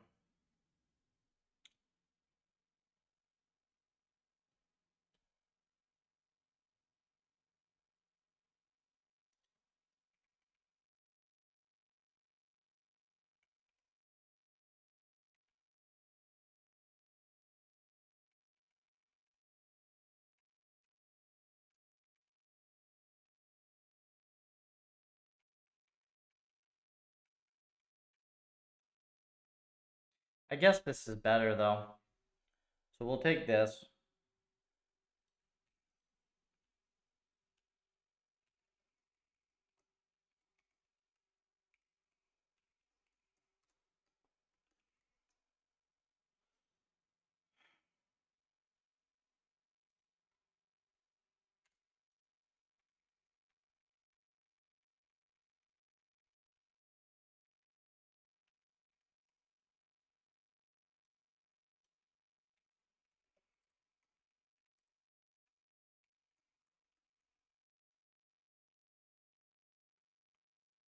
No, that's not what's gonna happen.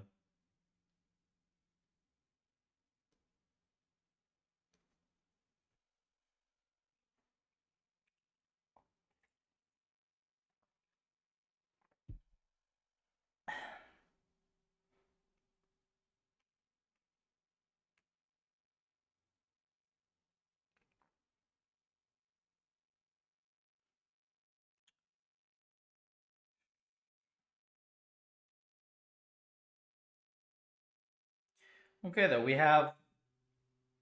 Look, what do we have out of this, right? We have timings for um, all tagged regions. Pretty low overhead timings, actually, for all tagged regions. Isn't there a thing like. Isn't lean, like, literally not expressive enough? Isn't there a thing with that?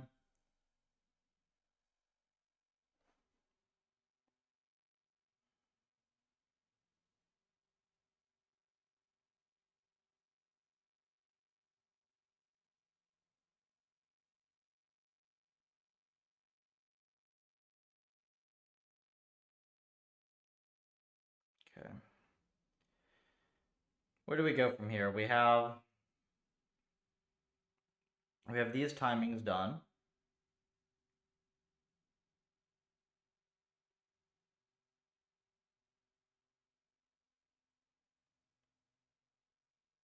That's good.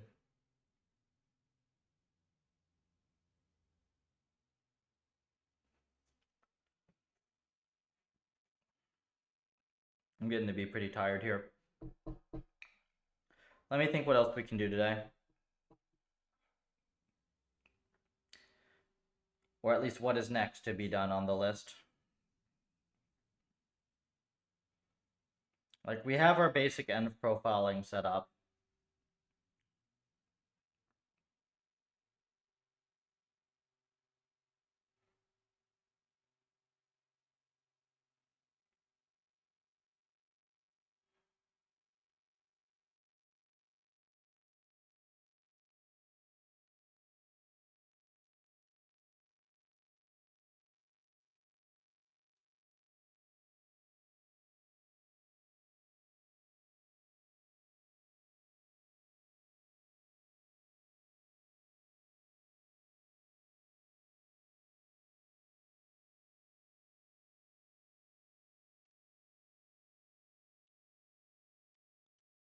Okay, so we have 90 micros on rollout actually, not 60. Interesting.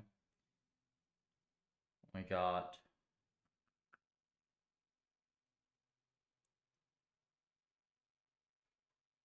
oh, this is actually pretty reasonable.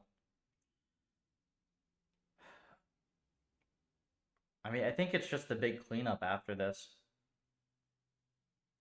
What will work and what don't. I know for pretty much every major area of RL, I generally know like what is useful from there versus what was fluff. Including when like, oh yeah, there are like 6 DeepMind papers in this area, and actually it still doesn't work. There are areas like that. Or like, hey, there's this area where like everything doesn't work except this one thing that actually does work, but is underused because of this, that, and the other that I'm going to use, next year for the next update or whatever.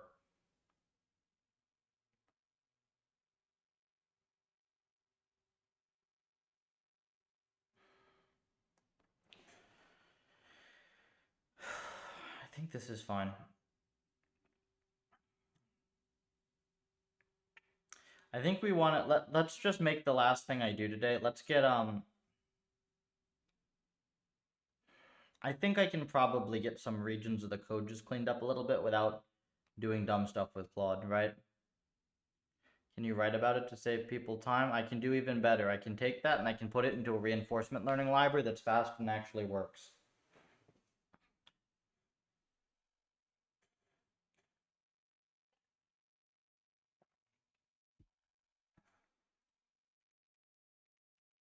Ready?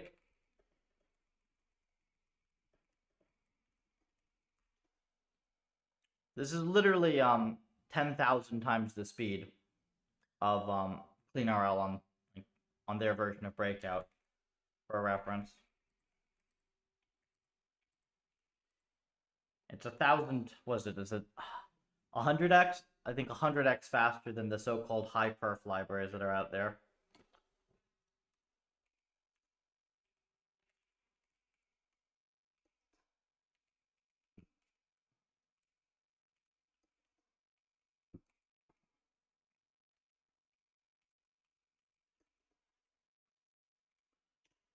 There. You grew smarter. I got better at stuff. I got more effective for sure. 12-second solve. That's very nice.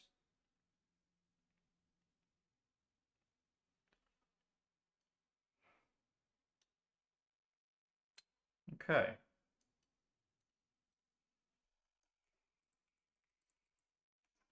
Let's go look at our let's go look at our tagged regions.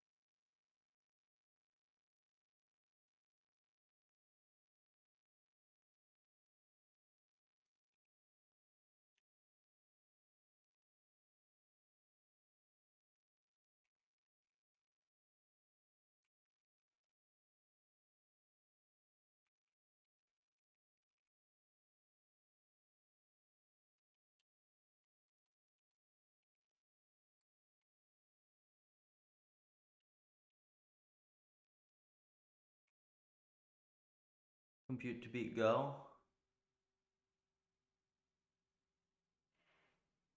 Oh, you're gonna need a shit ton of compute to beat Go.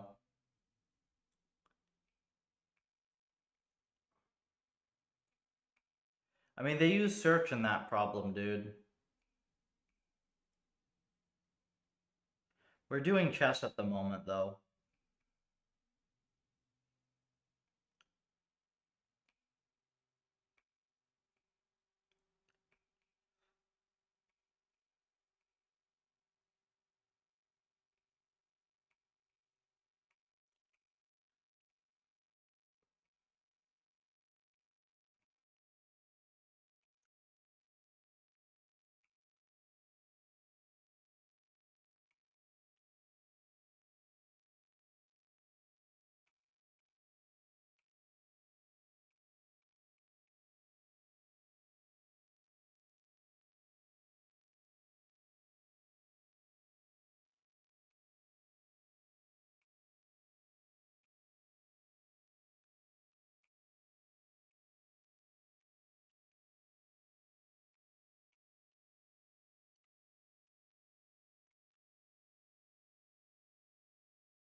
Chess was done in 1995. Isn't it easy?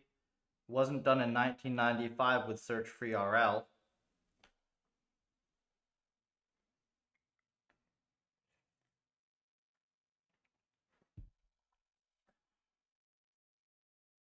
I mean, by that logic, sure, I can also write a breakout solving agent script in like 10 minutes or less.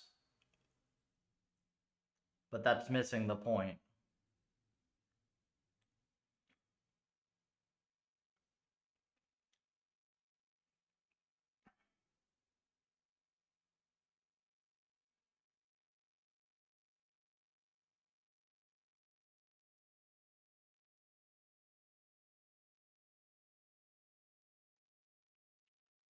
Let's see.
I'm just gonna do a little bit of like casual cleanup here for a bit, and then I'm gonna chill for the rest of the day. I think that's what we're gonna do. Let's get this to look something reasonable.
I think this will be better.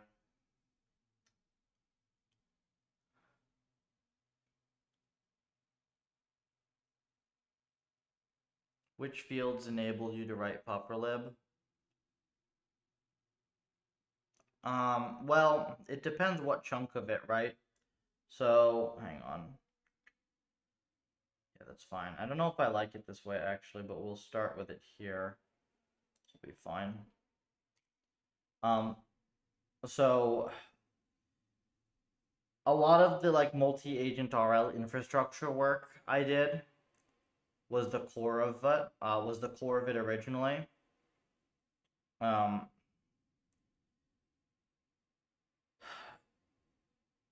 Experience with on versus off Paul, right? And that gap led me to go with on Paul, which was a very good decision. The hyperparameter tuning lit familiarity helped me with protein.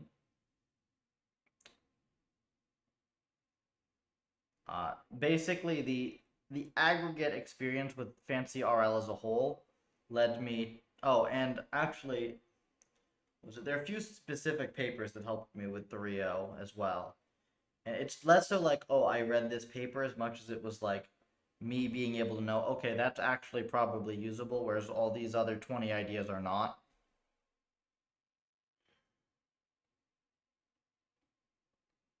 I guess the way that you're putting it is like you develop a good model where you can quickly assess what is the probability that this thing is actually usable versus complete bullshit.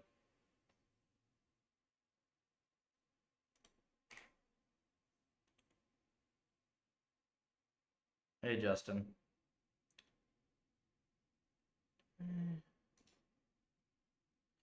Yeah, I don't know if I wouldn't actually write the code this way normally.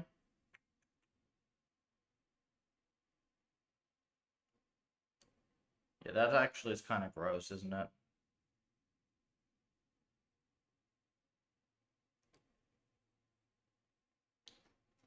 Let me see what this does if I run it.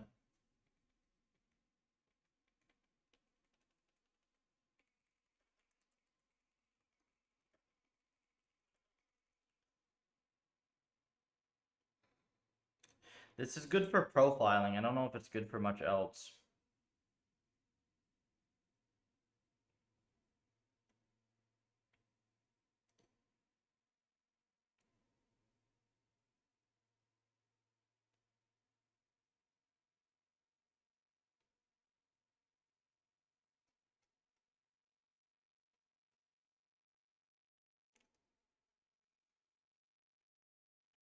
We'll probably end up undoing that. I think I'm just about out of energy for today, though. Let me see if I didn't. This still works.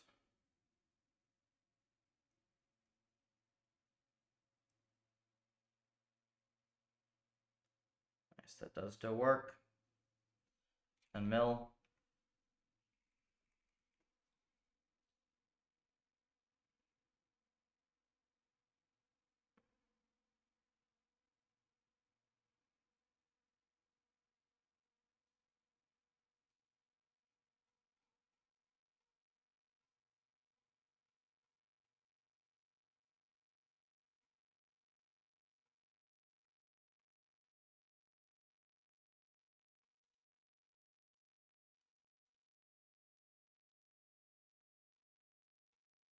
I actually think it's better.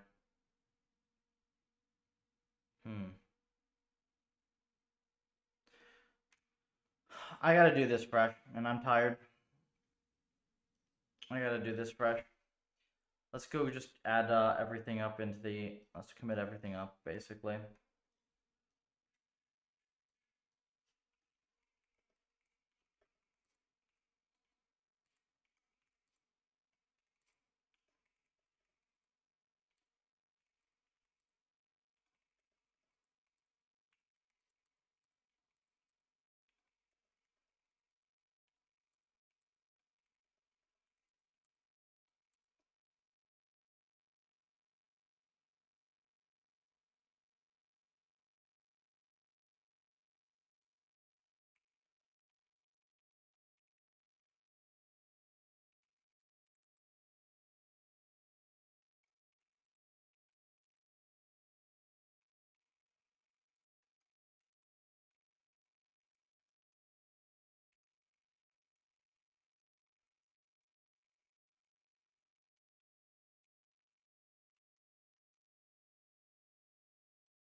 Yeah, I'm just like, I did not get good rest yesterday from the celebrations. But here's what we're gonna do, right? So we have the initial profiling today, which is about as much as I could have asked for.